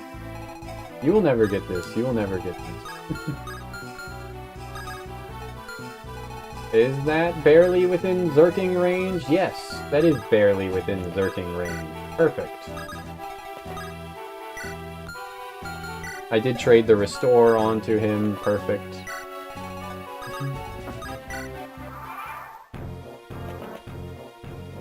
Knoll is supposedly worse than Summoner the Ewan?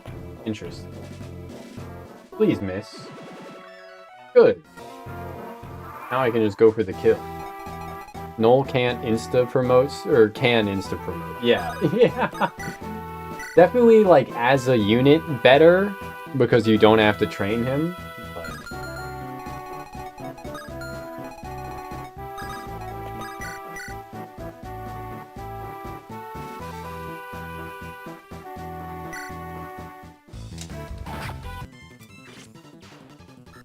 Weep.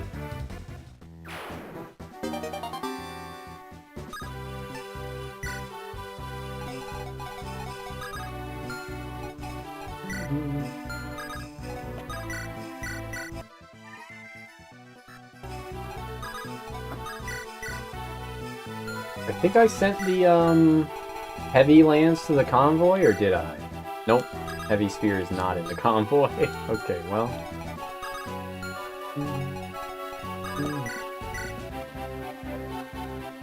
Let's go, Franz! Hit those 50s, baby! Fuck. It's fine. He's avoided his 50s as well, though, so...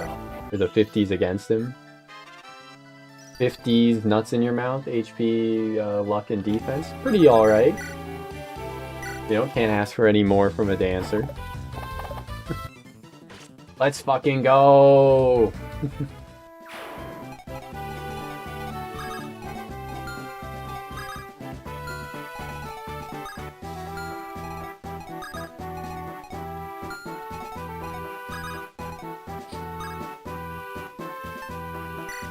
Who is she picking up? Loot? Alright. I think I have enough door keys for whatever purposes I need them for by this point, so,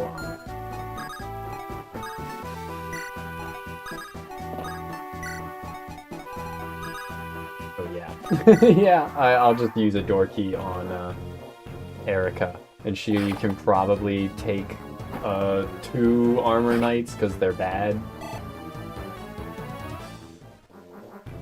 Stat-wise, if you promote Ewan to get rid of him, you'll almost certainly do the same to Noel. Yeah! Yeah, I was definitely planning on, like, instant promoting Noel. Or pretty much. Since we'll be able to promote everyone except for, like, 2 units after this map. And those 2 units will be, La Rochelle, who's fine to not promote, yeah. She would have been the lowest level anyway, and, well, I guess Colm, because he has a specialized promotion item, but...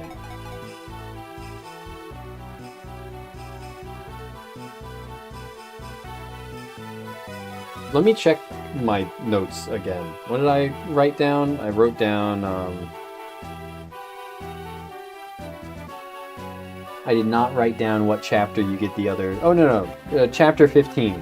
So the next map, then, we get the Master Seal that we'll use on Colm. So the only 2 units that we won't have promoted will both be, healers. Which is fine. After we buy a Hero Crest, a Knight... or 2 Knight Crests, and an Elysian Whip. Yeah, that's the 4 promotion items. Yes.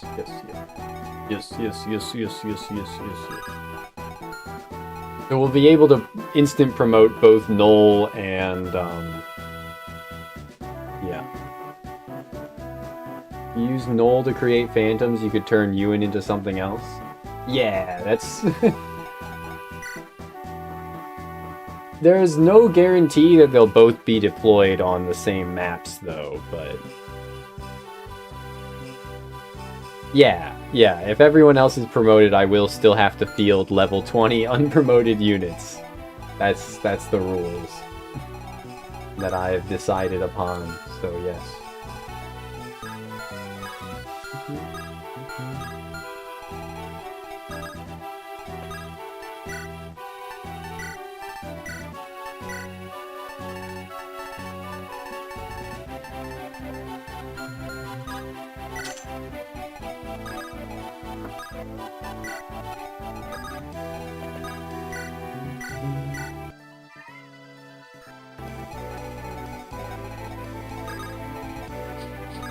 Man, if I was forcing everyone to get to level 20 before promoting, that would be awful. It definitely would make it more of a challenge, but like, man. I mean, I guess if this ends up being too easy, then I'll keep that in mind for a future run, but I don't think it'll be too easy, even if enemy quality is really low in this game, even on hard mode.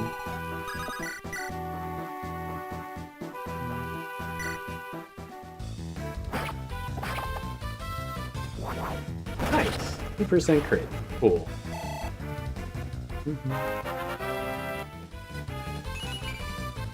Just HP. Great level, Franz.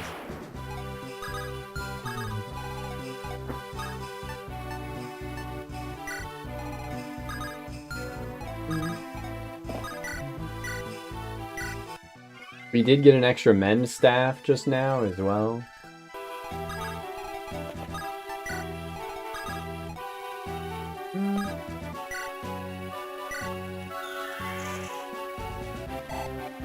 Like similar to this, but people are allowed to die. Letting people die does make things easier with a rule set like this, or a you know, restriction of training everyone.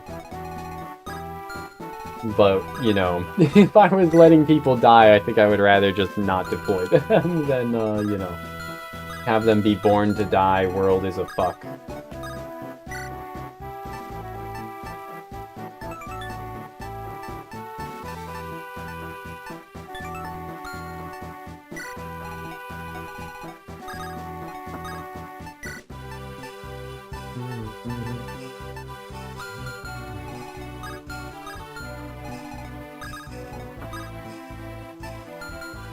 I don't think they'll both move forwards, right?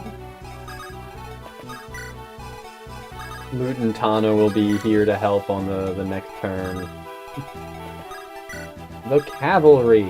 But literally, in some cases, are approaching. Yeah, I don't think we gave Colm any XP this map, which, you know, is good. We could probably afford to give him a little bit, but... yeah, we'll just keep not giving him any, just so that we know that he's going to be deployed.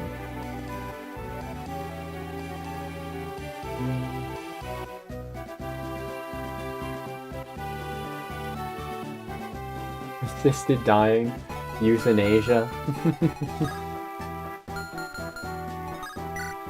Some of you may die, but that is a sacrifice that I am willing to make.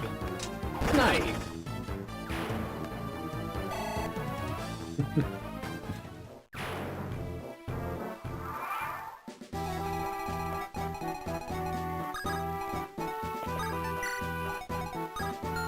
Now we can put her there for the plus 20 avoid and the plus 1 defense. She'll be more than fine.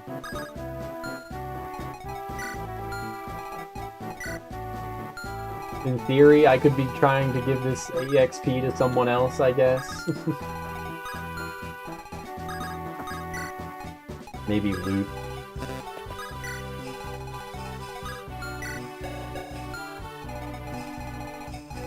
There are some reinforcements that spawn if you, like, go into this corner. Right? When you enter the red zone, 2 shaman for 2 turns in the stairs above the room with chest. Okay. They mean 2 shamans for 2 turns here when you enter this red zone. So... huh.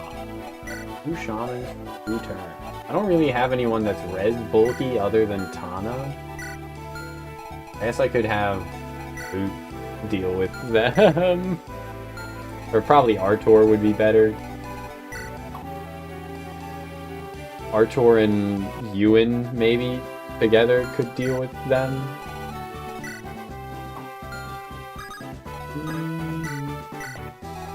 I'll drop him and leave him behind, because I won't need him to deal with armors. Like, that's fine. I don't need help dealing with armors. I don't think I need him to deal with Carlisle. So... Dude does have 77 avoid. The Swordmaster on throne problem is still real, actually. Can't see that.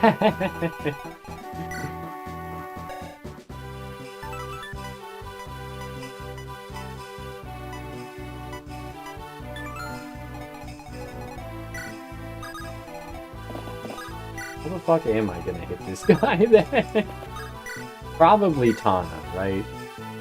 Tana has a hit of 118. That might be the highest that we get. Thinking about it, that might be the highest hit rate that we get against him.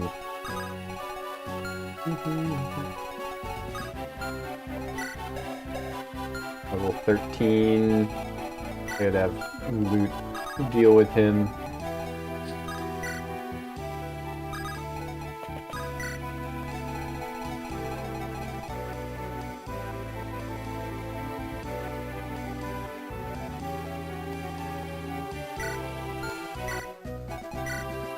Yeah, and there aren't any steal. I don't think there were any stealables on the whole map. Maybe La Rochelle should stay behind to support these two then, since we already have another healer up here. Yeah, that makes sense. No crit for Erica, but that's fine. Can we give this kill to Loot? Can she reach? Yes! Perfect!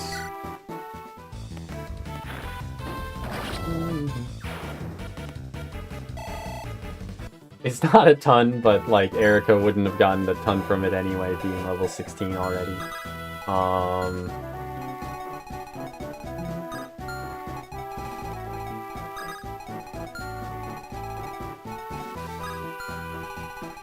I feel like I should just have Gilliam go over here to aggro this guy, and then I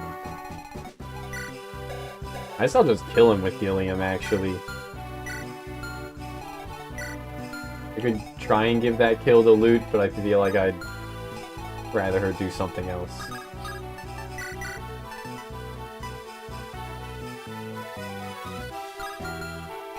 Gilliam can take all the time in the world, actually, to get this kill.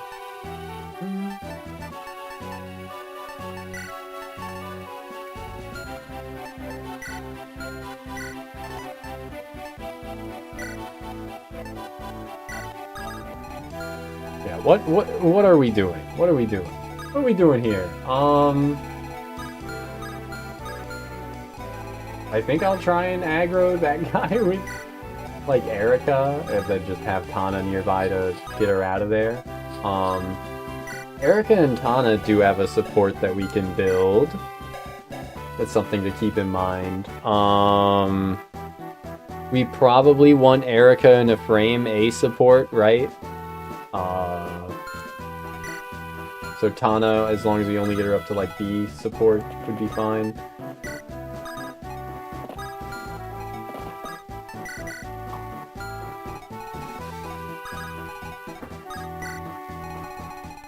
Ah, right. Renak has the member card. That's what we're bringing him over here for.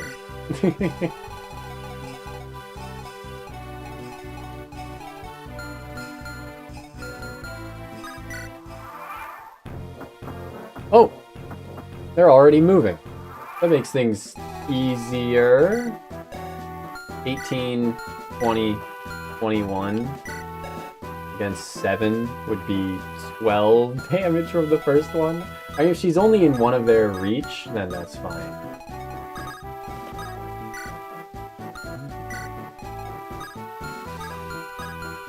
And we can just rescue her out of there with Tana. I'll have Loot. I mean, Loot has more move than they do, so it's a non-threat.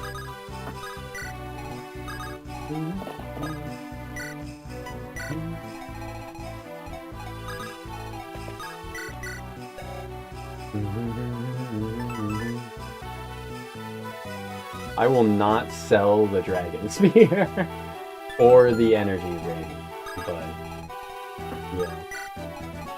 Is there something else that I would want to sell?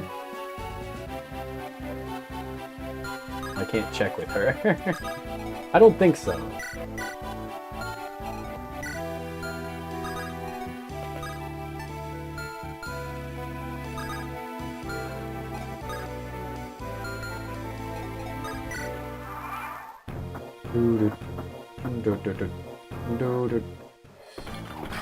Erica did not avoid. That's a shame, but she does one round this guy with the effective weapon. If she didn't, then I would have been kicking myself for not equipping the armor slayer. But just to check. Yeah, that's too much. She would also one round, but 20 and 21, yeah.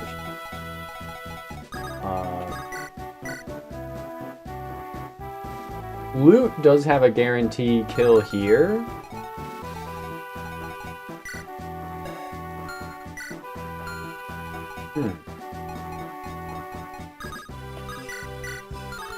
So I guess I can just move Erica back and then get the kill with loot and then dance for her. That's probably the most efficient thing I can think of.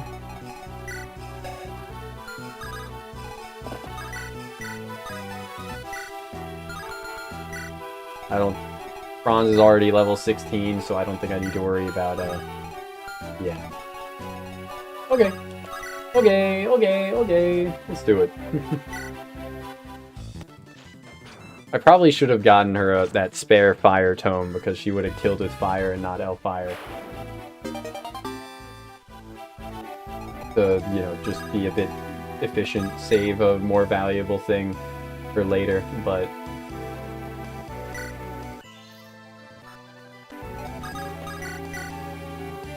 He does have pretty much a guaranteed kill on both of them, so that's nice and easy.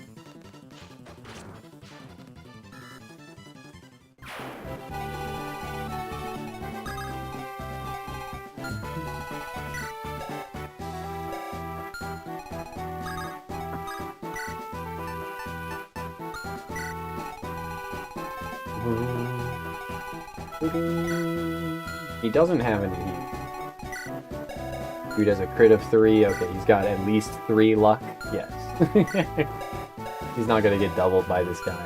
It's 18 against his 6. Yeah, I don't need to worry about having a healer close to him.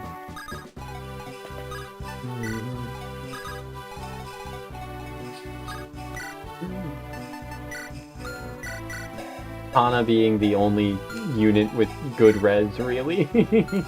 Oh, attack of 9, it actually just doesn't matter. They can't even scratch loot then, sure. Archer is 1415, loot is 1487, but Archer is gonna catch up a bit. We can have them support bonus through the wall. Dance, dance, dance, dance.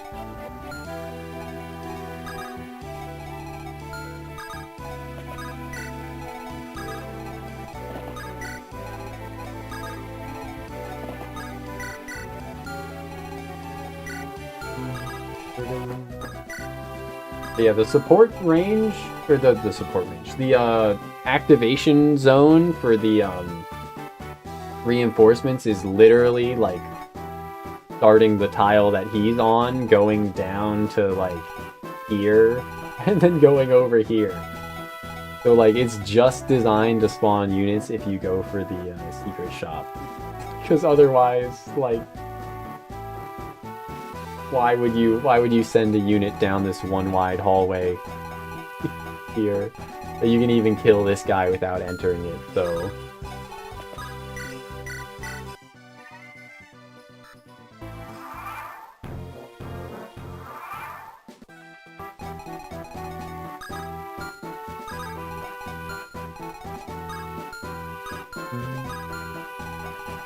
Imagine if fucking Carlisle moved. Dude, imagine if Carlisle moved.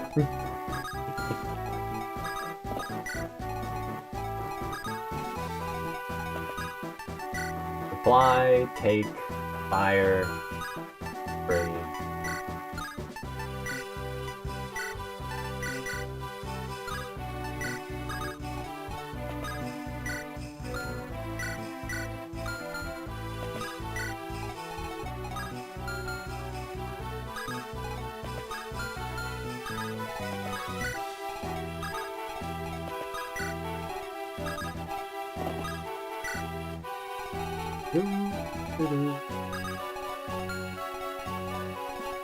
I guess I could dance for loot, but No, I can't. Or I could have, had I thought it through better. Yeah.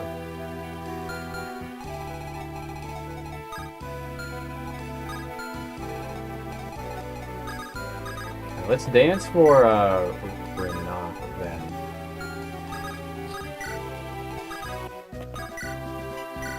And get him out of these dudes' range already. He's not quite in that reinforcement zone.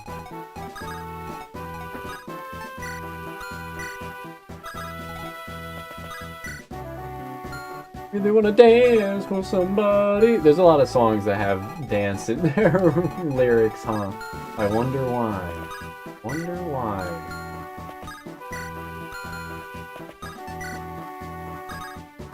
This guy also just refuses to move. God, that's awful. Damn.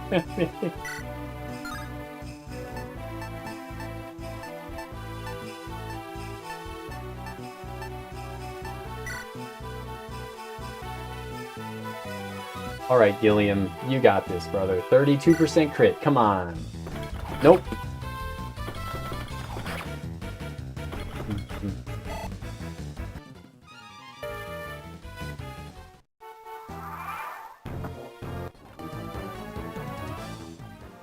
Kind of wasting the spear, but it's fine. Whatever.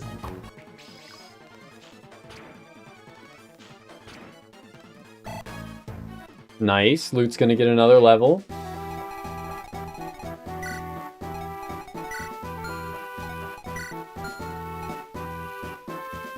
Howdy, Wowery.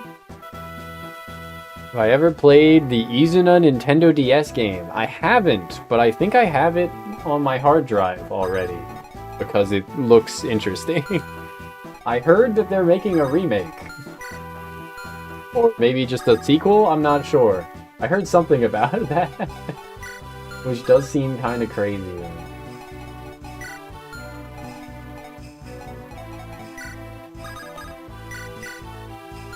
Should I get this kill with loot? I kind of feel like I should just try and get the kill with Erica, because I can.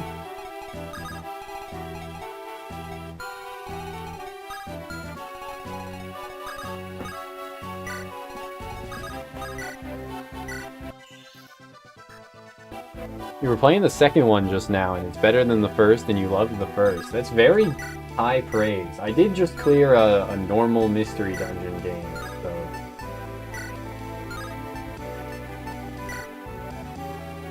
A Pokemon mystery dungeon, which I guess isn't normal, because, like, the default state would be, like, something like Shyren, I imagine, as opposed to having the Pokemon gimmicks in it.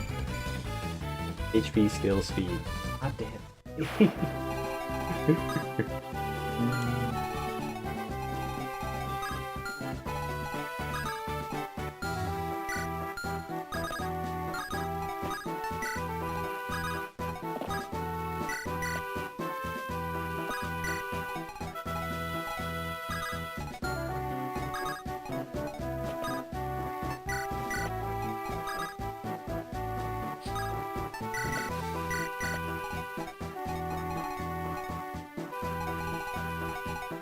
Just stay there.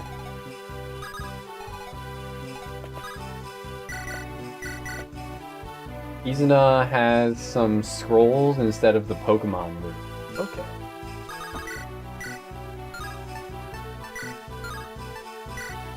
Nine and 4 would exactly be, but 7 and 7. Let's just use 2 Axe Reaver uses instead of, you know, instead of a spear use.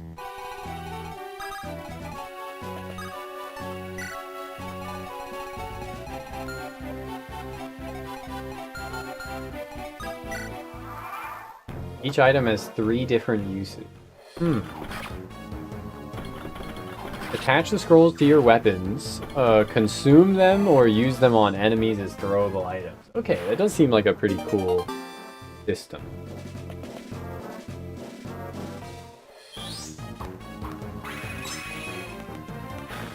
Yeah, I definitely want to play Izuna at some point. These probably would have been good kills for you, and I'm now realizing, but maybe these guys are low level too, I'm not sure. Kill speed res. Yeah, there we go. Level 13? Nah, they ain't even low level, they just suck. And Ewan would have had weapon... no, Ewan would face weapon triangle. This is... Res of 9 against attack of 18. Be 9 damage twice. Yeah, so... That's it. Yep.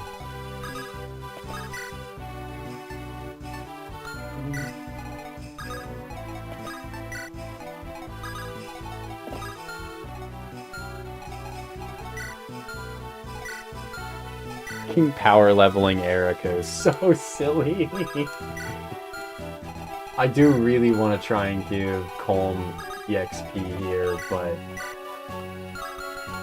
I don't want him to not be deployed on the next map by mistake, and then me have to do something stupid like use my Ocean Seal on Colm. I guess I could do that. I could use my Ocean Seal on Colm, and then I'd be able to deploy... No, that's not how that would work. That wouldn't let me deploy him on the next map.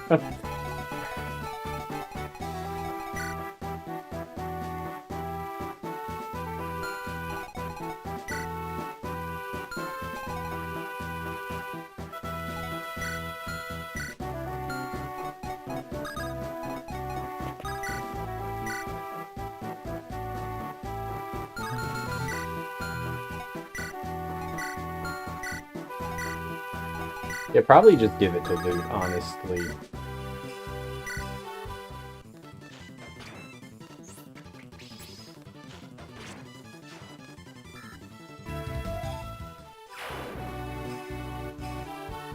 The character designer is the same person who went on to design Usada Pecora. That's fucking crazy. That's actually crazy trivia. Very cool.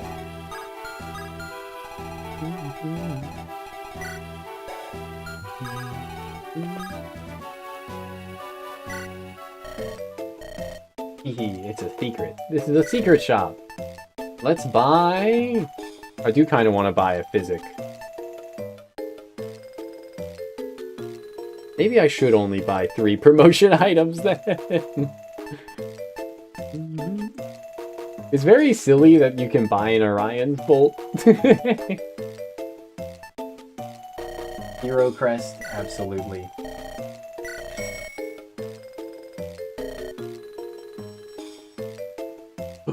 I almost knocked over my Shondo Fumo, my Shumo, when I picked my notebook up here.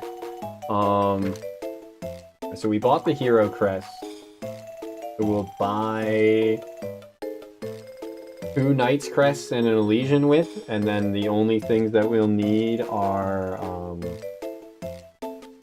2 Guiding Width, I think. Maybe I should sell something to be able to afford a physic.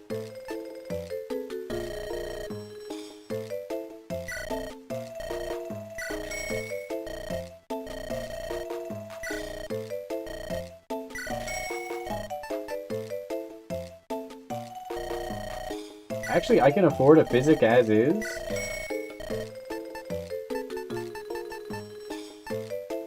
Yes. Just barely.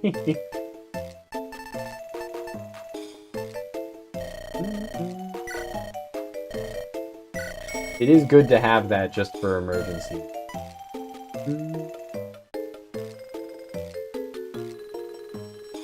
Clearly I should sell that Dragon Spear and buy another physic. It's actually not a terrible idea. Hell, selling the energy ring, like, that's pretty... Actually, no, the Dragon Spear is only 2,200 and the physics 3,750. Damn, I'm fucking broke now. That's crazy.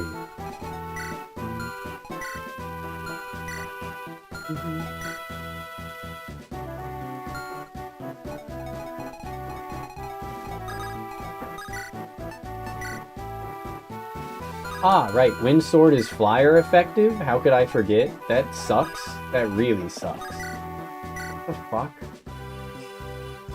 Dude also has 15 crit, because of course he does. Check.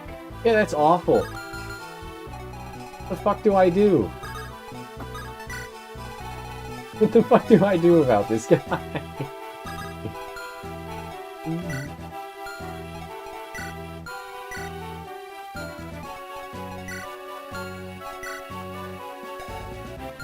How much did Franz take against him? He'd have to face a crit and he wouldn't even have good hit rate. That's awful.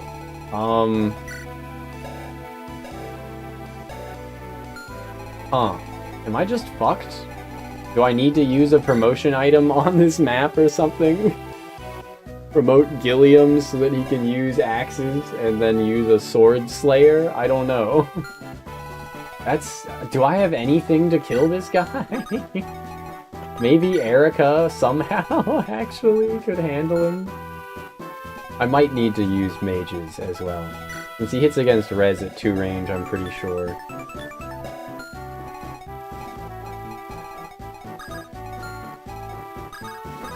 God, that's awful.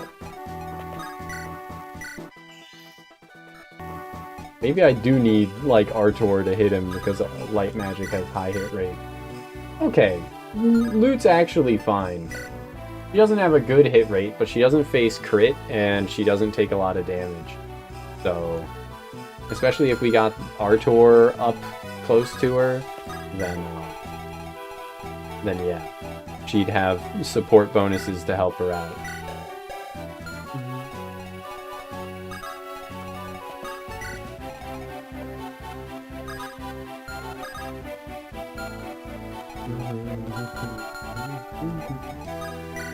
That is crazy.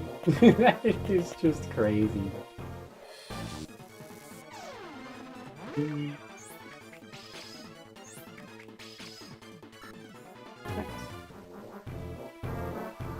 And 2 more.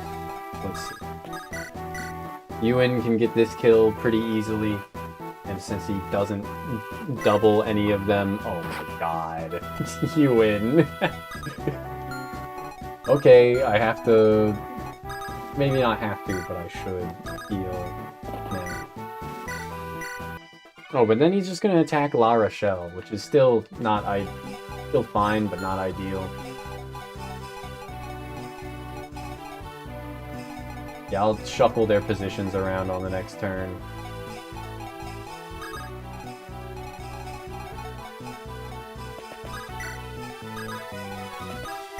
Since I'm not actually using Artor right now, I can just have Loot maybe hit. Do we take the 5 less hit rate, displayed hit rate, for 5 additional damage? I think not, because of true hit.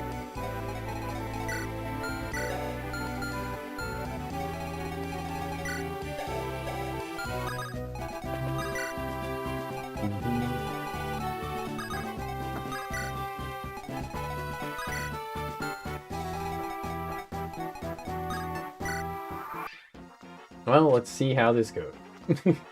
Oh! That's my bad. That's okay, though. Since he wasn't at risk or anything, and it just, you know.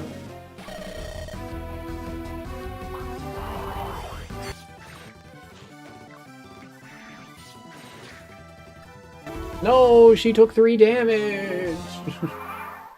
And it's only 4, okay, so it was only 2 waves of 2 of them. So. Come on, Ewan, thank you.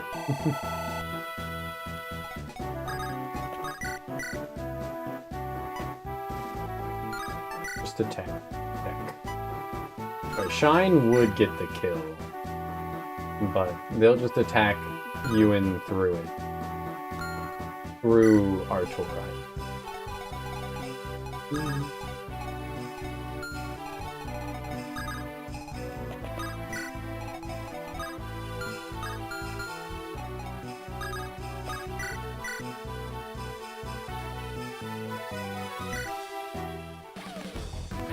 Let's go gambling! Aw, dang it.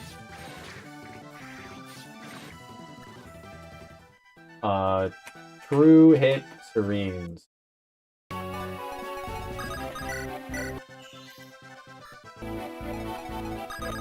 It's a 39 displayed hit. 39 displayed is 30.8% chance. Okay, that's fine.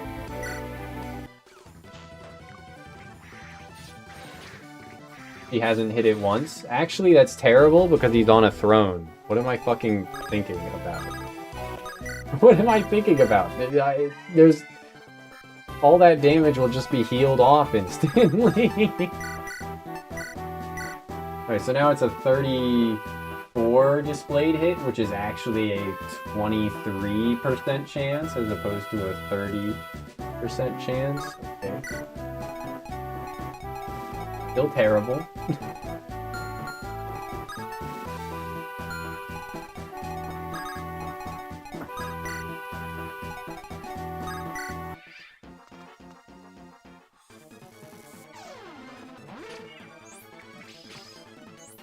Guy attack Artor when he should have attacked the other guy. I think this guy chose to attack Artor instead of the other guy. Instead of Ewan. Damn it. Damn it! Can it? And that means the other guy is gonna suicide into Artor as well for less XP.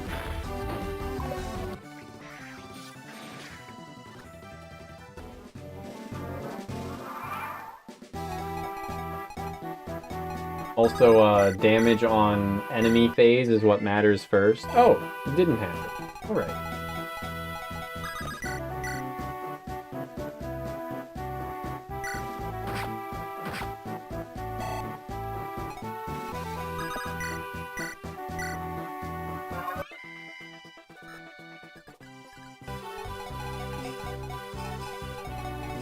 Because he'll heal at the start of his phase. So... I did want to check as well. Okay, Erica does still face a crit rate, which is terrible. But she doesn't get one rounded. But it's still terrible.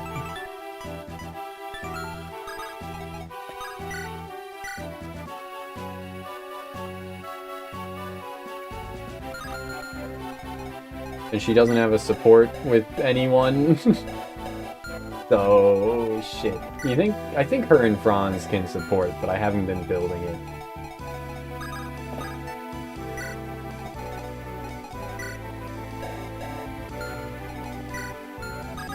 Actually, shit. I should be building her Tana support instead. I don't want her and Franz to support. I want Tana, probably. Probably. Wind affinity. I don't know which affinities give good crit avoid. So. I think I do just move, yeah, Artor back here. They'll probably attack La Rochelle once, but that's fine. 17 against 11, 6 damage once is fine. Okay.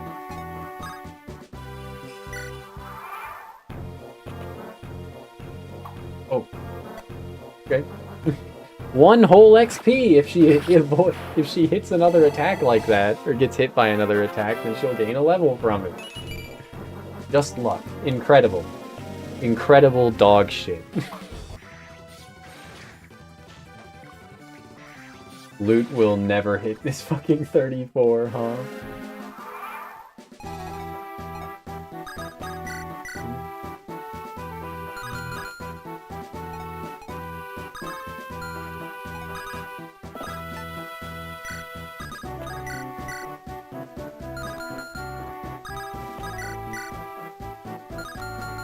Artor is too good.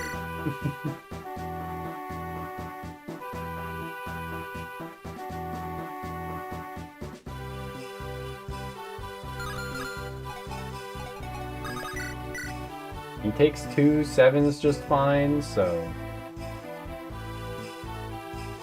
Guess I will do this. You in promo soon, trust.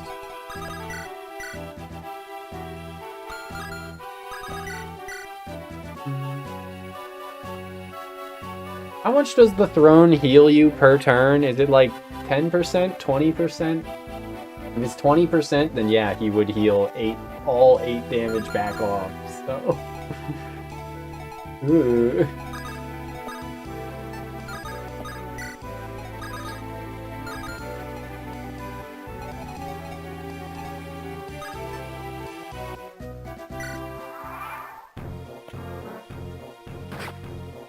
That did really scare me for a moment, but we are fine.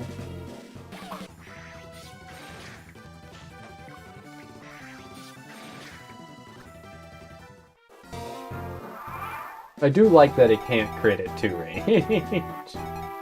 that does, you know, reassure me. Magic skill. Luck in defense. Nice. Nice. Come on, Ewan. Let's fucking go.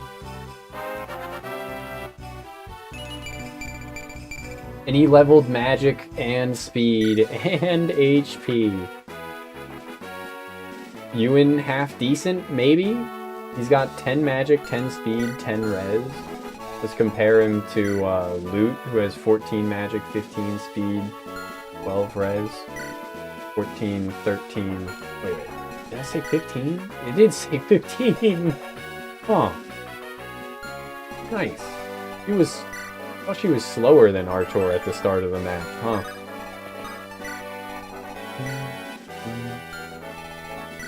She's only, you know, like 7 levels ahead. So if he gains 4 points of magic and speed over his next 7 level ups, then he'll be comparable. Bravo.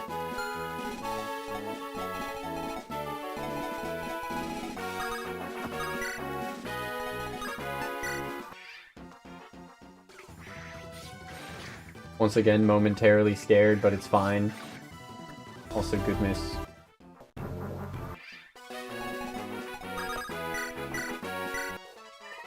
I guess I could barrier her as well, but when she can't hit, it doesn't really matter. HP and magic. Does it use up Hellfire uses and Wind Sword uses even when it misses? Huh. I think it does for magic, but I'm pretty sure we have a spare Hellfire tome as well.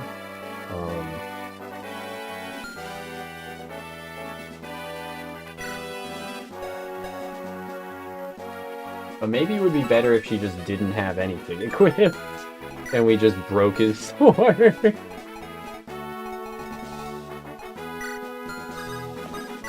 Yeah, I don't think I want to keep doing that. That seems like a waste.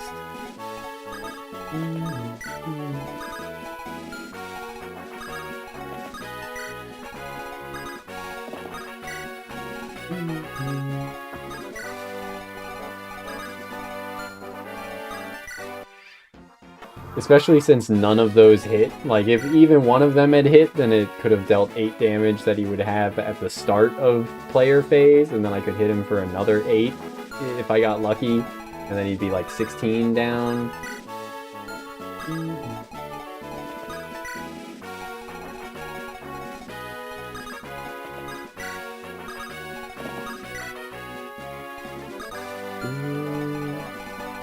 Man, this guy sucks. Dealing with this guy is not good. Not fun.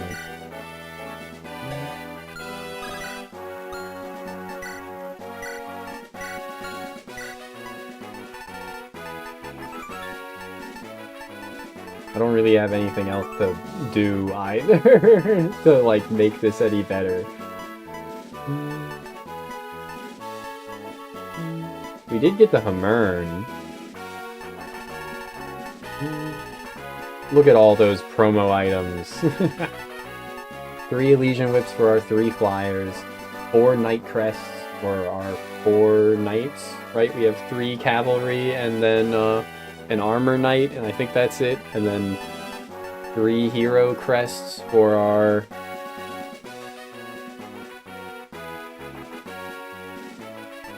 well, we have 2 sword masters and a fighter. Don't we have a 4? And Garrick, yeah. So that's 4. But we still need 1 hero crest. Where is that one? Unless it's in someone's in.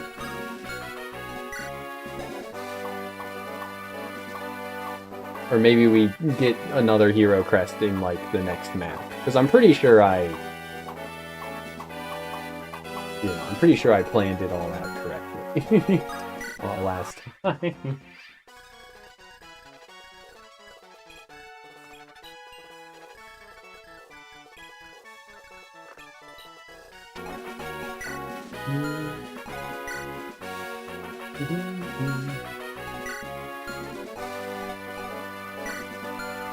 And we don't want to dance with Tethys too much. We don't want her to get caught up on level, you know.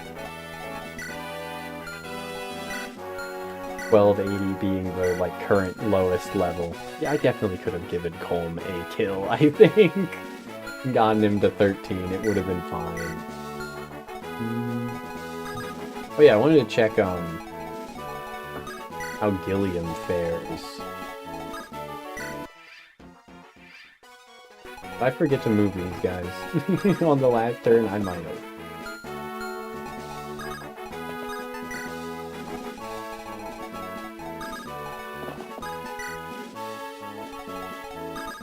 Let's see.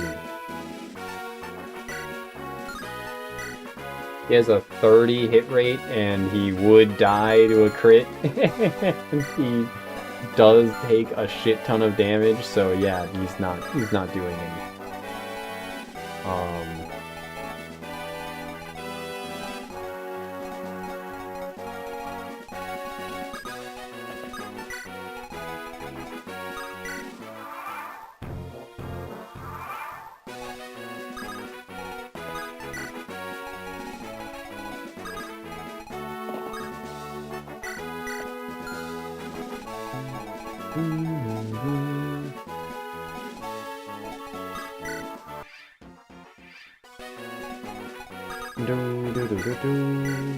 I feel like buying that 4th promotion item was a mistake.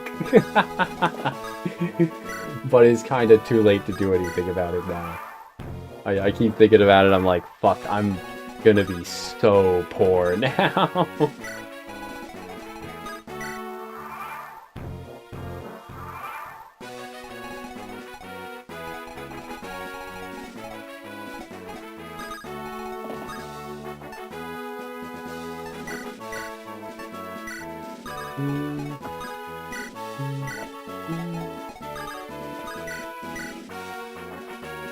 So the support doesn't give her any hit rate, it just improves her damage output a little bit, and increases her damage resistance.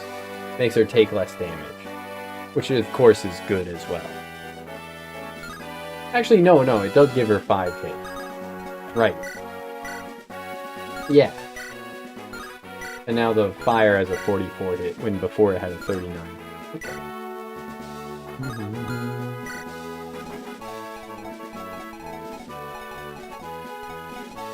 We can try seeing how much damage Artor does as well. Oh, terrible, terrible hit rate, actually. Oh yeah, because it has weapon triangle over him. Silly. So it's actually only loot that can do anything here, and her hit rate is still super shoddy? This is awful. At least she's not taking much in the way of damage now, but this is still just awful. Can I, like, do anything to improve this? I don't think so. I have another Elfire if I need it, but this is really bad. I guess I could just promote her now. That would probably be worth it, right? We're gonna promote her eventually. Maybe even, like, soon? I think I should just promote her now. Right? Because this is the point where, like, every one of our units is going to promote now. Everyone that can. Since we have the promotion items for all of them. Except for the 2 guiding rings. and the one Master Seal that we haven't obtained yet. So I think we should just promote her. Let me check. On the next map, we steal an extra guiding ring. We get a Master Seal, which we already know is going to Colm.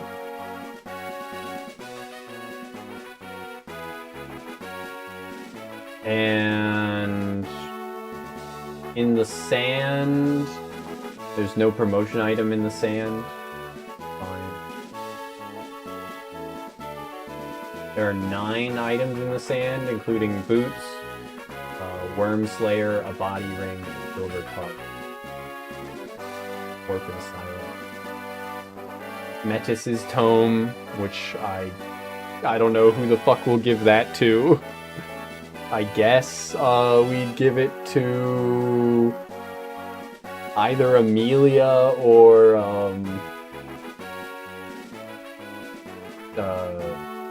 Ewan if we're gonna not instant promote him.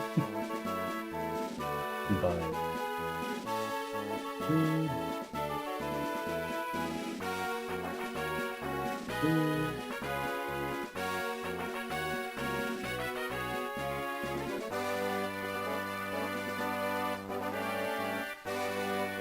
we can always sell some stat boosters, like the energy rings, if we're too poor. But yeah. Okay, so the Master Seal's on the next map, so that'll be Colm's promotion.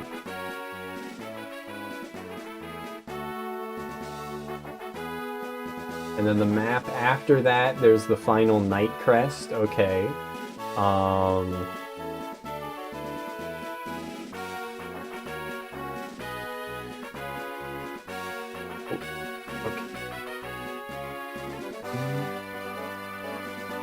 There's another Hero Crest on the map after that as well.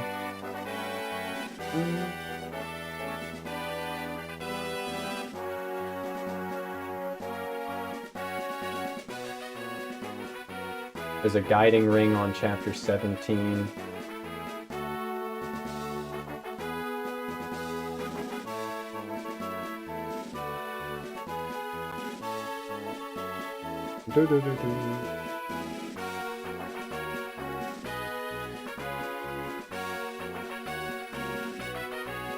There's no items and no dialogue and no new characters on the Monster Volcano map. That's funny.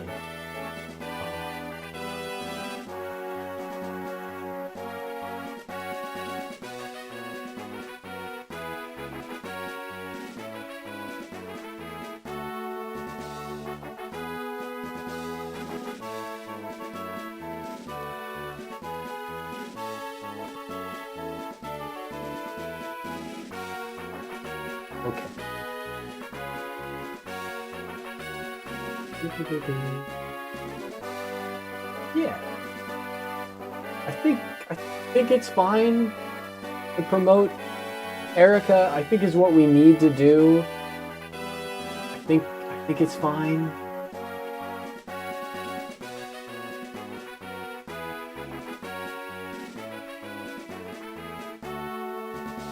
Or not Erica, Luke. I think we need to do it, is the thing. I think we need to do it because of how fucked this is. Like, he'd heal for 8 damage, is the thing. So, we really need it. Did we already get... Yeah, we already got them to be support on this. Howdy, Komakan. Good to see ya. Loot, I think, can support with Ross. Who else can Loot support? Loot, Iron. I don't think there's any other means for us to get her additional,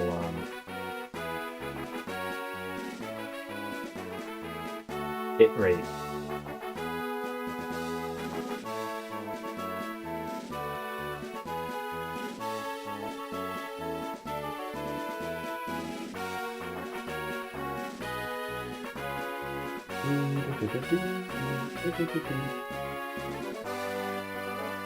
And we go Mage Knight, I think.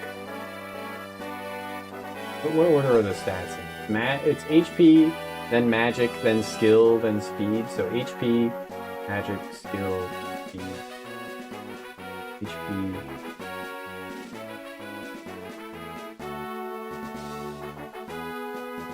Neither.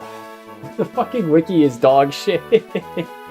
I'm like looking at it, but it doesn't say what the stats are. It just says +3, +2, +1, +0, +2, +2, +3, +2.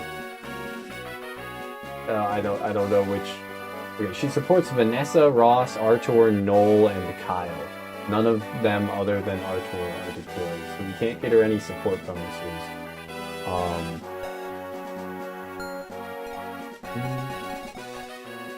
I think I will make a save state.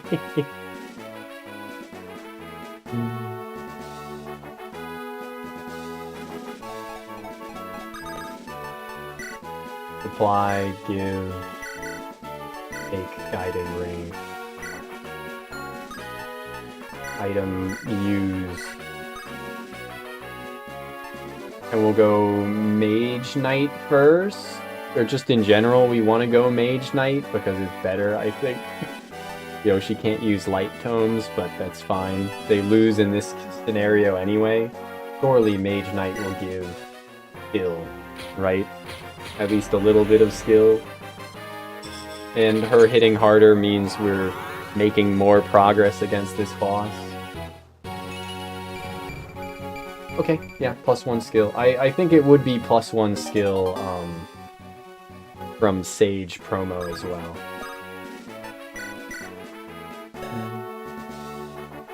But yeah, she does hit a bit harder now. And she should be a bit more likely to hit the boss.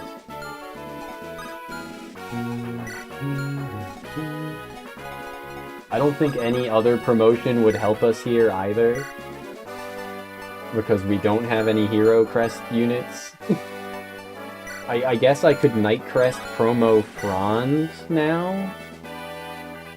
and hope that helps him, but he doesn't have great luck, so he'd still be facing a lot of crit, and it's 21 attack. He'd go up to like 12 defense probably, and then he'd take, 9 damage. A crit would hit him for 27, and he'd still get doubled. He might not get doubled, actually, after promo. But maybe I should promo Franz as well, actually. If this doesn't work out, then I can promo Franz. Yeah, it's now 11 damage that she deals to this guy. He still only has 41 hits. Well, actually, that's 2 more hit than she had before, right? Okay, let's try promoting Franz as well. Because I need the help.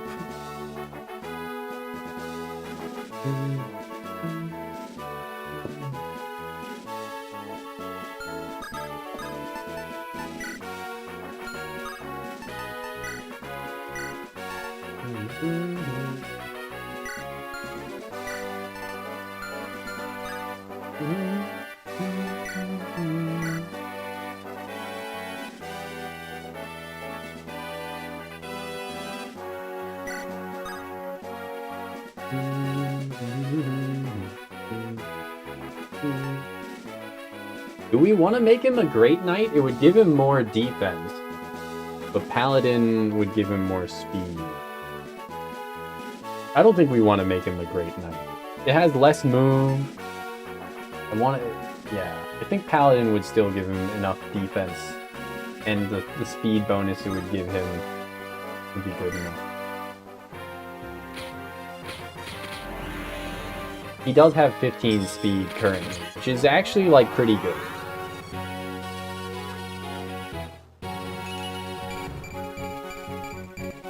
He only got +1 speed, +2 defensive.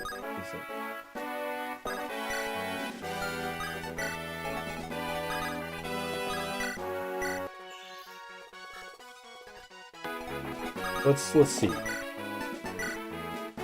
It's 15 fucking damage still? How does that work out? Huh? Huh? 21 attack. It hits against res at 1 range too? Are you fucking kidding me? Okay. Okay. It's fine. It hits against res at 1 range. You know, this is what I needed to know. Okay, so now I'm going to load that state. And not promote Franz now.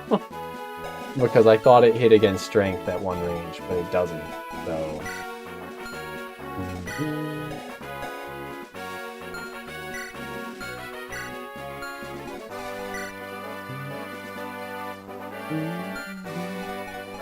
So yes, truly the only thing that we can do here is rely on loot.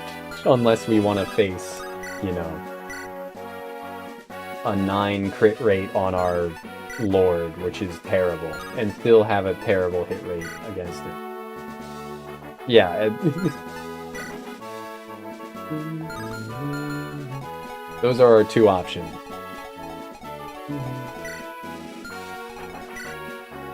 La Rochelle does have 12 res, but she's not a high enough level to promote, even if I wanted to. Renak has 11 res? Huh. Can I combat Renak? What's his luck stat? 5, which is not good enough.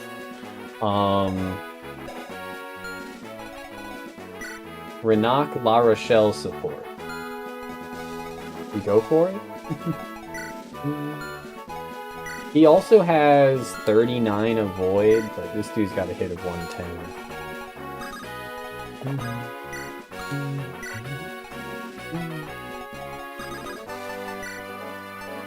Okay, yeah. What we have to do is the same. I could energy ring her as well, though, if we think it's really necessary. Just fuck, dude. Fuck. That's awful.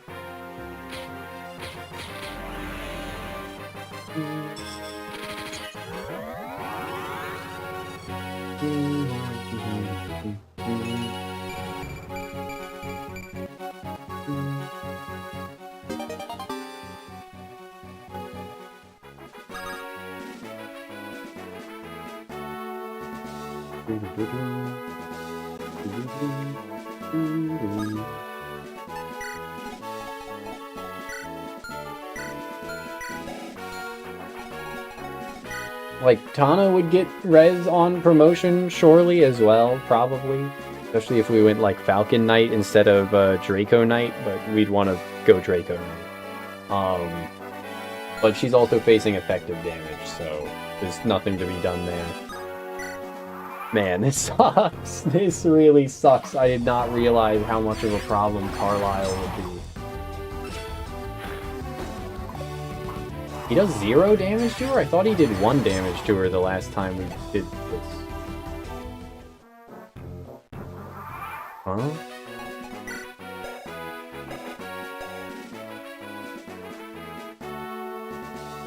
Nothing should have changed, right? You promoted into the same class, the other units are in the same position, she only has 1 support, which hasn't increased or anything.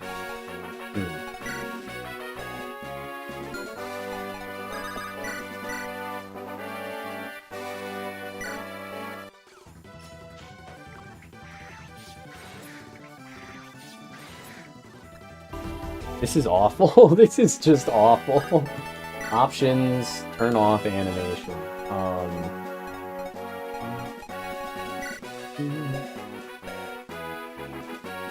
Would promoting Artor do anything for us? What's his hit rate? 27. No. No, it wouldn't. Actually, maybe we could promote Artor into a class that would give him anima tomes? And then we'd get to attack with 2 of them?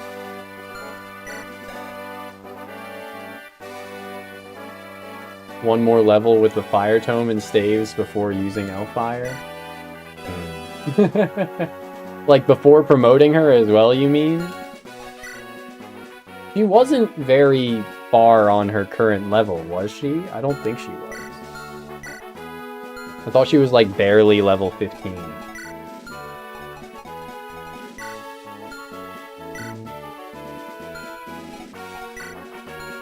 Oh, I could barrier. Wait a second.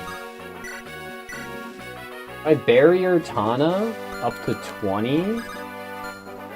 He gets triple damage, so he gains an additional 18. But then Tana could totally, like, just still live, right? Which is all we need.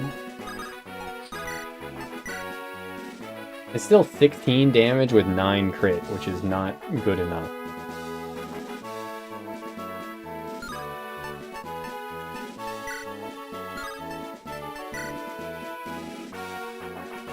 Yeah, that would still kill her on a crit, even though it's unlikely. Okay, so I can do that if we really need to. Let's check. She's at 38. The thing is, she's only gaining like 1 EXP a turn. Because she's not hitting. So that would, like, even, so being at 38 would still take an eternity. Because she's not hitting ever. I guess we could try and give her 1 additional level. And then we can still possibly promote Tana. Or not promote, barrier Tana as like a last-ditch effort, I think. We could promote her as well if we really need to. Okay, let's see.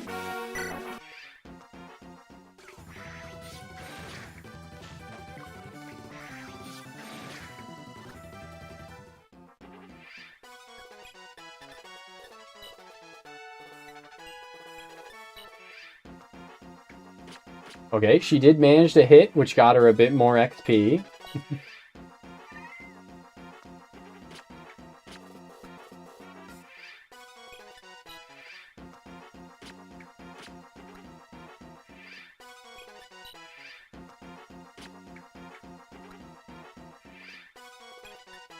Man, this sucks. This really sucks. And I'm, like, the thing is, I'm also fucking poor as shit.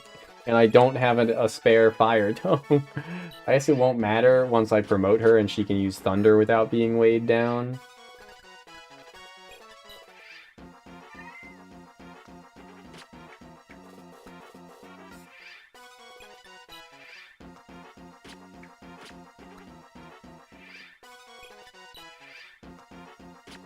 Because we do have a thunder tome available to us.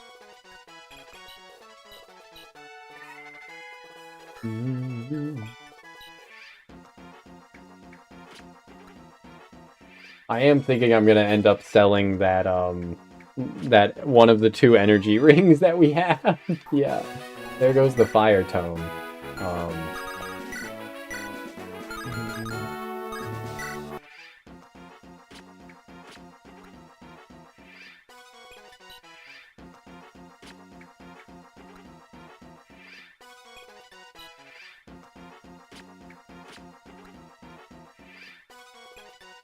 Yeah, I'm really regretting buying that extra. Okay, she finally hit again. I'm really regretting buying that 4th promotion item. Okay. She did level magic and speed. That's good.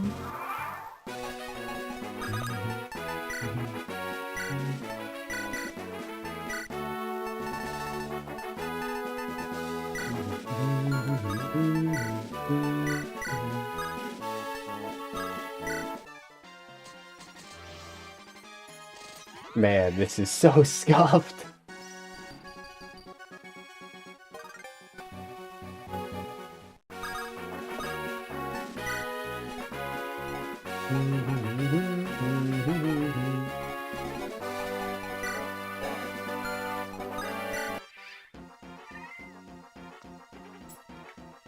Oh, we actually have damage that's lasting on him currently, so I should have attacked him on the last turn. Oh, we broke his fucking sword! We broke his sword! Wait a second, we broke his sword. It's actually so free. We traded a fire tome for his sword.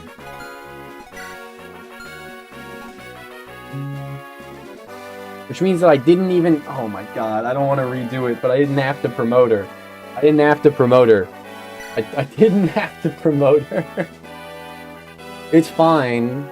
I think it's fine because, like, she was at the point where we probably should be promoting her anyway. We did preserve the more expensive tone, yeah. Now it's just a matter of killing her, or killing this guy at all.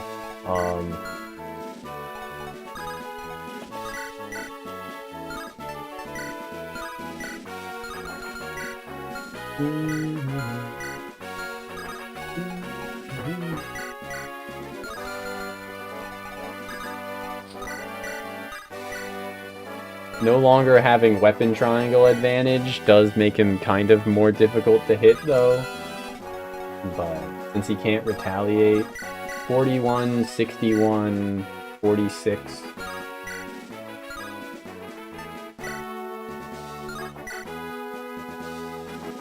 I'll go for the 46. Yeah, and just do that twice. Man, that sucked.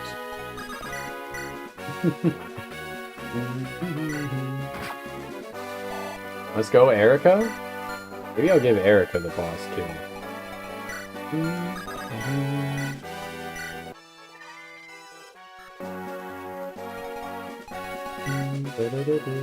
God, I'm so fucking poor now.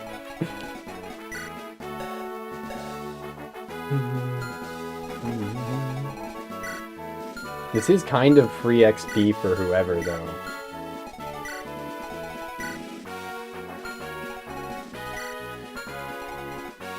So maybe I should just try and have Gilliam slap him a couple times, but I don't think Gilliam will be able to hit him. A void of 77. Yeah, that's his highest hit rate. We could get it to 102, which would still be too low. So.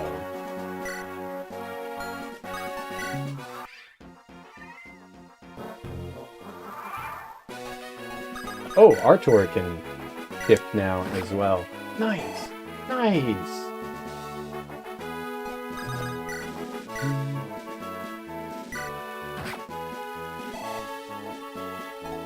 Guess I am going to be giving the kill to Erica.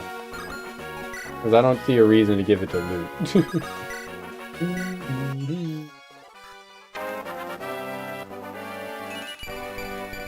Speed, luck, res, alright.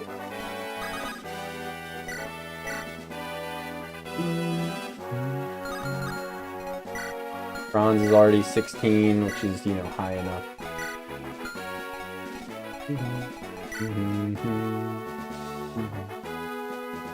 Yeah, I feel like I just should have unequipped the fire tone. If that was what I knew had to happen the whole time, I should have just unequipped the fire tone.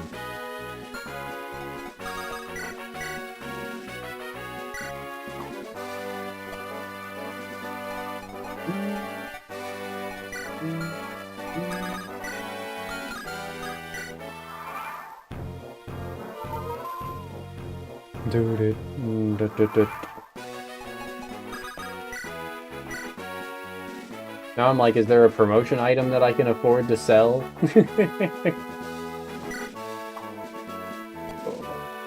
I don't think there is. But man, I should not have bought that fourth promotion item on this map.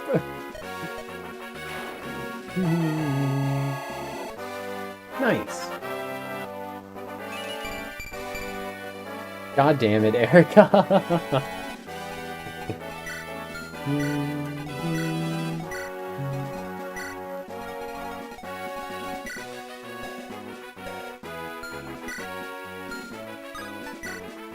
Oh, we did what we had to do, pretty much.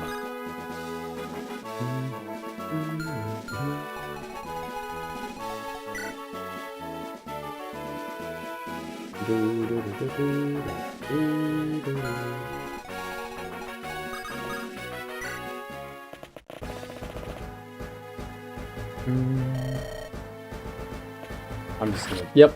Rip.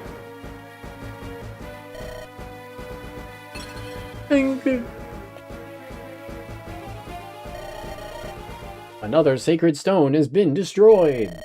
I wonder where Queen Ishmael is. Oh. Funny lion things.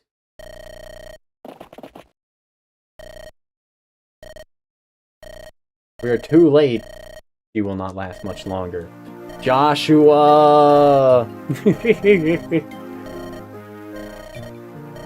We didn't deploy him, so he's just not here, I guess, because we didn't deploy him. Oh, no, he's here.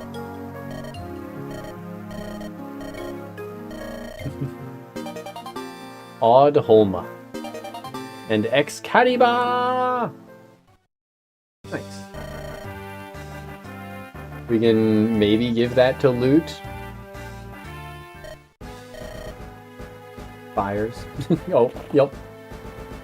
Ah, right. And then it goes straight into the next desert map. Makes sense. Makes sense. Jesus Christ, man. It got very late, very quickly. I see suddenly that it is like 3:46 a.m. My God.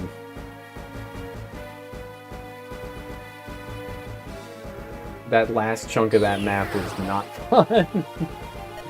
And this map is also going to be difficult, I'm sure. Okay. Ewan has passed La Rochelle in terms of level.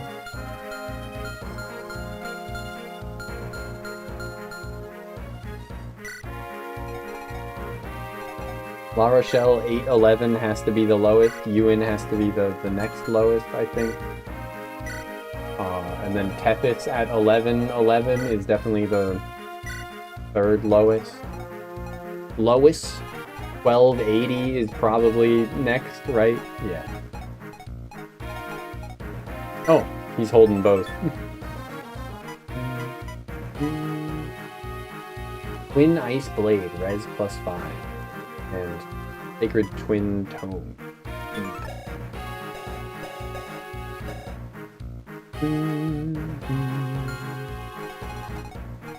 Anyway, 1280 is 5th lowest. Okay. So now we're looking for next lowest after that. 1468? 1344, okay.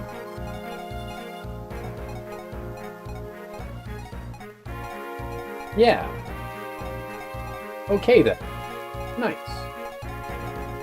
So, Amelia. And we get 6 more. 1468, 1397, 1397, 1359. That's probably next lowest. And then, we still can't deploy Ross. 1359. 1375. 1392. Okay, 1375. 1384. And then 92 and 99.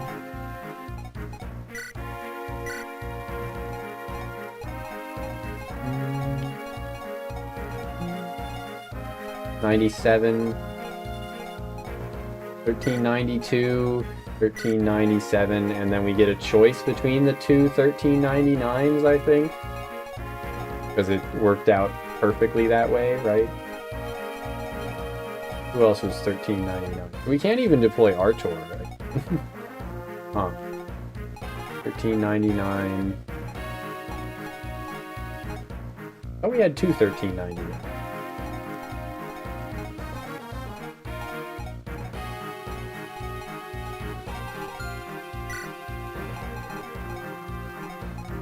Oh.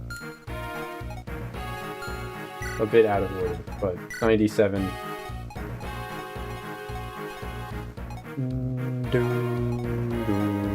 1399. Was I just seeing things? Yes, I was.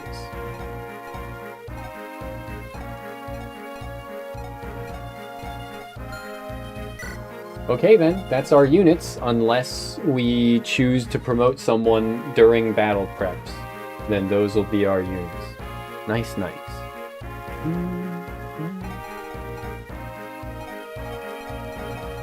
I'm fucking tired. I shouldn't be, but I am.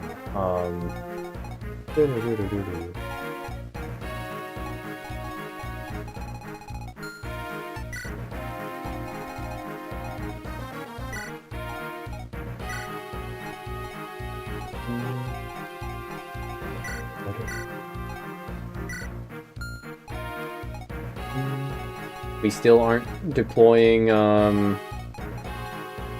Garcia either, which is lucky because he's not good. They look like some units. Yeah, they aren't great.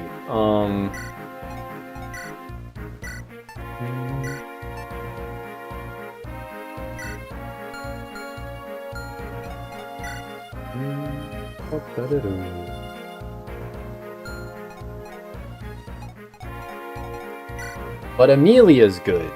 Amelia's actually, like, good. Or so I thought, but now I'm looking and it's just 10-10. But she has 32 HP and 14 speed. Amelia's pretty good. We can definitely start promoting units more frequently. Hell, I could promote Natasha just to get her out of here if I don't think, if I, like, really need another unit. Who would be the next? It would be the lowest 14. Lowest level 14. 68. 86. 38. Oh, okay, then never mind. We have to go through Garcia as the lowest level 14, so promoting someone wouldn't actually help us here. Promoting one unit to get them out of the roster wouldn't help because they'd just be replaced by Garcia, who's not good. So I think we'd rather promote someone during the map, right? Which means, yeah.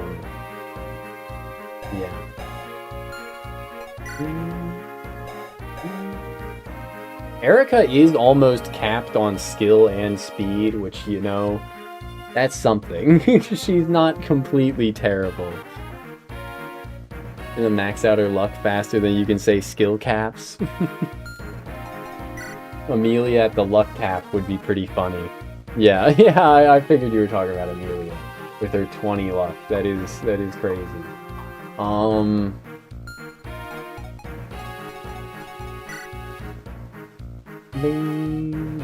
We're probably gonna instant promote Noel, I imagine.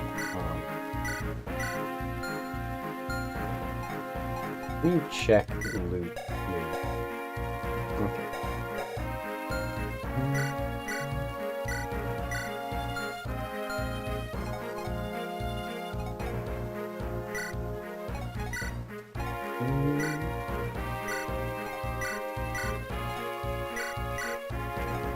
185 gold, huh?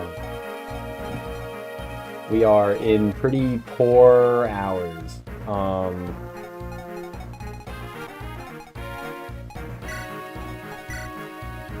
And our supply is almost full too, just because we're keeping all this stuff, all this junk. I'm kind of thinking I just sell the torch staff, honestly.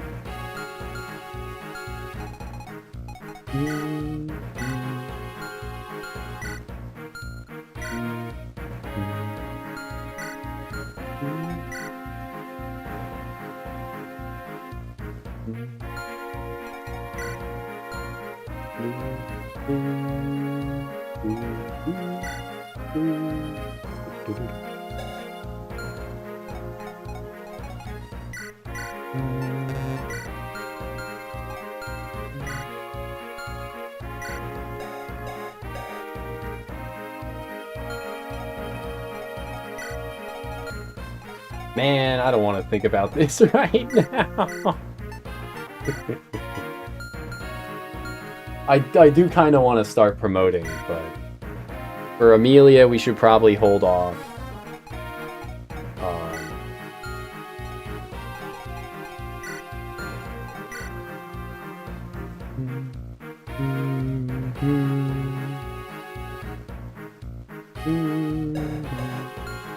Unless we promoted 2 units in battle preps, it wouldn't get us anything good, and if we did, it would be Garcia, and then the next level 14 would be Artur, who's fine, but not like too high of a priority. So I guess that's it. I feel like we'd rather promote Marissa and Joshua to not have them around, but they're both gonna suck. Probably even after promotion. Oh, fuck, man.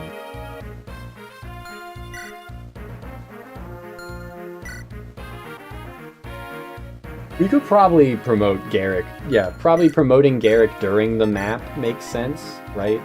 And then we'll just start promoting everybody. We'll get him like one level up, then promote him.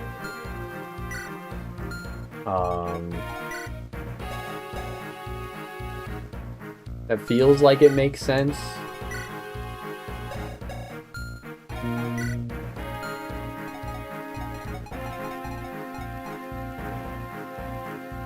So what? We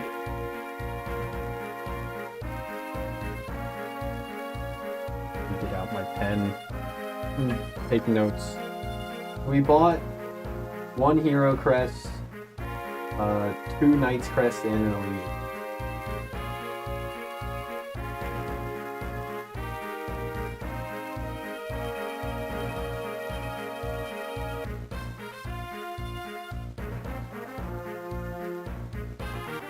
Means chapter 19 we just need to buy 2 to 3 guiding rings.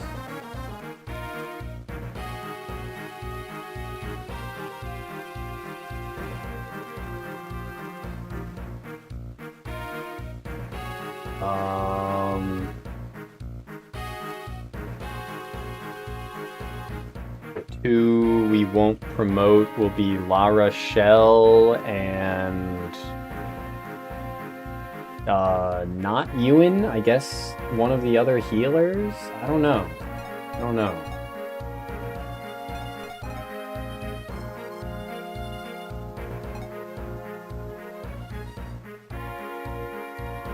But I feel like once almost all of the army's promoted, we won't just want to have a like dead weight healer around. So maybe we will just wait on Ewan. We could even give him that Metis's tome, but I feel like that's better put to use on Amelia, honestly. Like, sure, she has less levels, but she's already a better, or less levels to gain, but she's already, you know, got a niche for herself.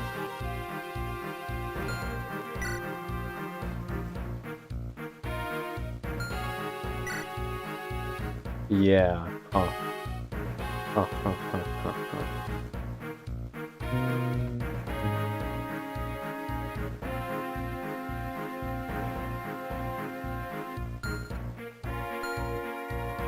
Let's see. We have how many guiding rings left currently? We have 2, and we're gonna get like another 2 over the next like 3 maps, and then we'll have to buy another 2. And we have 1, 2, 3, 4, 5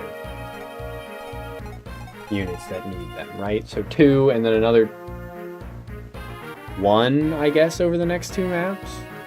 And then we'll buy 2. We need, let me count. 1, 2, 3, 4, 5. That's it.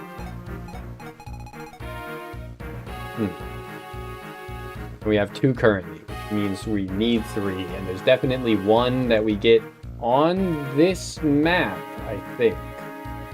Right? Let me double check.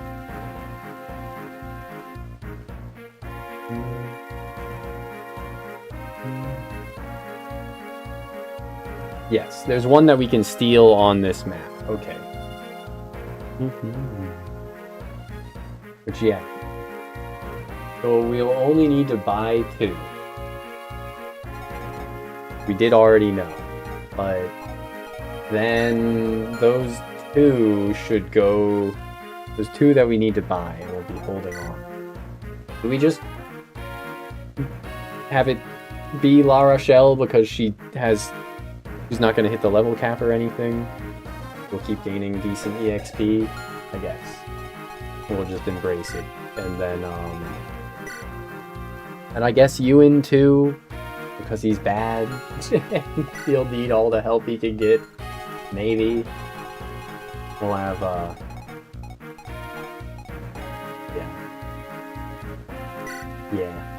Yeah. Okay.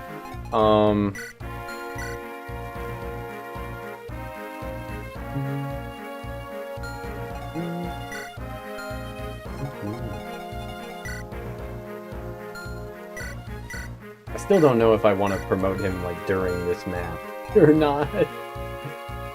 Man, I'm so conflicted on this shit. I'm so conflicted on this shit.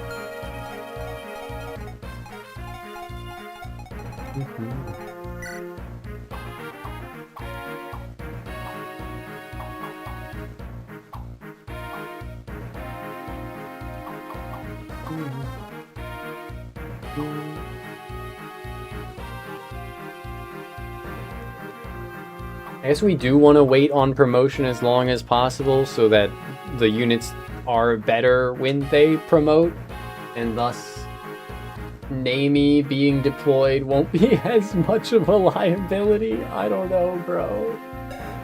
I don't know.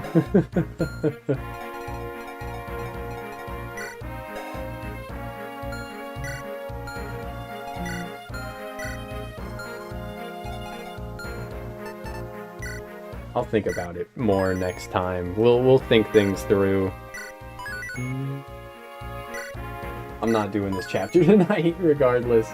But thanks for being here, Agent and Komakan and Robot, Hib and Wowery and Poppers on the YouTube and anyone else who's lurking. It's always a pleasure. Bye. Good night, good afternoon, good evening, good morning, good day, good sure to do. Thanks for being here. See y'all tomorrow. See ya. And on YouTube, like, comment, and subscribe. Yeah.